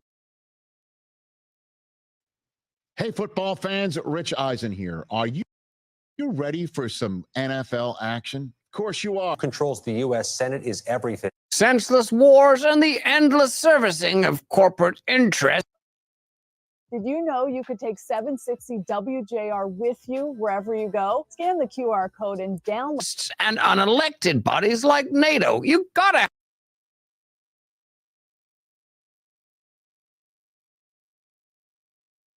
Russell Brand ain't about this life. He only did 2 hours. He ain't about He's this over life. in UK, so it's He don't have the American stamina. See, it's an hour. He ain't- that's why they lost their empire and we still got ours. That's right. So let's see. Yeah. So let me update the Hill because maybe they'll have some more live updates because they don't have. I wish they'd have a map. Harris wins Washington. Well, sure. Harris wins Oregon. Let's see. Do they have any? I don't want to know his bio. I just want to see the map. I don't think the Hill has a map. That's what I'm saying. Like, just go back between like Washington Post and Fox News. So it was like, yeah. Let's see. Here's Washington Post. This is the. They still don't have anything in for Wayne County, of course. LA Times. LA Times. Trump still got about a 5% lead in. Oh, so Wayne County starting to come in now. 14.9% of the vote in. Harris is leading in Wayne County, but I mean, with the amount of votes that are in right now, it's not consequential. So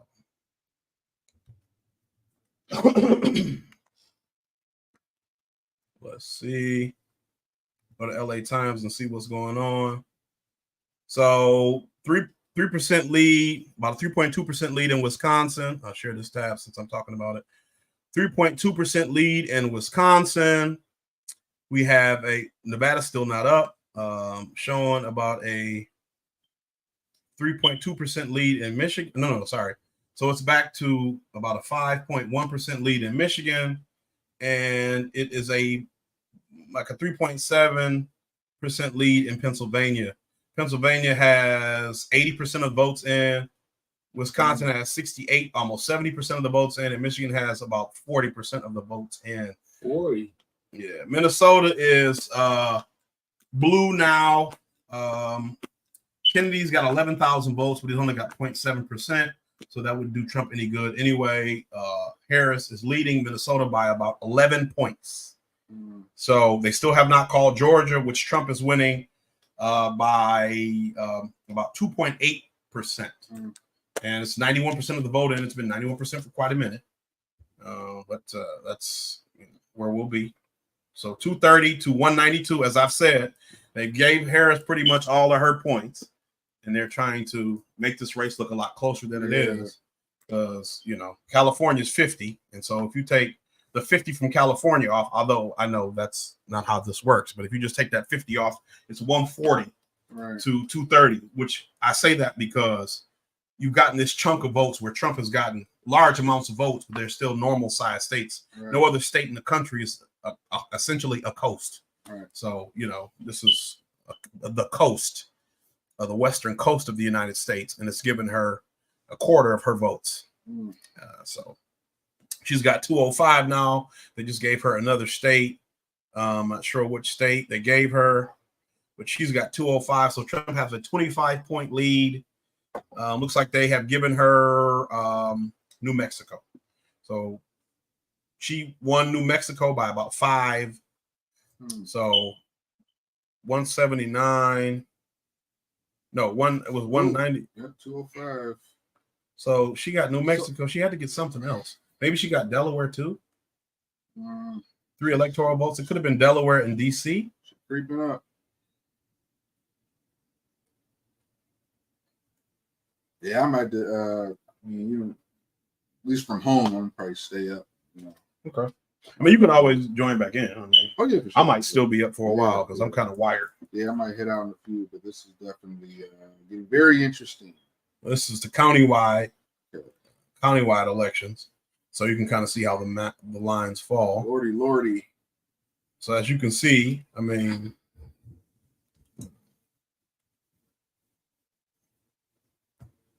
Arizona, Maricopa County, but nothing in for Nevada yet. But as you can see, the vast majority of Wisconsin, the vast majority of Pennsylvania, and it even looks like the vast majority of Minnesota is still going to be red. It's just those small enclaves. This is very interesting, man. This map is extremely interesting because if you just look at this redness, right, and you break it down to a county level, it just shows that, like, it's interesting. Yes, we want individuals to have their voice heard, and we do want a democratic society where each individual count or each individual voice can accumulate to the overall majority or minority opinion.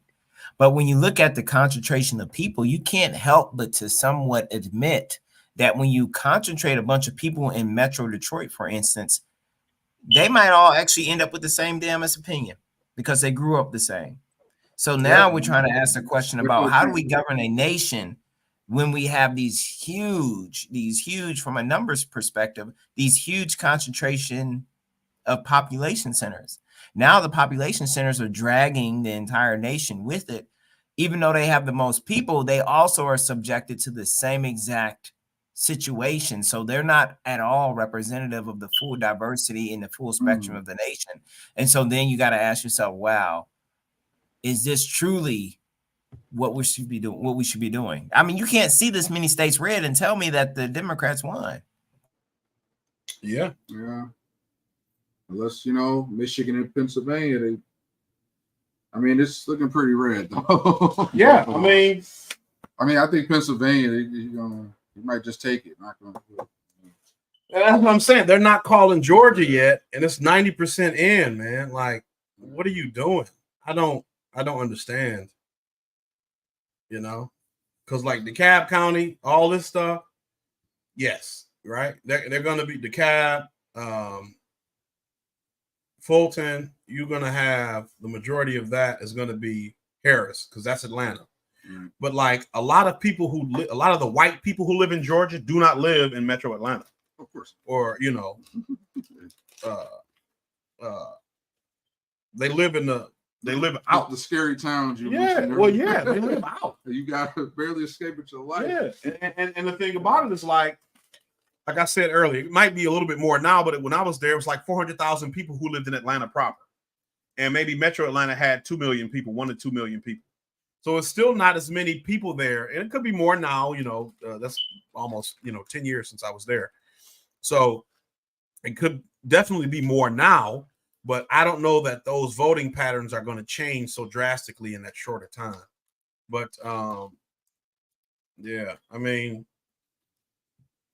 a lot of black folks with TDS going to need counseling in the morning. Yeah, things keep doing this way. You got a lot of hands to hold tomorrow. Except for Cook County, which is a lot of people, Not get too cocky. A lot of people in Cook County. Trump won Harris won Cook County basically 2-1. But pretty much everywhere outside of Cook County. That's Chicago. Yeah. Pretty much everywhere outside of Cook County, it looks like McLean, Harris won. But everywhere outside of Cook County, pretty much, Trump won. Trump won going away with it. Like 80% of the vote. And it's just Cook County is, it's 1.2 million votes for Harris. Illinois look pretty much blue. Well, yeah, but when you actually go into the different counties, it's all Trump. Oh wow. Yeah. But they're still showing it as like blue. Yeah, they're showing all these areas blue, even though the only one that's really blue is like Cook. I don't know why they're doing it that way. Wait, what's LA? It's LA Times, bro. Well, yeah, but I'm saying they did it for Michigan. Let's hop back over to the Hill and then let's see if they for got shits and giggles, maybe Fox News. Let's see if they got any new information. We can go over to CNN and we can go over to Fox News. So they say Trump wins Georgia on the Hill, but they're the only ones reporting that. Everybody else is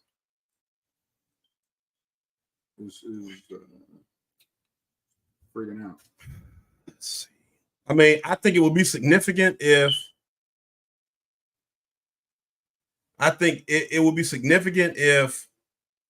Trump does win Nevada, because Nevada tends to be Democratic. They're very heavy union because of all the people working in Vegas.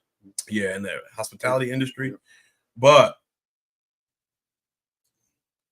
he said, Chris Wallace says that the Tuesday night's election feels more like 2016 than 2020.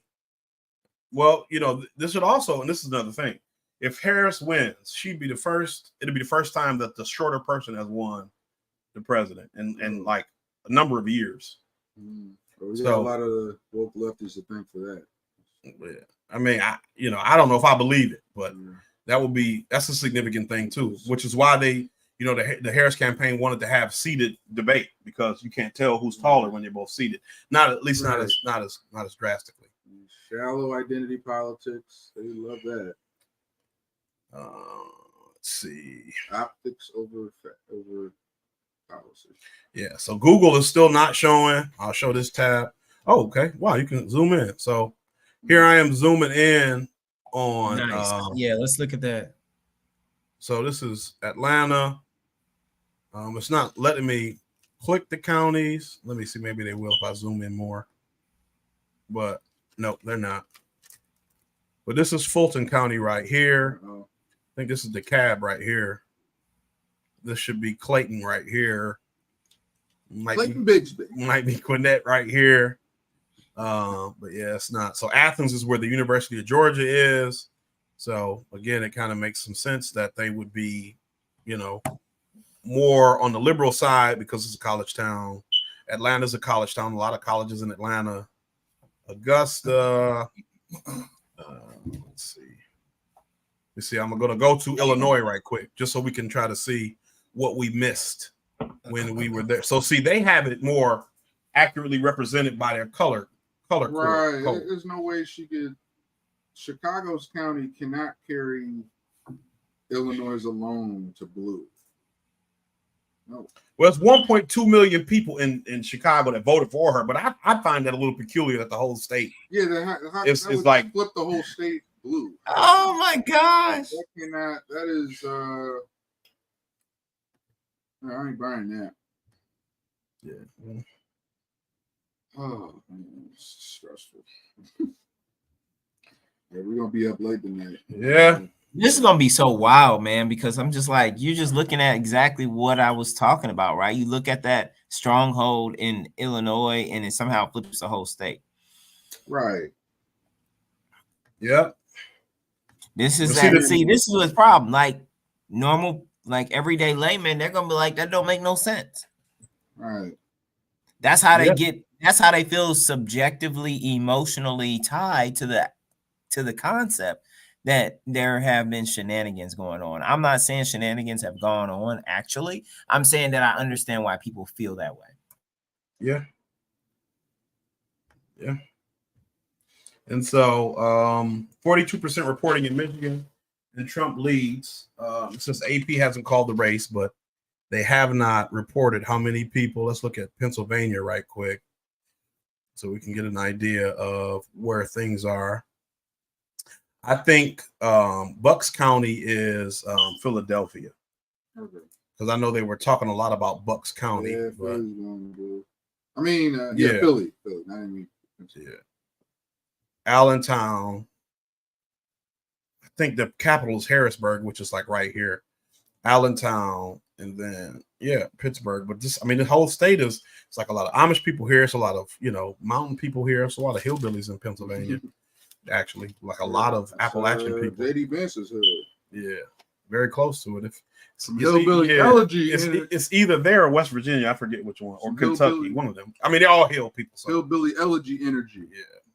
But yeah, I mean, it does strike you that representative. I mean, but this is why West Virginia split off. West Virginia and Virginia used to be one state, but West Virginia felt like they were being ignored by Virginia.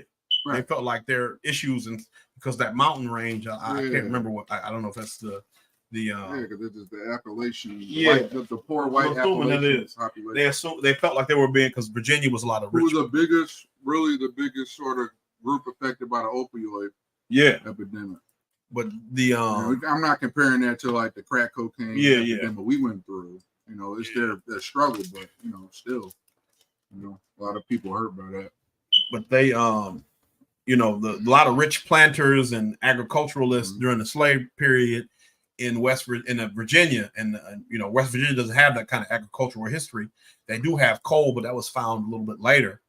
And so they split off. And that's why West Virginia actually was in the north, and Richmond, Virginia was the capital of the Confederacy. So whenever you hear people from Virginia trying to say, oh, yeah, we're not the north, I mean, we're not the south, we're not a southern state, the hell you aren't. You are the capital of the south. So, chill. But yeah, still haven't called Georgia yet. 93% reporting. Trump has a 2% lead. Maricopa County, Trump has a 0.4% lead with 50% reporting. Trump has a 6% lead in Michigan with 42% reporting. He's got 82% reporting in Pennsylvania with a 4% lead. And Wisconsin, he's got a 4% lead with 74% reporting. So I think if he could win Georgia and Wisconsin, let's see, he needs 270. He's got 30. Wisconsin is 10. Georgia is 16. That's 26. That'll give him 56. So 256. He'd still need to win either Michigan and PA along with Arizona in order to seal the deal.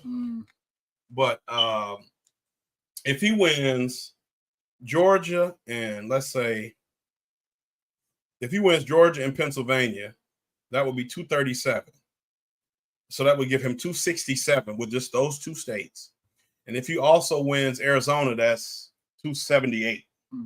So that would be it.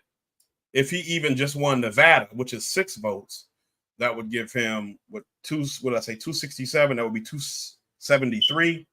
So he would that would still be the election. But I mean, Nevada should be in by now. And that's the fact that it isn't. Should be. Yeah. The fact that it isn't is sketchy to me. Some foolery afoot. New Hampshire's not in yet, but I think New Hampshire does split votes, if I'm not mistaken. And also, what was that thing I remember you were sharing with the text earlier? They were trying to do some sort of like swap the vote. Like vote for Harris. Yeah. So what was that shit about? I don't know if you were here, Darvell, but they emailed me, they texted me about swap the vote. So basically, they were texting people who lived in swing states, and they wanted swing state voters to vote for Kamala Harris. And then in order to show her we were still upset with her, they would link us with 2 voters in a safe Democrat state who would vote for a third party or protest vote in some way to show her that we were dissatisfied. And I went through and read the text exchange because I'm like, I'm not voting for her. You must be silly, because how can I vote for somebody who supports genocide? And they were just like sitting there trying to convince me, like, Donald Trump is going to be worse. And I said, well, how can you be worse than somebody who's already killing somebody? Like, they already killed tens, if not hundreds of thousands of these people. How can Donald Trump be worse? If not, he's worse. He's the same. Right, and that's not worse. The same ain't worse. Because I know I'm going to get the same with you. Right. So I mean, pick a better candidate.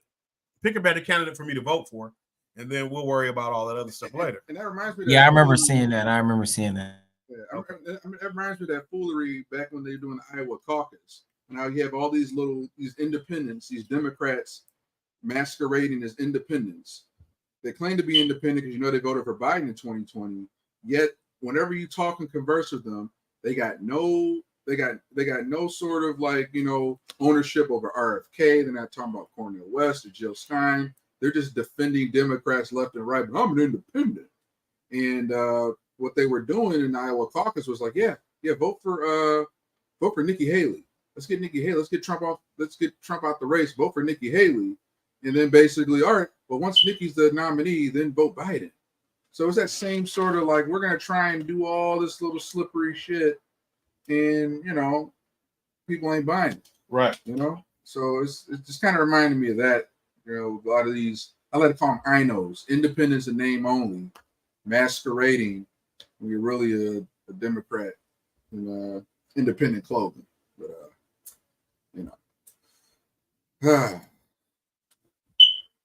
Yeah, I mean, it's terrible.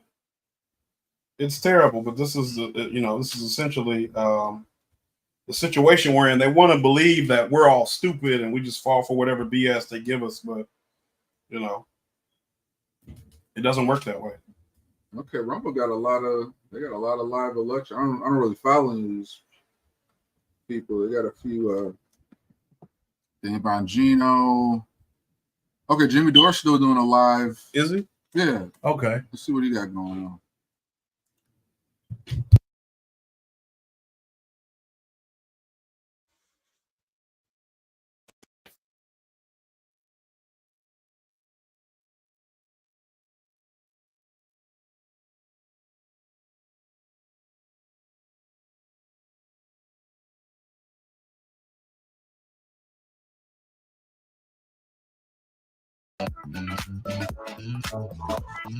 Hey, Darvell, can you hear the sound?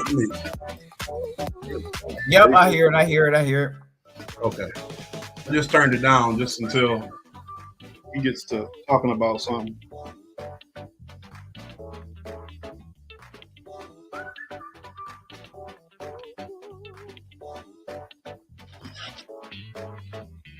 I'm so surprised RBN on this. Yeah. Really a little bit.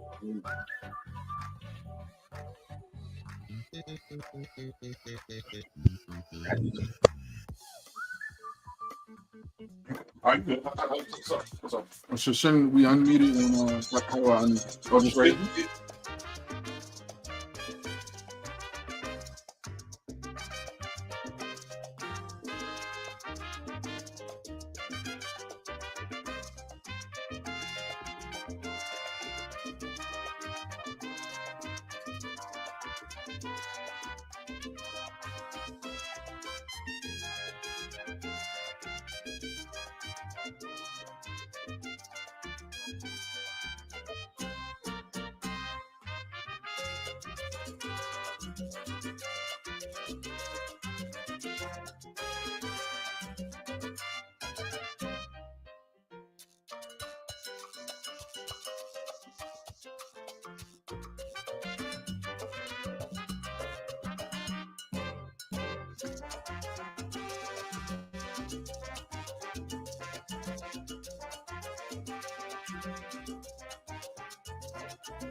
Hey, yo, go ahead and hit the mute on his shit for a second. Listen, I'm just looking at the Google situation right now, and I'm just kind of like, are you telling me seriously these toss-up states still haven't gotten their stuff together? Why they got to be the ones who don't know what to do? I don't know, man. Can you hear me? I can hear you fine. Oh, Stedman gone and Gerard sleep. So what's up with the damn states? You got so many tabs open. I don't know how to mute the Jimmy Dore video.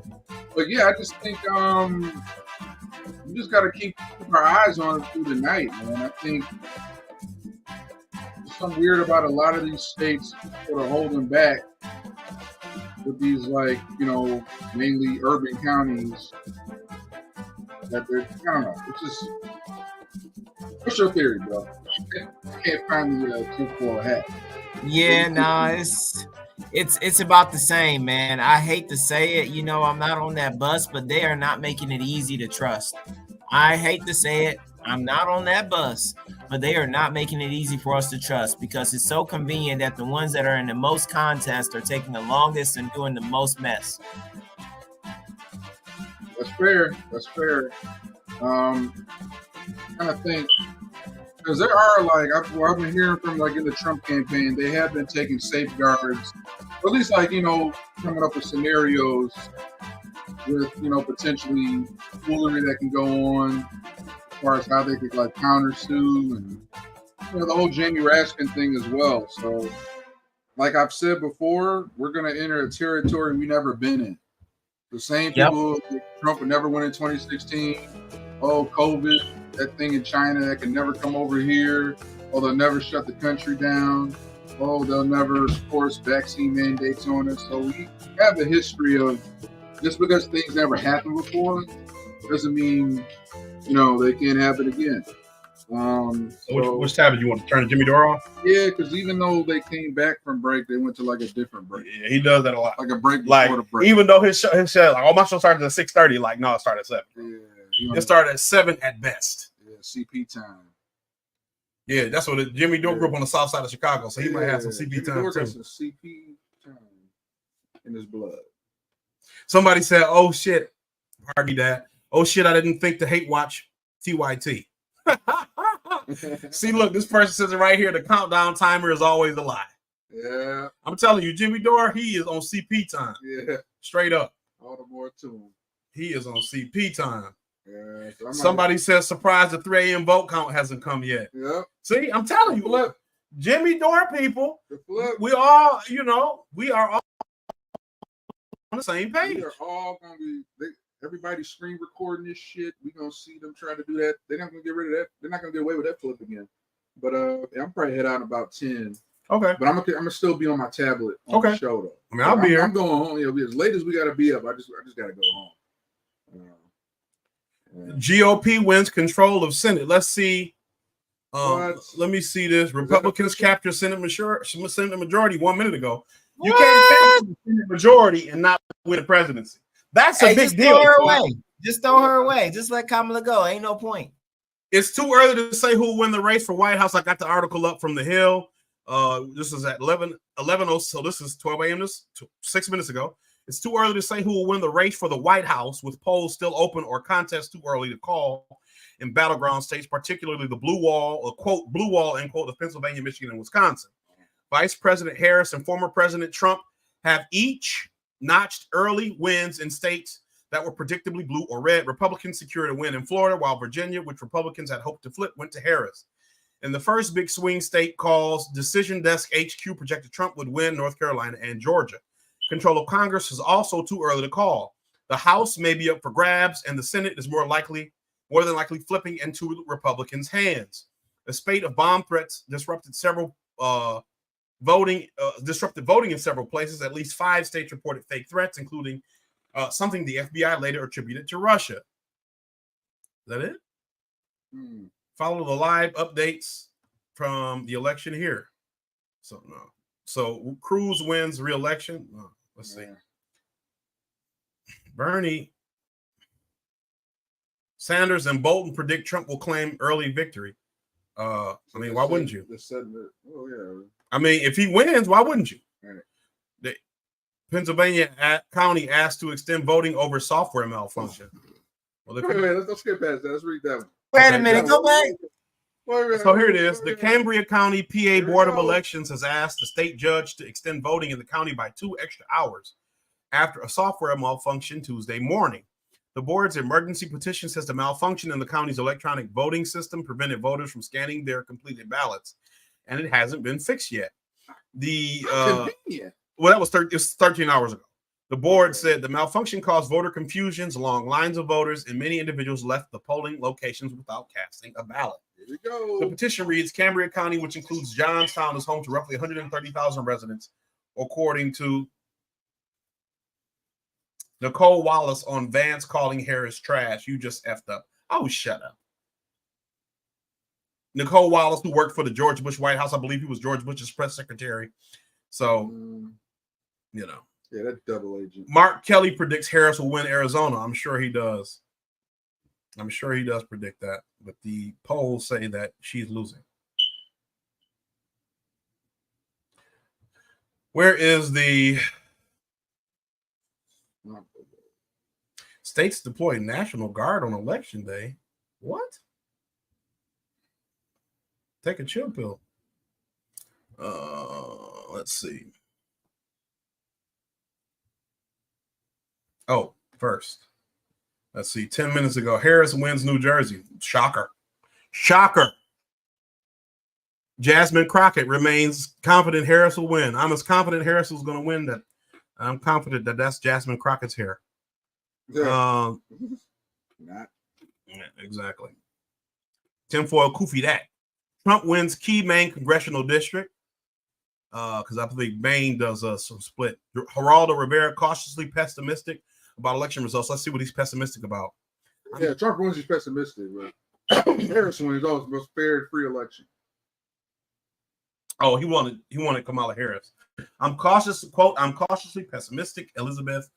It seems to me as if Kamala Harris has not succeeded, and I was hoping against hope that Georgia and or North Carolina would fall into her category. It did not happen, end quote, Rivera told News Nation anchor Elizabeth Vargas on Tuesday night. Yeah, well, that wasn't going to happen. I could have told you that. Chris Wallace said it looks like 2016. Democrats flipped newly redrawn Alabama House district. I think that was one of the districts where they were gerrymandering really crazy, and it was like Supreme Court had to step in. So nothing new from the Hill just yet. So it doesn't give me any more Senate information, which I was hoping to get. Let's see. I'll try to. This was 1 minute ago. Let's see.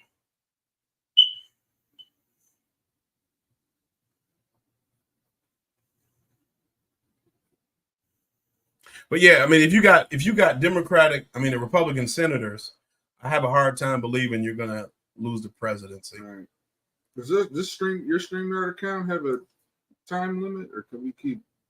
Yeah, no, I don't have a time limit. Okay, cool. All right, I'm still on the show, y'all. I'm about to gotta drive back home, so I'm gonna be off camera for a bit, but I'm still in the show. So you gonna just? I ain't gonna do that. No, I was. Oh no! Nah, wake I him up. can't do it. No, Hey, Gerard. Throw the hat on. Gerard.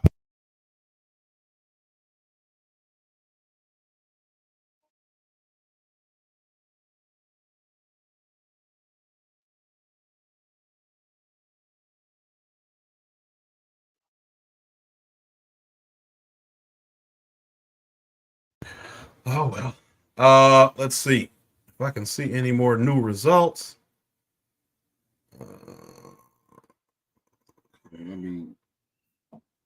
Statewide. So they've got Harris up to 210 now. Trump's still at 230. So again, they're just trying to create a narrative here.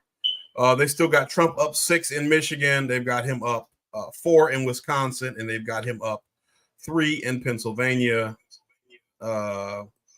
He's still up 2 in Georgia, and he's up about 0.5 in Arizona, which, it's not a lot, but if he wins Michigan, Georgia, and Pennsylvania and Wisconsin. If he wins Michigan, Pennsylvania, and Georgia, it doesn't matter what happens with Wisconsin or Arizona or Nevada. So that's just the facts. The facts of life, folks. But yeah, so they've already. Oh, did I get jumped? Oh, I got kicked out. Of what? Oh, the stream. I think I'm. No, you still there? Oh, how the hell I get back? It's not showing my. It's showing my screen yet. You got your browser? Just go to your browser. It might still be in your browser. Oh yeah. Let's see, it's a Brave browser. That's what I use too. Oh, now you're out. But you can still probably go to your history and open it up. Oh, if you hit in your history and open that link up, because the link don't close. Oh, cool. All right. So you hit it and I'll let you back in. All right, cool. Yeah. Yeah, but I'm still on the show, y'all. I'm just. Uh-oh. How did this happen? Something in that chair? Right. Hey, Gerard. Wow, Wow, he is not he's out. out. He is out cold, G. Well, you stuck here. He is out cold, bro. I want to spill his. Look, his hand is still holding.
Freedman Collective show will be back in a few minutes.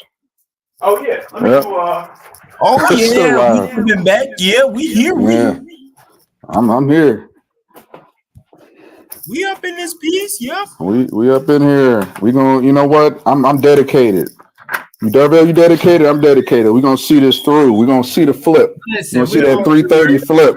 At 3:30, bro. Watch. You're gonna see that Kamala 182 turning to 279. Let me be quiet. It's gonna be they're gonna do this under BET Uncut hours. Remember BET Uncut? It's gonna be they're gonna do it in that window. It's gonna be BET Uncut. Gosh. Y'all remember that BET Uncut? Hey, where were you? Where were you? Where were you during the flip? When yeah, right. Where were you when the 330 flip 2.0 happened? Shoot. All right. All right. Yep. Yeah, man. All right. I don't think I came in with my hat, did I? I did? Oh shit. Yeah, let's get rid of the hat. And I left my hat, y'all.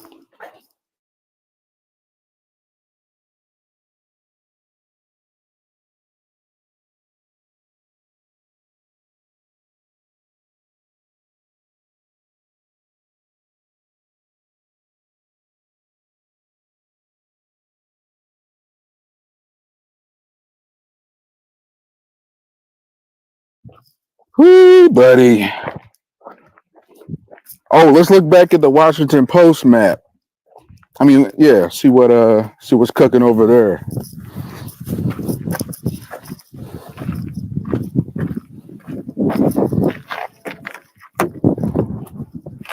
This is the sound of me climbing into my car.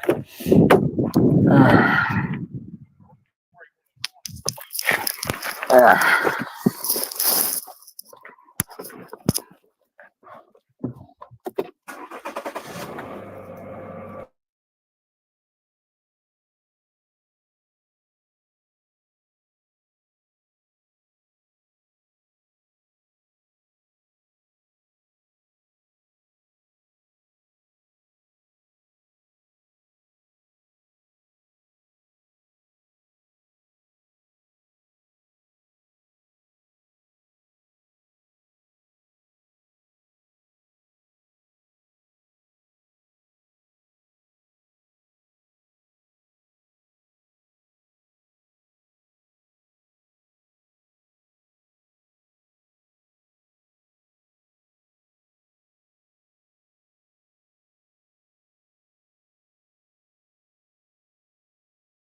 I'm back. Woo! All right. Sheesh. My brothers. Let's see if there's any new results.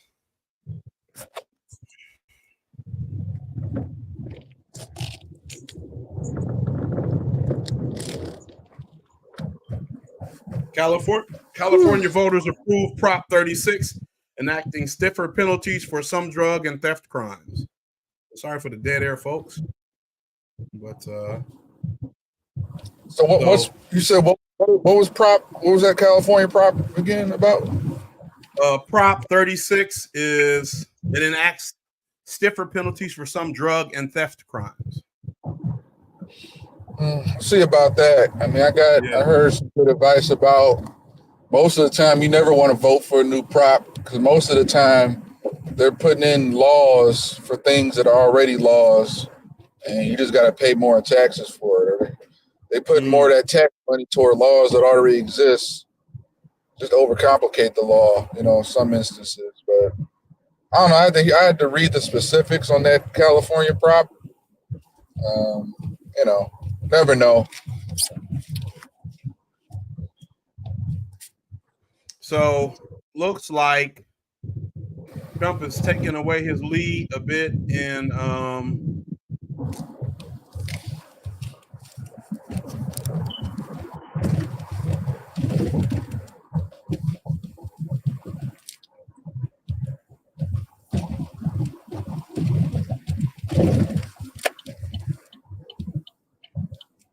so let's see.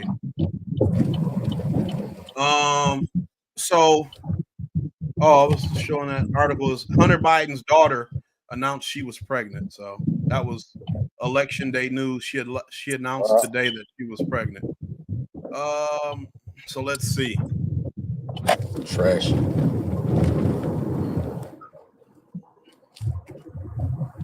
So as far as I can see on the LA Times map, Trump is gaining, or he's extending his lead in Arizona. He's got 50% of the vote now, which he's up to about 0.8% lead over Harris. And then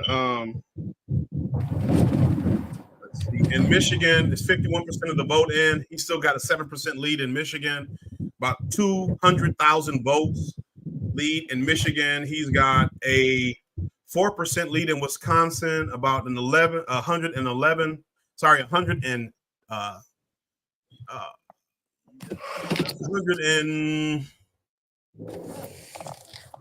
110,000 vote lead approximately in Wisconsin with 80% of the vote in, and in Pennsylvania he's got a 2.8% lead with 86% of the vote in.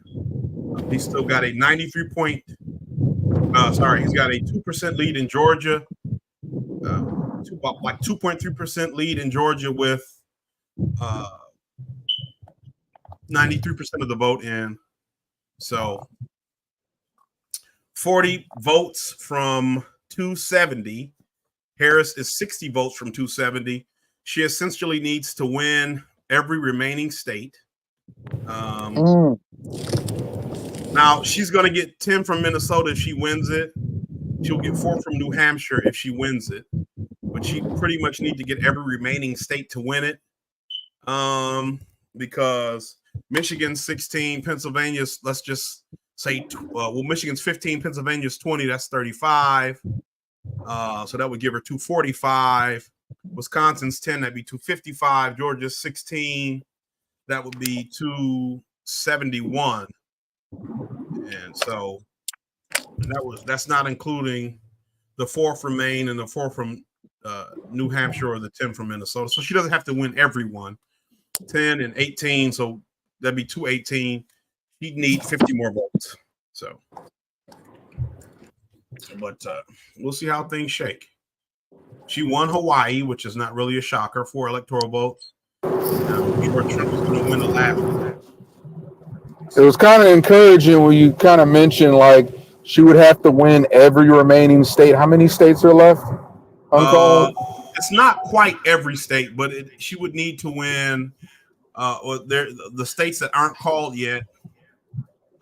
Nevada, states that aren't called: Nevada, Arizona, Georgia, Pennsylvania, Michigan, Wisconsin, Minnesota. Yeah, that might be a wrap. Knock on wood again, but and it's not for her to just win every single. I mean, yeah, not every single, but yeah, but she just come back to back to back. I'm not seeing that. Maybe half of those. If she just won the states that were leaning blue right now, and I gave her Nevada, which is blank, she would gain 10 from Minnesota, 6 from Nevada, and then she would win 8 from Maine and New Hampshire. So 8, 18, 24. She would get 24 if she just won leaning blue right now. And so that would give her 234. And so, Trump is leaning in Arizona, which is, I believe, 11 points. Georgia's 16 points. Pennsylvania's 19 points. Michigan's 15, and Wisconsin is 10. So, I mean, Trump is beating her by, 63 million votes to 58 million votes. So, about, what's that? 5 million votes total he's beating her by. So I think it's really interesting what we can. I know a show you guys did the Obama, F. Obama and the Kamala he wrote in on. A great episode. I remember you had kind of spoken to the secret Trump voter climate. Yeah. So it's like I know we all know people in there's certain areas where there's people afraid to speak Trump, afraid to admit they're voting for Trump, but they're voting Trump. And we're kind of seeing that right now. So I guess a question I want to propose is maybe what states or what group of people, obviously black men has been kind of on the come up, but I guess what would you say is a secret Trump voter demographic you think is really coming through for Trump right now? Maybe a group that's secretly voting Trump that people aren't thinking about. I'm just kind of mulling over. I don't know if there's really. Go ahead, Steve. You could take it. I've been talking. I'm not sure that there's really so much of a secret group as it is the people who mainstream media has been discounting, the people who they won't interview, the people who they act like, are the deplorables or otherwise everything else that the Democrats have called them that's, less than a son of God or child of God. And so I don't know that it's really a big secret. I feel like simply, these folks are always on this side of the fence, and this is the only representative they have. They totally will never go for Kamala.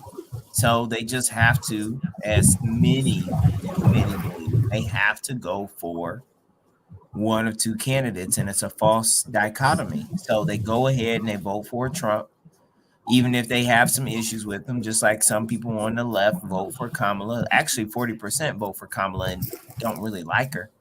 So if you think about it, at the end of the day, it comes down to the old adage of voter turnout, right? If you can push a traditionally liberal or traditionally conservative person out to the polls and get them to press a button, you can pretty much guess with a 60 to 70% certainty what button they're going to press. But we're supposed to switch that. We're supposed to come in and change that and knock it off its feet, because in reality, you're supposed to pick who actually speaks to your policies. And if they don't speak to the policies you want, you're supposed to go either down ballot and not do anything on the Democratic portion of the ticket, or you're supposed to write in a protest vote. It's got to be a write-in protest vote, not just somebody who, is not one of the two major parties yet still doesn't support your actual policy. You'll never get the point through. Like what I said in one of my videos, the simple point is simply that if you're always voting for someone who does not support your policy desires, then what is the value of your vote? What does that do for your policies ever becoming law? Like, how do you let your voice heard? How do you let your voice be heard if you're always supporting someone who is the antithesis of your voice, because you've been led into a false dichotomy of one or two parties, or you don't know how to protest that nobody is serving your desire while still exercising your right to vote.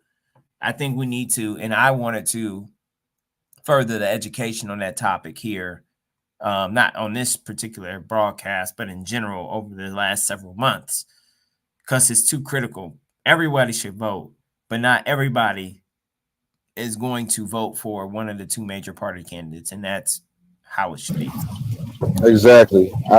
I do not disagree with what you said. I appreciate that breakdown. Yeah. I mean, I was going to say, something similar, but I think that's the problem with the Democratic Party. I think they have tried to attract a demographic of voters instead of trying to create a message that resonates with people. They want to be the big tent party. And so what ends up happening is they have tried to tailor make their message for certain groups because they want to silo people and they want to be able to speak to everybody. And the best way to speak to everybody is to speak to the needs of everybody. We all have basic needs, right? And after your basic needs are met, we can advocate for those intricacies. But at this point, as a political organization, as a government entity, right? Because, these parties assume government positions. You don't meet our basic needs. And so when you look at, like I said, when you look at the way Trump speaks to the media, when he speaks to his constituents, when he speaks to his potential constituents, what you see is a person who is willing and able to convincingly or realistically communicate the needs of the people he's speaking to. He can speak their grievances, right? He talks about their issues in a way that's real and sincere, even if as a billionaire, he doesn't really have their experiences. Or maybe let's say on the worst of it, he doesn't actually care at all. He's able to communicate those things in a way that Barack Obama ain't, that Kamala Harris ain't, that Joe Biden can do a little bit, but as he's gotten older in age, he's gotten worse at, right? And so I don't know that the Democrats have that Trump has a target that he's trying to get to. I mean, he does have people that he speaks to, but I think it's just he's open to communicate with people and to speak to them on their level, right? And for a lot of people, regular people, no matter what we may think, like Darvell was saying, about being a democracy and having people have the freedom to kind of do, maybe I'm just kind of paraphrasing what I interpreted, but having the freedom to make the decisions that they want to make, to see what they want to see with their own empowerment and enlightenment and education. That's what Trump does to people. He makes them feel, and we know human nature, some people do like celebrities, they do like opulence. And so, he makes them feel special. He makes them feel heard, seen. And, those terms have become kind of like joke memes from people who use those like on the left and, oh, I feel seen or whatever. But like, there's a grain of truth in that type of thinking and that type of speaking, that they feel seen, they feel heard, and they want a president. They want a presidential candidate who speaks truth to their issues, right? Who says, hey, why are we spending XYZ money on XYZ? Whether he actually puts it into motion or not is irrelevant, but he articulates their needs, right? Obama is wagging his finger at black men saying, the brothers and all this down talking and all this stuff. Who does that resonate with? Who does that kind of talk resonate with? We're all, grown men that he's talking to with responsibilities, jobs, lives, families, and you're talking to me like I owe you something, like you have done something for me, and I'm responsible for paying you back. And this is supposed to be a transactional relationship. That's what voting is supposed to be. You elect the person who best represents your needs, or who best represents an individual who can satisfy your needs. And what the Democratic Party has tried to do, and the Republicans have done it in their own way various times throughout the course of, my lifetime, our lifetime, they have tried to upend that relationship. And they've tried to turn it into a system where, we need them. They don't need us. And that's not it. Like John F. Kennedy, I have issues with when he said, ask not what you can do ask not what your country can do for you, but what you can do for your country. And I get that he was talking about service or whatever, but that is wrong. The country is supposed to operate for the benefit of the citizenship. If not, the government, we don't need one. It doesn't serve a purpose. If the government is not there to make our lives better and easier, if the government is not there to make us safer and happier and healthier, we can all just go build log cabins in the woods and fight bears and dig wells, and grow our own food and survive on our own. You see what I'm saying? We could just do that. But we created these structures and these infrastructures so that we didn't have to, so that we don't have to be, on the wild frontier generation after generation. We have civilized the world in order that we can all live a peaceful life. And if the government is not capable of contributing to that, we don't need them.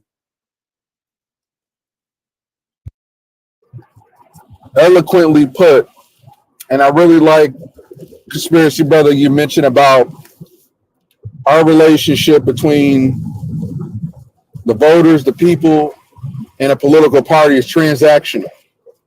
There is no blood oath or lifelong loyalty that you owe to any political party. That was the biggest brainwashing, because our grandparents and their grandparents before voted Democrat or Republican. So once again, like even with me voting Trump, at the end of the day, it's kind of like that saying of, success can't be bought. It can only be rented, and the rent is due every day. Well, guess what? My vote can't be bought. It can only be rented, and that rent is a form of concessions, is a form of policies that align with my values and needs of me and my community. So my vote can only be rented in the form of those concessions and policies, and the rent is due every 2 years, every 4 years. Like I mentioned, low information default liberal. Through my whole early adult life, voted for Obama twice. Started waking up to part of what the Democrats were doing, Clinton especially. Learned about her whole history, Benghazi, Libya, destabilizing black countries, killed Gaddafi because he was trying to, get the start his own central bank. So I got awoken to just a lot of the horrors of Hillary, and I voted Green Party, Jill Stein, and then came 2020, got woken up to a lot of what's going on with COVID. And I said, fuck it, I'm voting Trump 2020. So while Trump has my vote today, the Republicans have my vote this election. I'm not ruling out Green Party next go around. I'm not ruling out a Jill Stein, a Cornel West, RFK, who have proved to me that while I don't agree with them on everything, they do represent principles, policies, and concessions that make sense for me and could make more sense maybe 3, 2, 4 years from now. I like Trump to, let the wheels fall off, do whatever he can, shake up as much of the deep state as he can. And then, maybe I might vote Green Party 4 years from now. If we can get RFK, Cornel West, Tulsi back in the Democrat Party and they can clean house, I might even vote Democrat in maybe 8 years. Who knows? But the point is, it's transactional. No political party owns you, your autonomy. They can only rent your vote in the form of concessions, and the rent is due every 2 to 4 years. And if they're not acting right, like the swipe of a pimp, they're not acting right, you gotta quit handcuffing these hoes, quit handcuffing these political parties, and they don't act right, you go somewhere else. So I just wanted to kind of drive that point home. Hey, did I hear you talking about handcuffing hoes? Yeah, it can't be. these political parties quit handcuffing these hoes. All right. To a lot of people, election season is handcuffing season. Let me squeeze my precious Democrat Party, my precious Republican Party. I've always voted Republican for Bush. And, don't handcuff these political party hoes. End quote. So Trump's got, Georgia's 93% in. Let me see, I'll bring up the LA Times map. 93% in. Trump's got a 2.3% lead. Still haven't called it. 86.6% in Pennsylvania. Trump has a 2.8% lead. They still haven't called it. Michigan 56.2% lead. It's 56.2% in. Trump has a 7% lead. Still haven't called it. And Wisconsin is 82.58% in. Trump has a 4% lead, and they still haven't called it. And Arizona, all right, still has a 0.8% lead with 50% in, and they haven't called it. Nevada's still not even reporting yet. I should call. I think they could try and fudge. They're gonna try and fudge, right? Arizona for Harris. That margin's thin enough. They could probably get her over the finish line, but it ain't looking good for Michigan. And what's Pennsylvania at? What's the Pennsylvania? 86%. Okay, that's looking close there too. And it's 2.8% lead. And it's still 205, 230 Trump, right? Still 205 Harris, Trump 230. Yep, 210. Oh, okay, all right. Well, that's just like I said. They're just trying to. They're gonna fudge it up. I bet it's gonna be within a. I bet she gets within a. Uh-oh. I'm gonna have to mute y'all because I don't know why they got a Harris campaign co-chair live on CNN with Trump at 246 to 182. Let me go see what they're talking about. Oh, they're calling it early victory.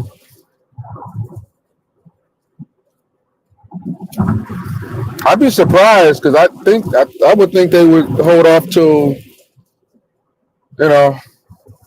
morning maybe. What did he say was happening? Trump co-chair doing what?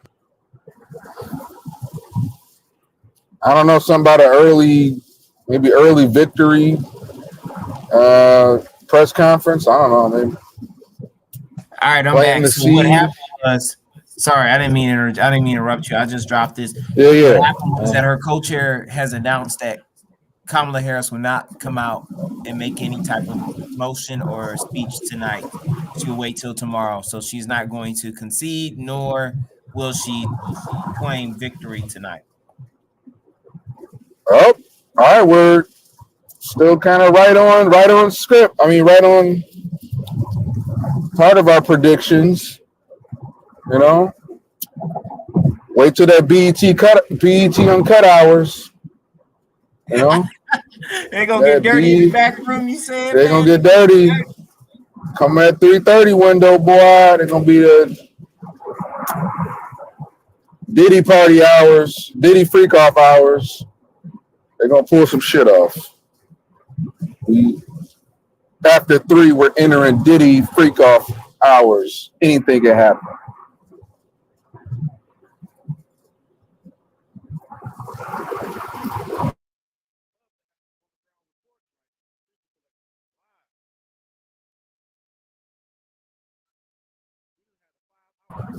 Oh, check back in on Jimmy.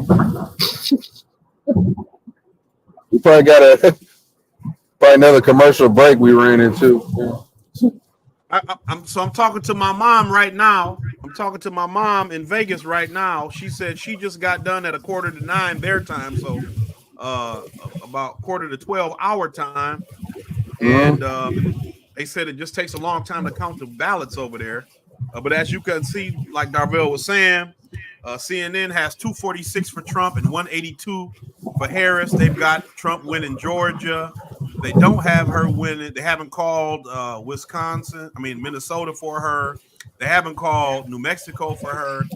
or Arizona for anybody yet. So they was calling New Mexico for her on LA Times. They haven't called Pennsylvania for anybody. They haven't called Maine or New Hampshire for anybody. So they are trying to fudge the numbers a little bit. Maybe I can see if I can get my mom to talk and give her firsthand. I can just put her on speakerphone to see if we can get some bird's eye accounting. Let's do it. Process. Let's see. Yeah.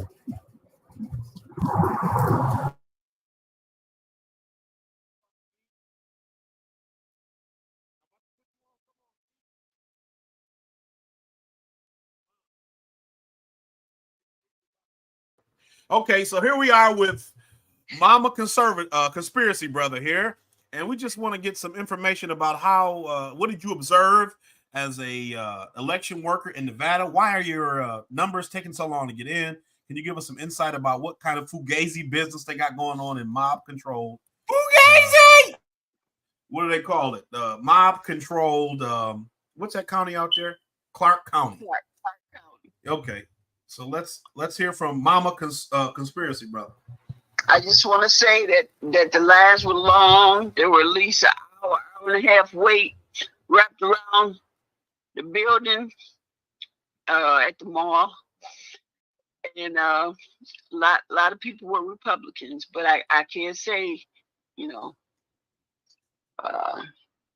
if Trump is going to win Nevada or not. I'm not sure. Did you notice a lot of Democrats coming out, or? Well, I did notice today that there was a lot of Democrats coming out. Okay, but a lot of early voting, had that been Republican or had that been? A lot of early voting was Republican. Okay. Okay. Any more questions, fellas? Do you guys have any questions? Did you hear clearly, or? I heard it was very clear. Thank you so much for the testimony, just sharing that. Definitely heard it clear. Only question I could ask is simply, were people who are there, did they seem upset, excited, or just kind of, regular?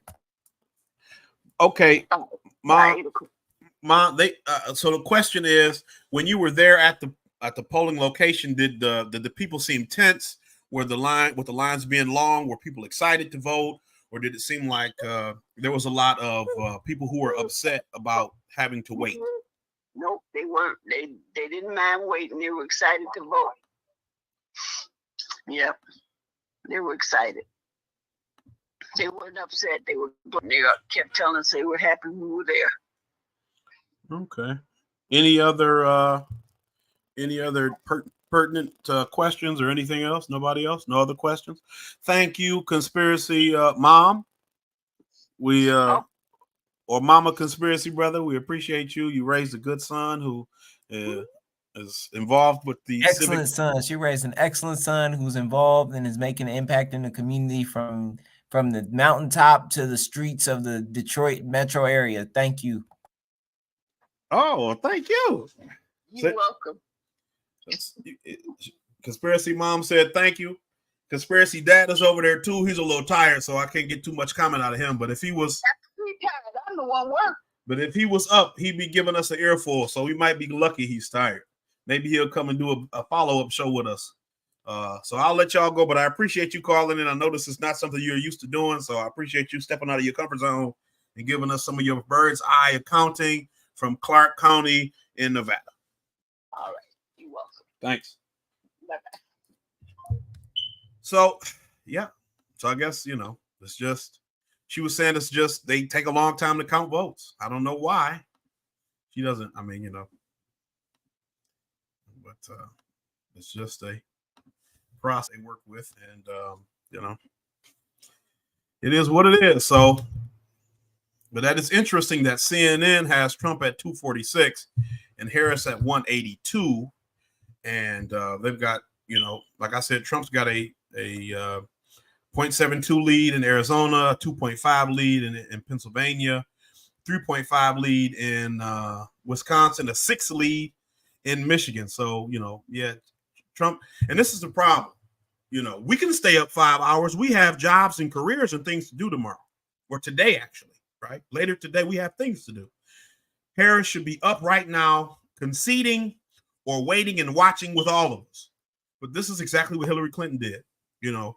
Trump did win, so it was a lot an earlier call in 2016, but she has not prepared herself for this eventuality.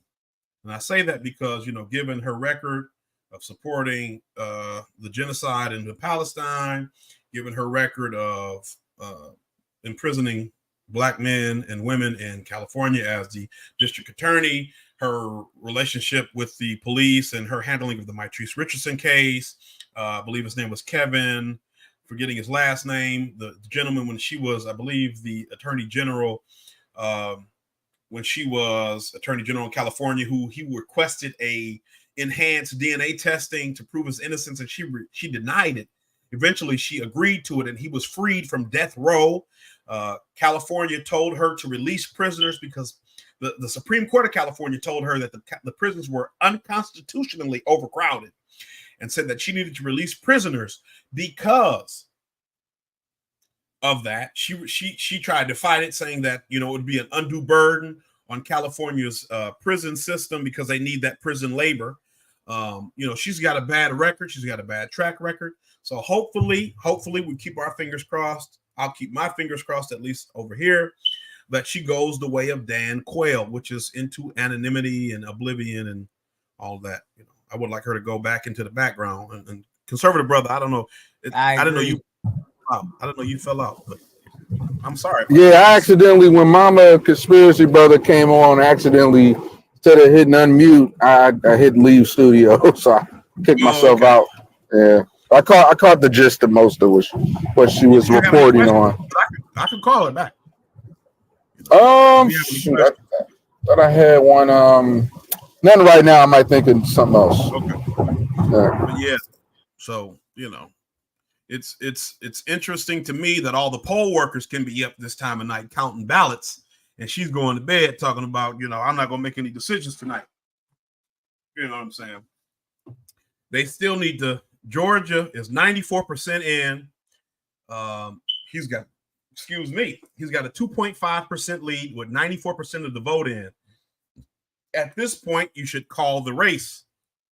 He's got the biggest lead in Michigan. And here's the interesting thing. Most of the people, so Jill Stein is on the ballot. She's got 0.6% of the vote. So if all the votes that Jill Stein took went to Kamala Harris, she'd still be losing by approximately 5.5% of the vote. Even if you give her all Jill Stein's numbers. So a lot of people have abstained voting for her, or they are voting for Trump. She's losing by approximately 2.13 million votes. That's what she's losing by. 200 and 213,000 votes. Sorry, I said 213,000 votes is what she's losing by. So approximately 200, which is significant. Jill Stein only has not even 20,000. So Jill Stein has about 10% of the amount of votes that she's losing by at this point.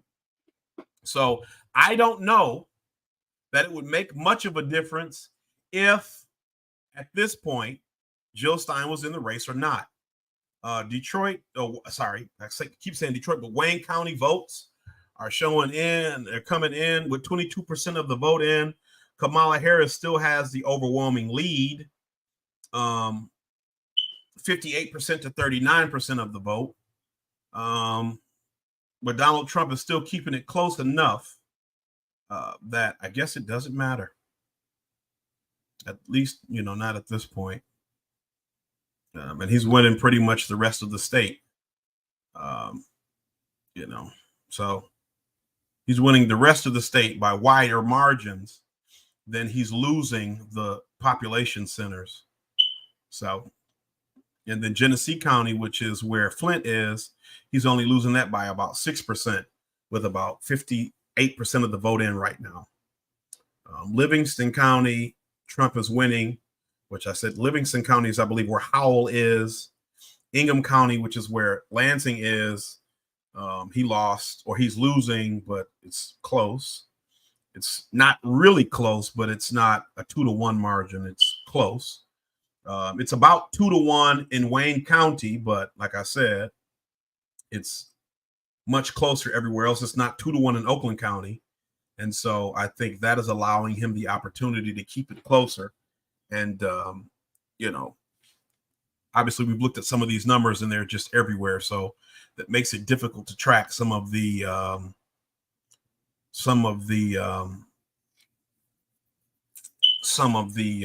trends. So it looks like Nevada, if you can look at the map, Nevada is leaning Trump. They've updated Nevada.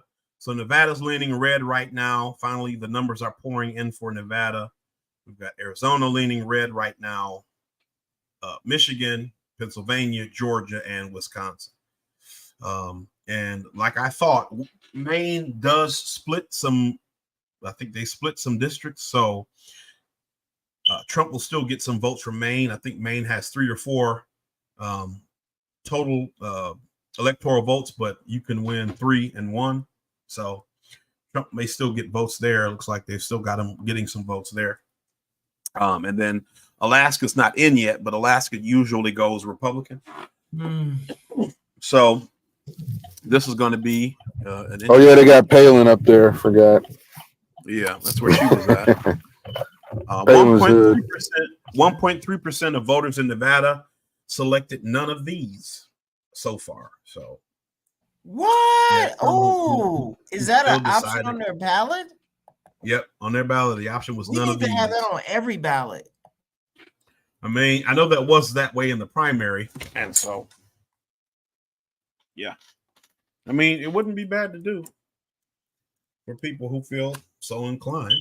But You Trump remember has, that yard sign that was like F them both? I yeah, ain't seen that this time. yeah. I would actually rock that sign too.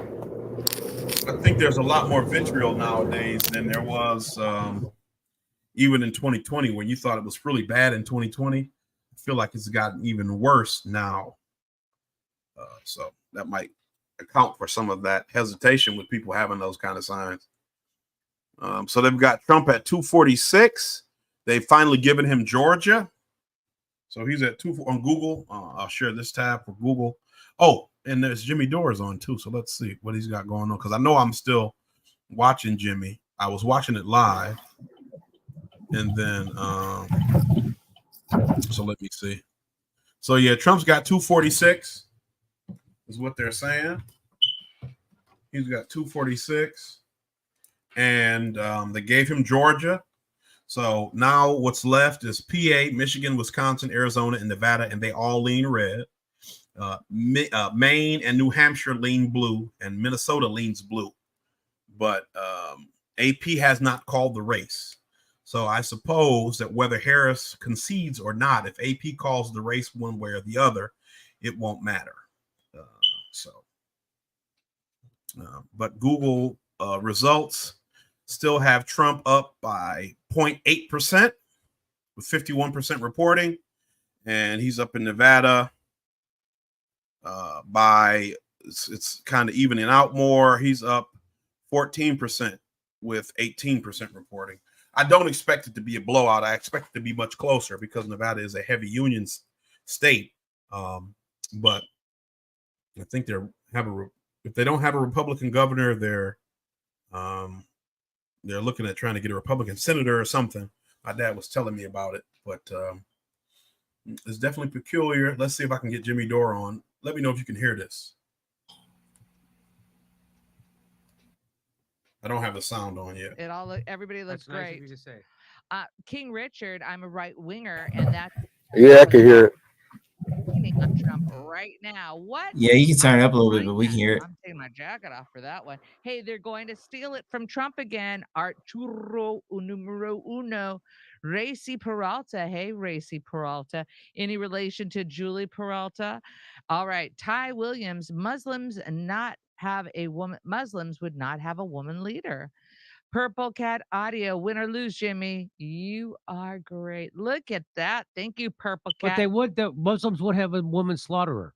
Isn't that wild? But they would have a woman slaughterer. Yeah. which is Kamala Harris. The oligarchs hate when you point out their disdain for us. Jen B. Airy Tune. Thank you, Airy Tune. Wink, wink. Freak F-U Master. Is it just Freak Foo?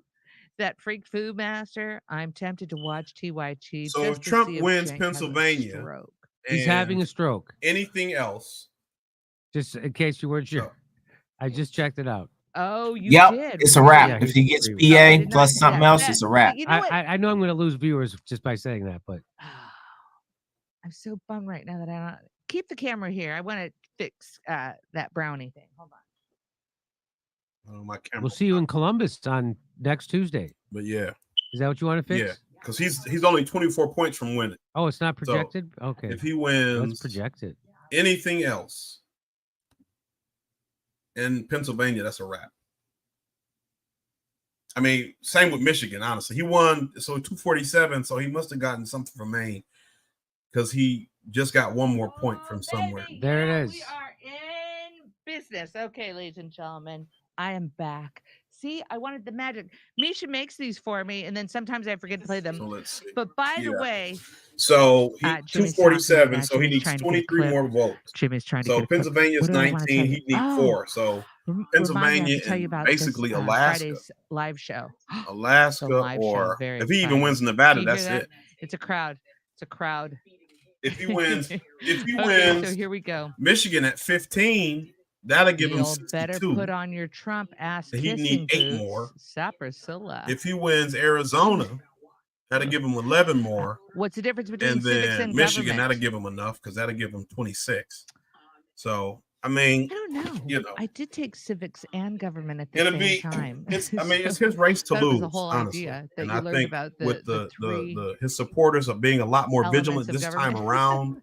That's what I call it. It's elements. going to be did more, my- like did I my said jazz earlier, it's hands going to be a lot too. more difficult I can't for this, think right now. 3 a.m.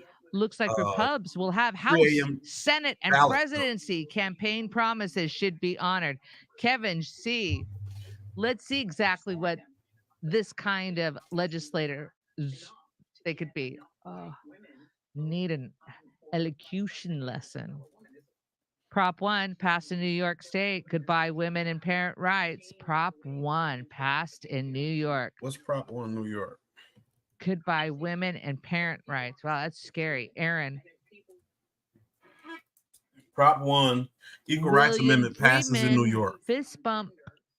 Totally cool. Oh, where is my clicker? Boy, that couldn't have been a longer clip. All right, let's see. So Do it I have says another Prop one? Let's 1 see. Come on, click.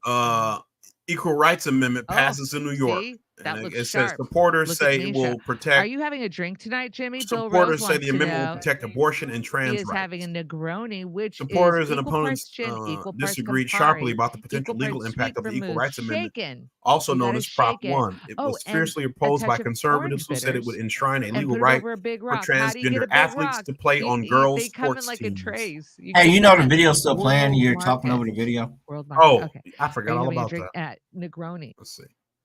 Let me just read this right quick. I'll go back to live. So it says Prop 1 Equal Rights Amendment passes in New York. ABC News projects supporters say the amendment will protect abortion and trans rights. I'll share this tab right quick. And I'll just go back to Jimmy Dore when I'm finished. New York, the equal rights proposition that was up for a vote in New York is projected to pass, according to ABC News. Supporters and opponents disagreed sharply about the potential legal impact of the Equal Rights Amendment, also known as Prop 1. It was fiercely opposed by conservatives who said it would enshrine a legal right for transgender athletes to play on girls' sports teams. The amendment adds language to the state constitution saying someone cannot be denied civil rights because of their national origin, age, disability, sexual orientation, gender identity, gender expression, pregnancy outcomes, or, quote, reproductive health care and autonomy, end quote. Previously, the Constitution forbid discrimination based on race, creed, or religion. Democratic leaders put the amendment on the ballot, partly in hopes of boosting turnout among voters passionate about protecting abortion access. In an election year when the U.S. House races in New York could help decide which party controls Congress. But the approach Democrats took with the amendment's language resulted in confusion in one of the more unusual political fights of the year. While other states with abortion-related questions on their ballots chose to address head-on when exactly ending a pregnancy should be legal, New York lawmakers took the indirect approach of writing their proposed amendment as an anti-discrimination measure. The intent, they said, was to create a legal framework where any restrictions on abortion would amount to an unconstitutional form of discrimination in medical care. The New York City Bar Association has agreed with that assessment, as have some legal experts. Still, the fact that the amendment itself does not use the word abortion caused headaches for its supporters. It also opened the door for opponents to claim its other anti-discrimination measures would lead to a raft of unintended consequences. Opponents argue that the amendment's protection of, quote, gender expression, end quote, would create a constitutional right for transgender athletes to play on girls' sports teams. They argue that banning discrimination based on national origin could result in non-citizens being allowed to vote, and that banning age discrimination might take away price discounts for senior citizens. Some groups argue that it would stop parents from having a say in their child's medical care. Previous state court decisions have found that existing language in the state constitution bars non-citizens from voting, and the New York City Bar Association says the amendment would not block existing state laws requiring parental consent for child's medical care. Legal battles are already underway in New York over whether existing state and federal laws give transgender people the right to play on sports teams that match their gender identity. I'll stop there because I don't live in New York, but I thought that might be pertinent since they talked about it here. Let's see.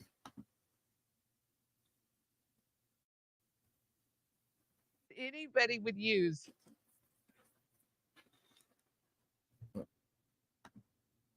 there lipstick on my teeth. If anybody would use magnetic and Dick Cheney in a phrase, that's so funny, Randy. If anybody could send me that clip on Twitter, I would love it. Could you send me Nicole Wallace on Twitter saying that? That would be great. Randy, so the war on Iran is still on, right? Asking for a lobby. So if Trump wins Alaska, which he's projected to do, he's projected to win Alaska, that would give him 250 votes. And then he'd just need, Pennsylvania essentially to win. Obviously Pennsylvania and something else, but Pennsylvania and Nevada would be enough, or Pennsylvania and that one district from Maine would be enough to clinch it, I think. So. Yep, I can see that. I think at the end of the day, we don't know what's about to come over the hill next, right? Whatever comes over the hill next is going to make a crazy difference. Yeah. And I think it's fitting and it's kind of a bit of a admission of something that Harris did go. She decided to go to bed without saying anything about, whether or not, not even addressing the crowd herself. I think that's pretty telling about, what she expects, from her internal polling, what she expects to have happen. Because, right. She left all of Howard, just walked away from her for the whole night. They're going to have to pack that stuff up. Right. Themselves. Them hurt people. Because the lead in Michigan is pretty solidly like 6 points. It's like 6.4 points now. So it's pretty solidly 6 points. Yeah. He's actually got about 230 votes now. About 233,000 votes on her now. About 233,022 votes. So even with Jill Stein's votes, she wouldn't be close. She's still about 4.2 short in Wisconsin, and she's about 2.4 short in Pennsylvania.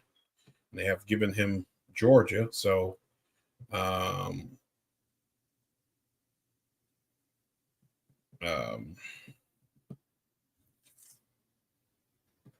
then he still got the same. Yeah, Go ahead. Sorry. I was just gonna say he still got the same margin of victory in Arizona right now, and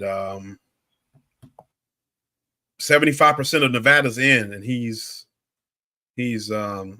got about a 3.4% lead in Nevada with 75% of the vote in. So he wins Nevada, he'll be at 253, and then if he wins anything else, basically, if he wins anything else of the big swing states, it's man, pretty much over. Because he only needs 23 more votes, and Michigan is 15. That'd be 21. So 21 plus the 3 he's going to get from Alaska, so 24. So that would give him 271. So I guess the country didn't want to go backwards as much as she thought. Pennsylvania's 90% in, though. So you know what? I want to take a moment to say something as well, conspiracy brother, that I think is very important. And I'm going to be speaking on it in the future. And I go ahead and turn my camera on so people know I'm not playing. 2 things. 1. One. Oh, I lost conspiracy brother. Conspiracy brother's gone. Yeah, I gave you the floor. So, I thought you had dropped. You always out. do it for me. You always do it for me. So yeah, ugly guy here. I don't know if you really want all this on the screen, but here's the thing. First thing, right now, like I told my friend earlier today, there is such a great divide, especially within the Black community, about who's voting for Kamala versus who's not voting at all, especially versus who's voting for Trump. They have such a divisive ideology. There's such a divisive ideological demonization of people who think Trump is going to be the better candidate and therefore voted for him. And that's problematic, in my opinion, because you're not giving those people credit for having a brain. And you're not asking them why. And most importantly, you're not trying to understand why they see it that way and help them understand whether or not that's true or not. That's a problem that we need to come together and have a discussion on when this is over. That's an issue. Secondly, if you are mad, anybody watching this today or in the future, and especially the people who I've been watching on Facebook tonight, if you are mad that people voted for Trump, you need to talk to your people. Don't be just trying to disown your people. If you think that you're right in voting for Kamala Harris or voting for Trump and you've seen people vote for Kamala and you're mad at them, vice versa, whichever way you look at it, if you think you're right and someone else voting differently is wrong, you need to have a discussion with them. Not just disown them, not just throw them away, and not just think that they don't have a brain. I think that's been a prolific and consistent pattern that's happened over the past 2 months leading into this election, is people have been throwing each other away over the talking points of doom that have been fed to them by the media, because nobody's been this passionate about these legislative issues until they had pundits and quote unquote political analysts on major TV news networks telling them how bad it is. I mean, honestly, you know how bad it is by just looking at what it says on paper about what has changed during the current administration and also what changed during the Trump administration. You don't need anyone else to further interpret and tell you how to feel about it. But yet you're taking what other people told you how to feel about it and using it against the people who you used to be best friends and family with. That's a problem we need to deal with after this election is over. We also need to, as part of that same energy, this is going to be the most unpopular point, we also need to grab and sit down with every single one of these damn organizations that went out here hard as fuck for Kamala Harris, trying to get her in this office. And they were doing it on the most frivolous, unsubstantiated, and identity politics based helium hot air balloon shit.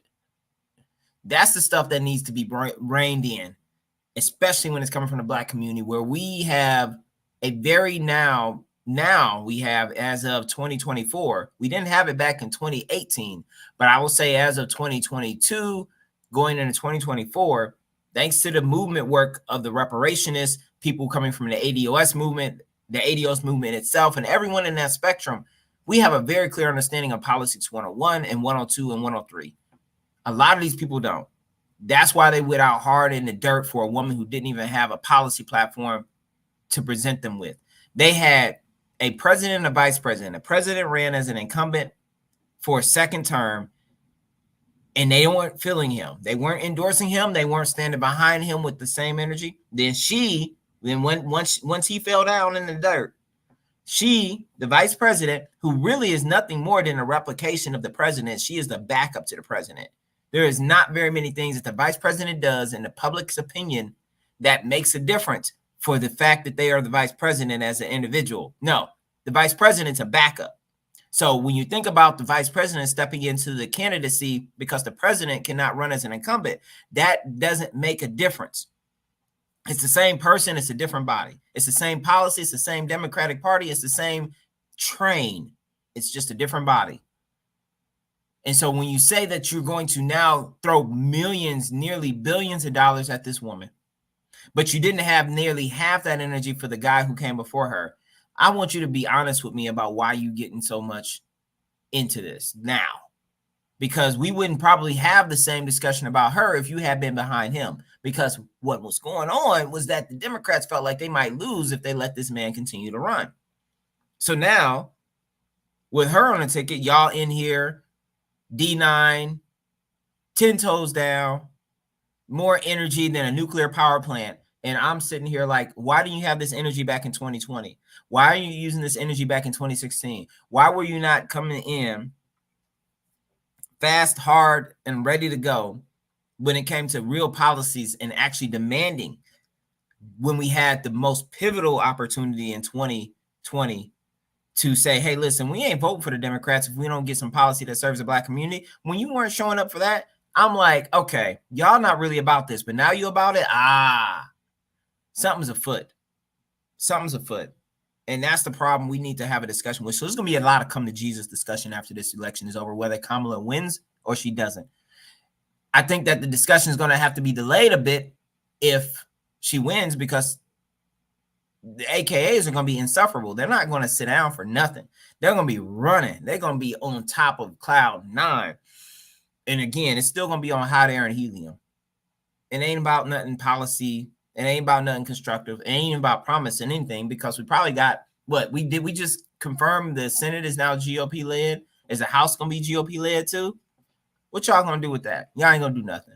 So now we got an ideologue. We have a image. We have a person of, almost a particular hue or color that's in place, but doesn't represent the people who put her in place, as in the blood, and also doesn't even represent the people who built the HBCU she went to, also doesn't represent the people who built the sorority she's been part of, and also is truly not representative of, the basic essence of what this community should have been demanding. But I hold this community, the Black community, responsible for her being elected, because we went out hard for I won't even call it an Obama 2.0. It's just like, it's like a Chinese knockoff of an Obama, and you did it again. And that's all I got. Well said. Well said. Well said. Well said. I think if the D9 and a lot of those people took a lot of the energy that they wasted on trying to get this woman elected, on trying to have meaningful legislation passed, on pushing her to pass meaningful legislation for us, I think this would be a different race. You see what I'm saying? But they haven't, and they didn't, and they don't.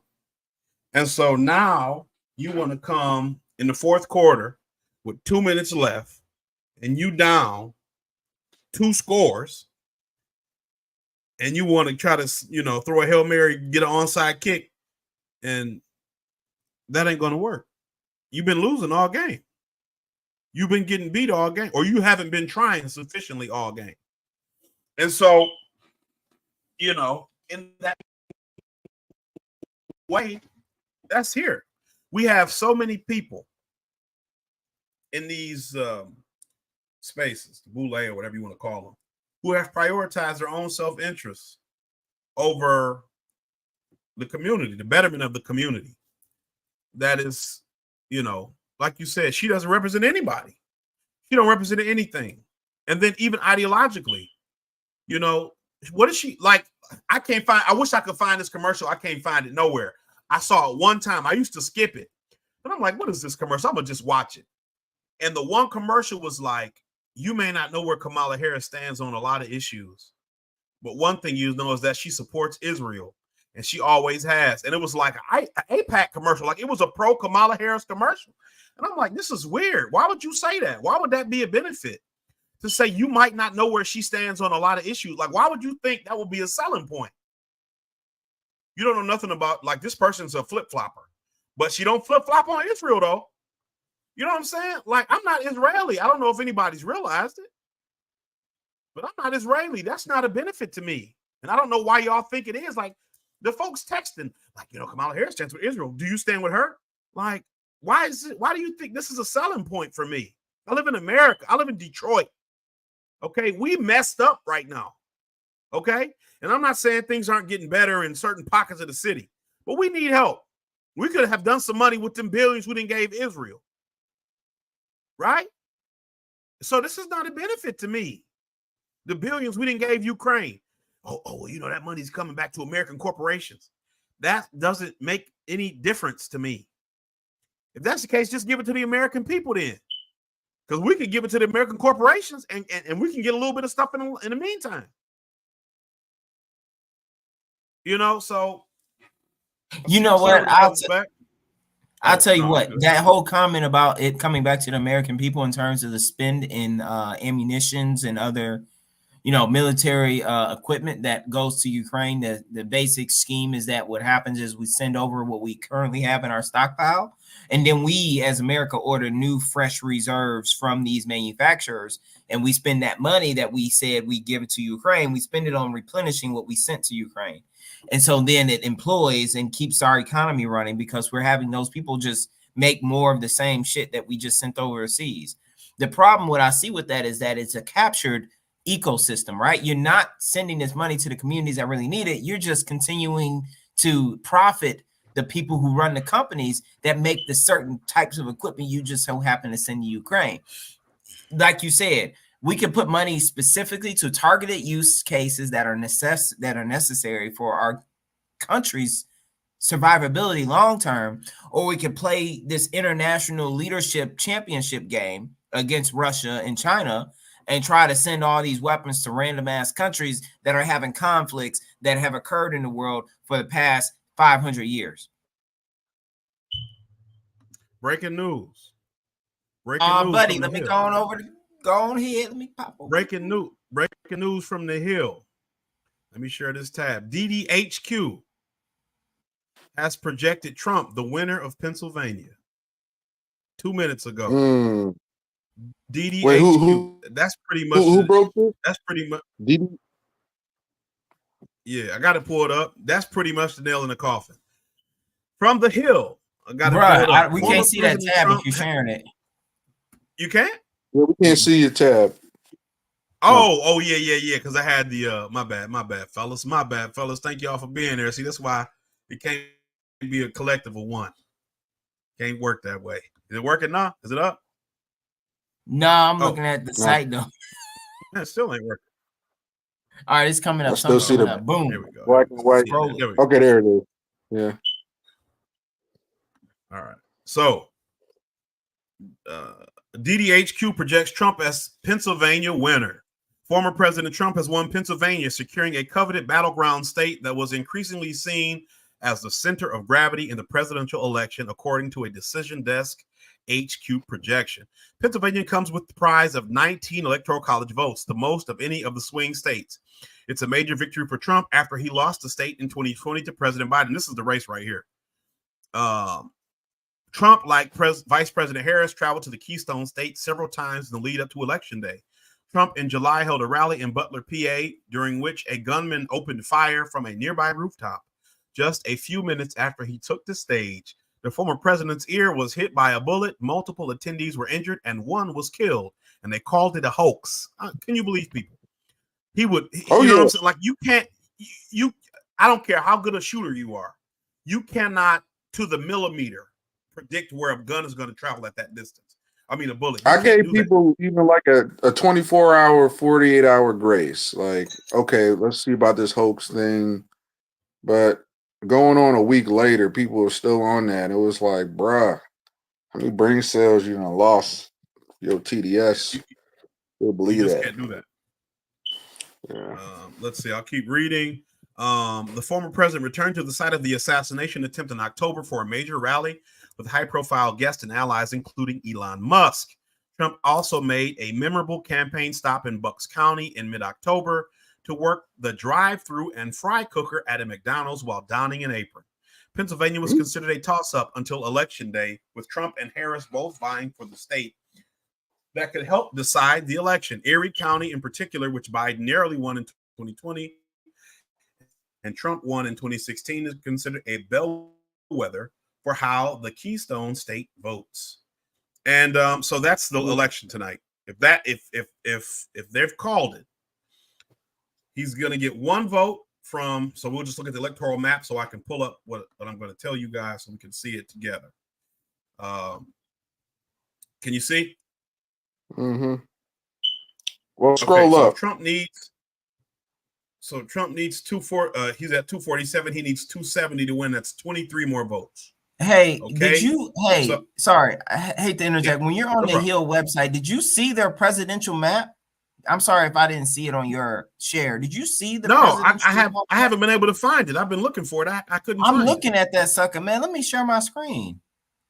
it. Okay. Okay. Tell me when y'all see it. I'm gonna be listening for you. Okay. Oh, sorry, that's not it. Yeah, No, there you go. That's No, not there it. you Stop go. sharing. Nope. Let me share. Oh. Bloop, Okay. Bloop, bloop, bloop, bloop, bloop, bloop. I gotta share a tab, and it's going to be the Hill. This is one.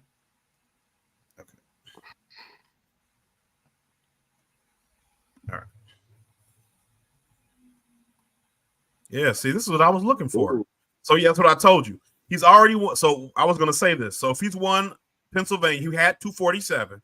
He won Yeah. Pennsylvania. That's an extra 20. So that's 267. Alaska's 3. That's 270. He's going to get one from Maine. That's 271. He won. Yeah, and he's still leading on all the other major. Right. He won. Yeah, it's a wrap. And the blue wall, Michigan, Pennsylvania, and Wisconsin have voted the same the last 3 or 4 elections. So he won. No matter what, now he's won. He's at 270. So I was going to save this. I thought about not doing it. I didn't want to have anybody clean it up after me.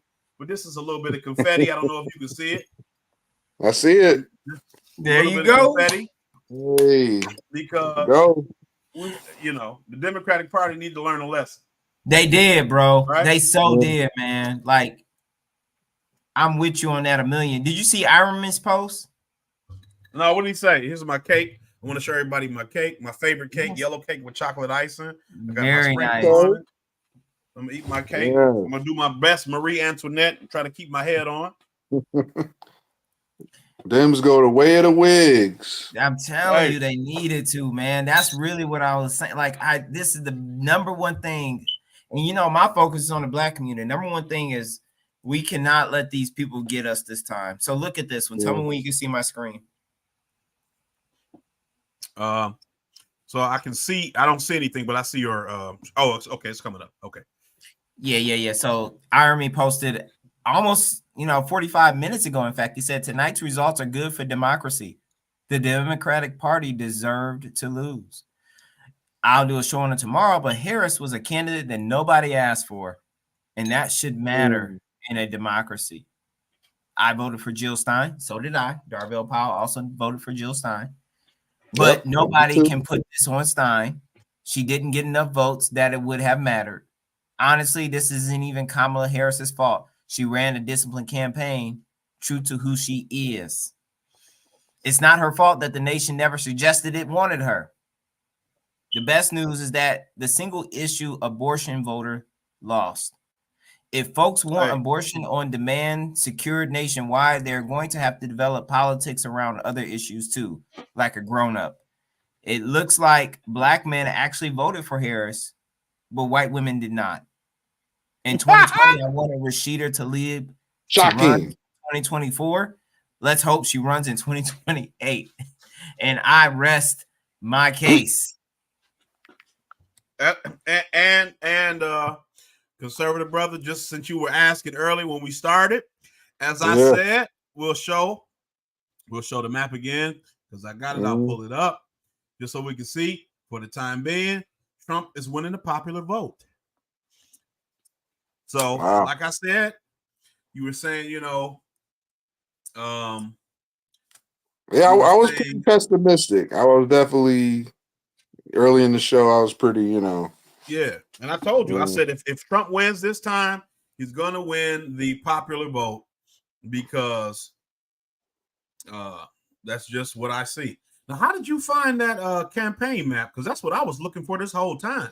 I just went to the site and it was there. I'm going to refresh. I'm at thehill.com. Okay, so let me go here.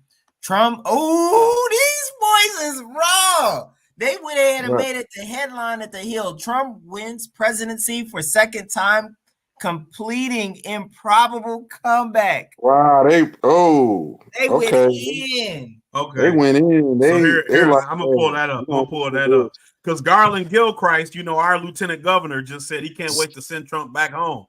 Yeah, I bet he didn't intend that the White House.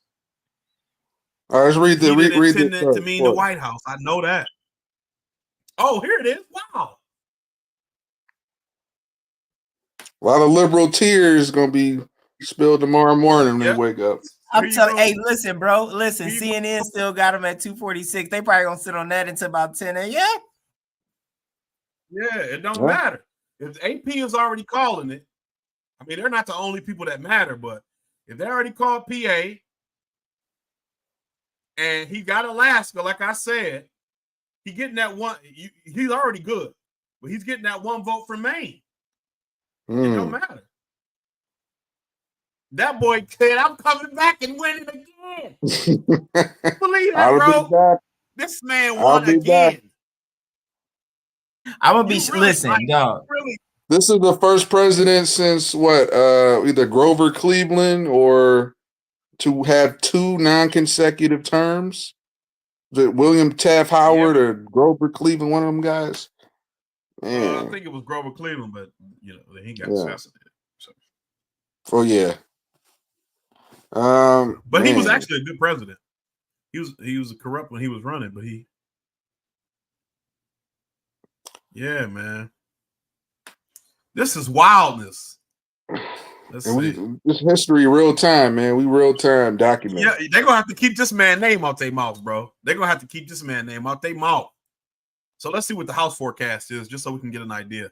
Because I was trying to see what the I'm gonna close down because the LA Times is still trying to show it with 247 too. So kind of do some finagling. Yeah, so the thing is that the Associated Press, when you go straight to apnews.com, they're very on the fence, right? They ain't saying nothing. So that's why nobody else is saying. Everybody's got 214 at Kamala and 247 at Trump. So that's kind of why I think they got Michigan, Wisconsin, and PA still in play at AP. Yeah. But remember, the Hill called Georgia and North Carolina a long time ago. Remember, that was what we were looking at. I said, wow, the Hill has Georgia and North Carolina already, because they called Virginia for Harris a long time ago. And I was like, man, they called that a long while ago. Why is it taking so long for them to recognize it? So that's all it is. The AP don't want to. They don't want to give,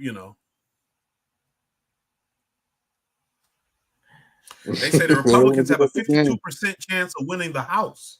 If Trump wins the House and the Senate, Oh my Woo! goodness, bro. He's gonna be insufferable, dog. What a reckoning. Yes.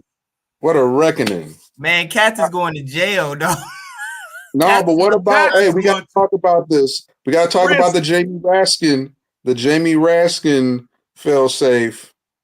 What if we do have a red Senate, a red House, and Trump back in? What's that going to do against Jamie Raskin's master plan? I think that Raskin's thing is like this, right? If you ever seen anything that looks shady as hell, it's gonna be Raskin coming in or anybody coming in at the last moment and saying, "Well, what was the basis again? Wasn't it like he was a felon or he what was the basis? Insurrection against the United States. No. See, that's the problem, right? That's Yeah. that's never been a widely touted discussion point until the last minute when you go to certify the vote. No. That won't fly. What will happen if they try to pull that? They will be inviting another J6. That's an invitation. We're not gonna certify your boy, even though he won not only the popular vote but the electoral vote. Right. So you're inviting cats to show up. And that's really because if you think that this really is if you really believe that it is a legal, sound, unrefutable basis that his whatever regarding an insurrection holds water that prevents him from becoming the next president, then you should have been talking about that months before we got to the election day. The fact you pull it up at the last minute is not only suspect, it's just grounds enough for people to just say, fuck it, you should have talked about this before. I really believe you on some BS. We just gonna burn this whole B down. And I don't want people to be saying like that, but literally, I cannot see anyone taking that. If anybody were to accept that at the last minute, they're lying to themselves. They're being disingenuous about how true transparency and leadership should really look. And they truly are just doing whatever they want to do in order to aid and abet any type of effort to keep Trump out of office. That means they will lie, steal, and cheat their way to the presidency. And we know the Democrats are not above that. We just don't see them doing it because you got good cop, bad cop. Remember? You remember? Good cop, bad cop. That's it. Same cop car. Hey, great. I want to for Chuckles. I want you to, if you throw my screen up, I got something I'm sharing right quick.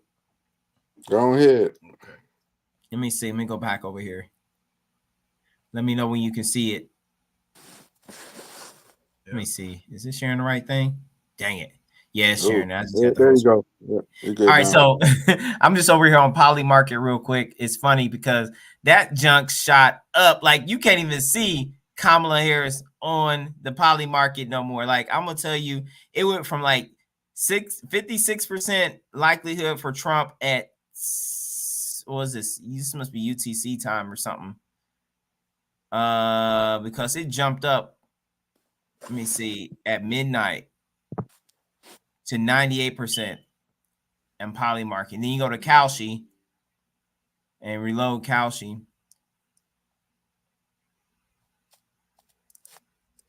Kalshi got Trump at 98%. Them folks is like, I'm getting my money. They in. Look at my portfolio. I'm down to 54 cents. Yeah, he was betting heavy on Kamala earlier. I mean, I was betting. I mean, I wasn't throwing no money in the ring, but I was kind of on Team Kamala just by like pessimism. Right. Exactly. That's where I was too. But you know, this is the problem, man. This is the unfortunate part, is that we're gonna have to sit here. Well, not tonight. We ain't gonna sit here. I'm gonna hop off of here. But we're gonna have to sit all day tomorrow before mainstream media, the AP, call this race because they don't want to call it for Trump. I'm not saying I'm here. You know, I know you pro-Trump. I'm not saying I'm pro-Trump, but I'm just like, this is that BS. And you can see the BS. Yeah. So, I mean, you got to be for right. You got to be for what's right. Yeah. But I can't. They be having, you know, MSNBC and stuff on that work, CNN. I always turn, not because like, you know, but I don't like to hear the propaganda. Like, so I just turn to like the cooking channel or something because I don't want to hear BS. You know, I watch real news sources who give real information and, like, you know, investigative journalists, the Gray Zone, Jimmy Dore, Chris Hedges. You know what I'm saying? There's a list of people that I listen to, that I watch, who give Glenn Greenwald Garland Nixon. Like there's a list, Alexander Mercurius, Alex Christoforou. I mean, there are so many people who give good news, you know, real in-depth, real news, informative news. I don't watch CNN. I don't watch MSNBC. Morning Joe, Joy Ann Reid, what's her name? Rachel Maddow and all of. But man, I'm gonna watch them tomorrow though. I bet I'm gonna have it on full blast all day tomorrow because they're gonna be crying.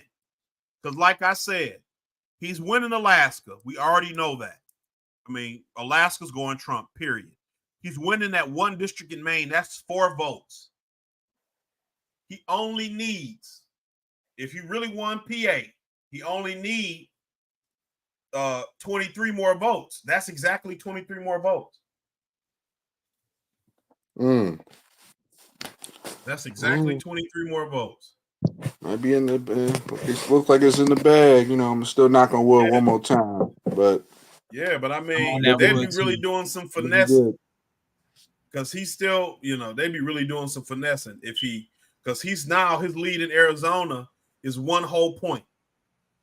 Because it was 0.8 points. It's 1 whole point in Arizona now. And I'm just going back to the AP. So I'm going back to an old, they haven't called it for Trump yet on the AP. But for the AP, is that, am I showing? Oh no, I'm not. Let me come up. So for the AP on Google, last update was Arizona, 10 minutes ago. Yep, he's got 1 full point lead in Arizona now, and in Nevada, he's got a 4-point lead with 77% reporting in Nevada. So if he wins Nevada with PA and Alaska with Maine, Alaska, that's 10, and that's 29. That's 30 more votes. So he'd have 277. And I mean, if he wins PA, I'm just going to assume he's winning Michigan. His lead in Michigan is bigger than his lead in PA. He's still got a 6.1 lead in Michigan with 67% of the vote. If he gets Michigan, Arizona, it's a wrap. He's got 3.4% lead in Wisconsin with 88% reporting, and 94% reporting in PA. He's got 4% lead. So I mean, it's it. That's it. That's it. It's over. It's done. It's finished. He got the same amount reporting in Georgia as he has in PA. He's got a larger lead in PA, and they've called Georgia, but not PA. Same amount reporting. So that lets you know it's a little bit fugazi. But I mean, there's only so much they can do. You see what I'm saying? There's only so much they can do. They got 92% reporting in Texas, and they've already called that hours ago.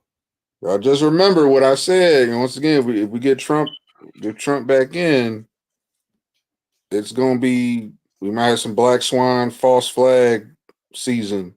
like let's create some sort of disaster. Let's try and get, we got to sabotage this presidency, y'all. You know, so I think if he removes, you know, imagine if he removes Section 230 so that you could sue Facebook, so that you could sue. I mean, I don't know. You wouldn't want to sue Twitter now unless they're doing some violation. Right. Elon went in there and cleaned it up a bit. You couldn't sue the former owners of Twitter or the former employees, but to sue Twitter, to sue Mark Zuckerberg, to sue YouTube for content moderation, operating as a, because you'd sue them because they're operating as a, not as a publisher, not as a platform, but a publisher at that point. And so now they're responsible for whatever anybody puts up, because that's the whole argument about 230. With 230, they're supposed to be a platform, not a publisher. And by a platform, all that means is like, if I got a wall and I allow people to post signs on my wall, I'm not liable for what they post. You know what I'm saying? I'm just a billboard. Especially if I don't require you to pay anything. You could just post on my wall. I'm a billboard. There's nothing I can say about it. But if I take it upon myself to take, you know, and moderate content, I'm taking editorial control over what's posted, then I'm a publisher. And what that means is I can be liable for what is said, because I've decided that some things are true and some things are false, or that some things deserve editing and some things don't. So now when you look at that, but wow. Your boy Trump did it again.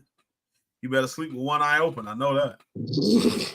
Yeah, that's pretty much. The boy better sleep with one eye open. I know that. Wow, man. That's very true, kids. Listen, y'all, we at 214, 247. I'm gonna take a picture of this. Like, this is where it left off when I signed off of here. Ain't no telling. And again, this is the AP numbers. We know what the Hill called. And so I'm gonna pop off of here, y'all. I gotta go into it. Yeah, I might take a picture of the Hill numbers. Yeah, we could just kind of maybe close it out now. We might as well. Yeah.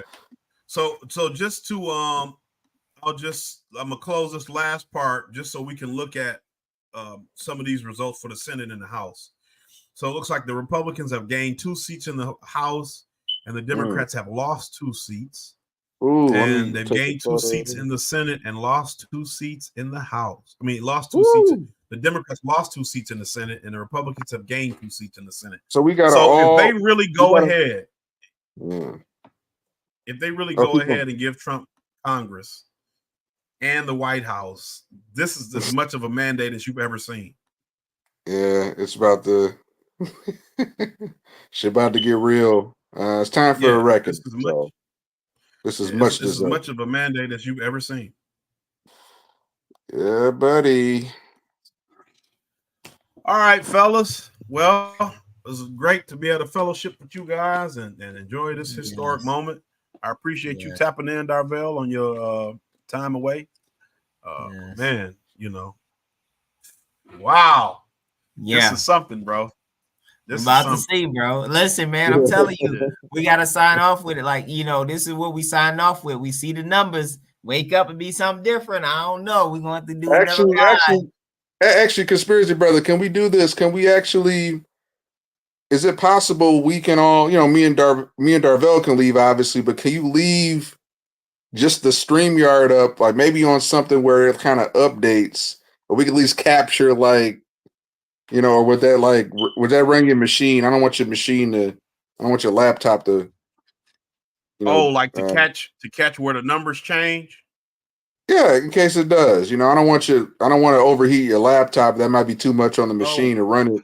Like you go to sleep, obviously, but maybe just kind of still run the stream. I could probably.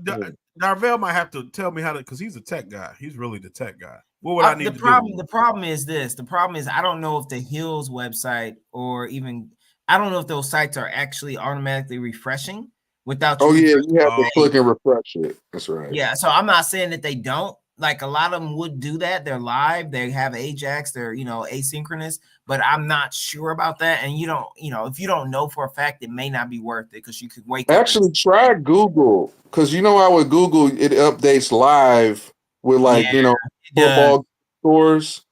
Possibly Google whatever whoever their main source is. I think it might update.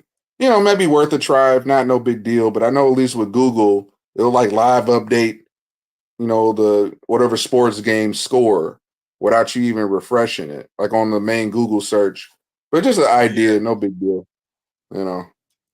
We could just call it. I ain't trying to, I'm going to sleep either way. Yeah, I could give it a shot. I could just open a new stream and just, I don't open a new stream. I meant just like if you could fuck it up on Google, Google. It's got to be. I was going. Huh? Well, yeah, we want to keep it on the stream, Yeah. On this stream, I was gonna say because this is already 6 hours long. Oh yeah, you got a good point. If it, we probably ain't gonna get nobody to watch think this. It's too much. Unless you feel like putting up another stream just for that, but I think. It don't matter. We can do that. It don't matter to me. Well, go to Google first. You got to get going. Yeah, we'll see you later, brother. Appreciate you. Yeah, pull up just like Google search because just how they live update scores of the sports games. Yeah, I feel like. But see, if my computer goes to sleep, will that affect this? It might. That I don't know. Hey, shut it down, bro. We're gonna tap back in later in a day or two. We gotta circle back.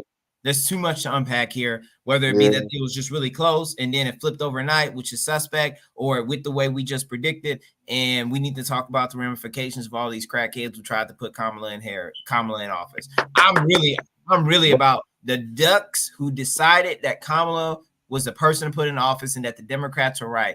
I'm really wanting to go in on them cats. I know I can be wrong. They might flip it. And if they flip it, I'm going to go home and eat some Cheerios. But for 3.5 years, they were like, "Oh, Biden's just fine. The economy's great. One bad debate. Kamala's gonna fix it."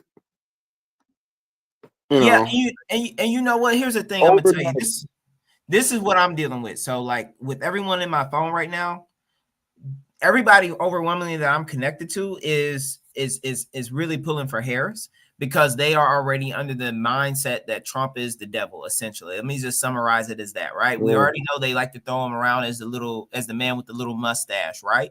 That really the idea is that everyone just does not want him, especially black folks. They don't see him as being favorable toward us. Actually, they see him as being toxic and actually a threat towards us. That's what we've been sold.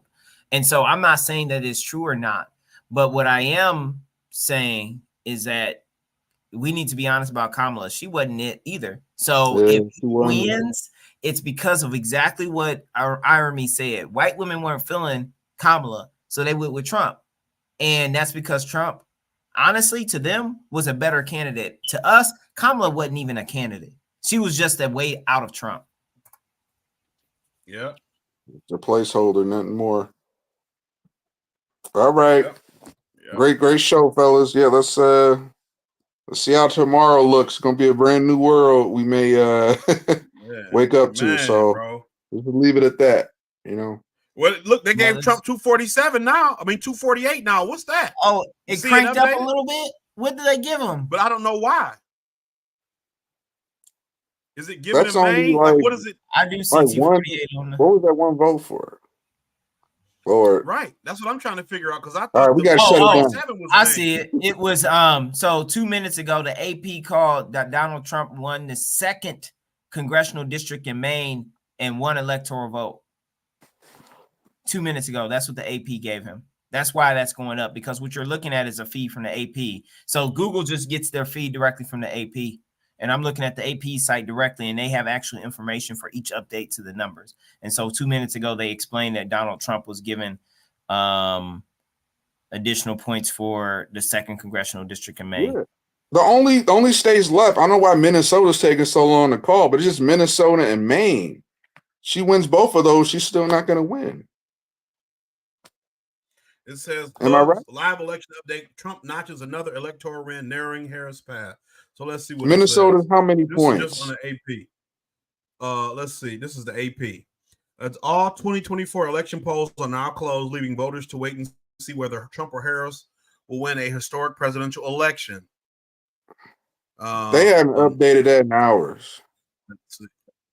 AP. I should have gone to what Roland Martin's talking about. Roly poly. He's probably Oh, it's time. Like everybody, the Biden DOJ was coming after these past 4 years. Oh, Trump better get back in there, clean house. Yeah, well, I would be happy if he does something with the FBI and the CIA personally, but please. Hey, bro. Hey, go look at Tariq's feed. Can somebody go check our Roland, please? Oh, Roland looks like he's about to have a heart attack. let me go see Roland. Oh my gosh. Tariq said Roland. Oh, he's live right now. I think he's on a little Twitter. Let me go find him. Oh, his Twitter space. He's on a live video. Oh yeah, he got the K-Hive right now. House. So therefore, Jeffries will become the first black speaker of the House. That's great. My goodness. There will be they will stop the MAGA agenda. You can't get it past the House. It can't go to the Senate and get passed. Right. But you are going to see Why they talking about Tulsa, Oklahoma right now? They're trying to. They deflected. What are they doing? He denied it. They up here talking about Tulsa, Oklahoma. Oh my God.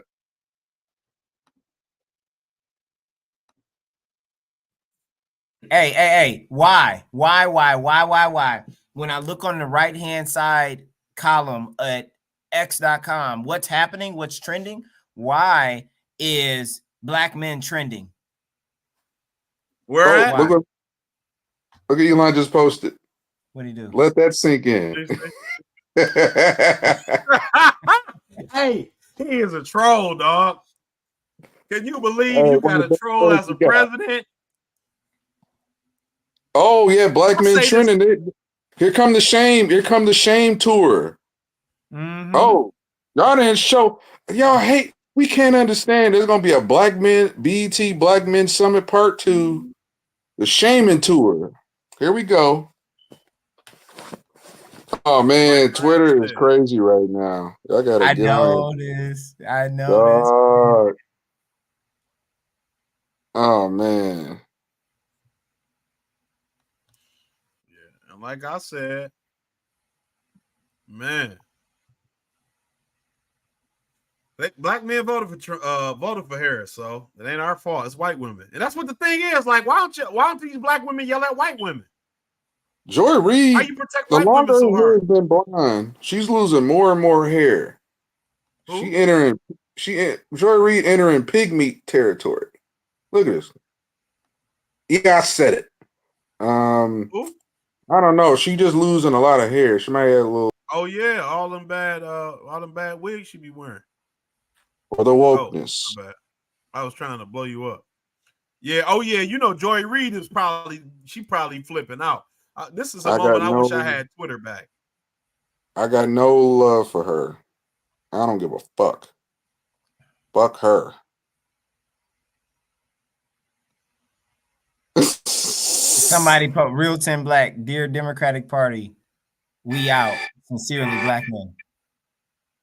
Here come the liberal tears. Here come the liberal tears.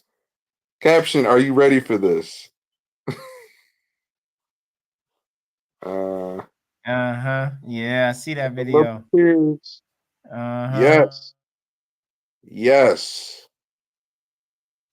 Hey, I got a lot of hands to hold tomorrow. And I got a lot of October shows. Is that live? Yeah. I'm going to hold your hand and tell you I told you so. After you let your grandkids see you acting like that, grandma? Come on, grandma. Have a little decorum, grandma. Hey, Fox News just called. Hey, Fox News just called Wisconsin. For Trump? For Trump. Wisconsin, huh? That's what I'm saying. What are you doing, Fox News? Where you at? Whose side is you on, cuz? Wait. What? No, yeah, this was 9 minutes ago. Yeah, this is wild. Okay, so Donald Trump. No, they still ain't. No, AP still ain't called it. Them ducks. Yeah, they're gonna try to save it until tomorrow so Kamala Harris can save face and come out. Because all the people not coming out, all the people at Howard not coming back out to hear her and say she lost. That's it. You know what I'm saying? They're not coming back out to hear her say she lost tomorrow. You get what I'm saying? Like tonight was the only night she was gonna get that crowd. So either she's not going back to Howard to do it, and it will be that crowd there tomorrow. Because people aren't going to come show up to hear you say you lost. They want to come to hear you say you won. You know what I'm saying? I want to share our brother's tweet real quick. Okay. Right. Earns. I love it. Tell me we can see it. Okay, yes. It's about to be, I don't know, from my eyes. He said, Ern said, a Republican trifecta is on the way. America just turned the page. The next 4 years is going to be interesting. Will they mass deport? What about reparations? Will they introduce that BS anti-reparations bill? Can we get an executive order out of Trump? Is a blue wave coming in the midterms? Next time on Dragon Ball Z. Hey, he's wild for that.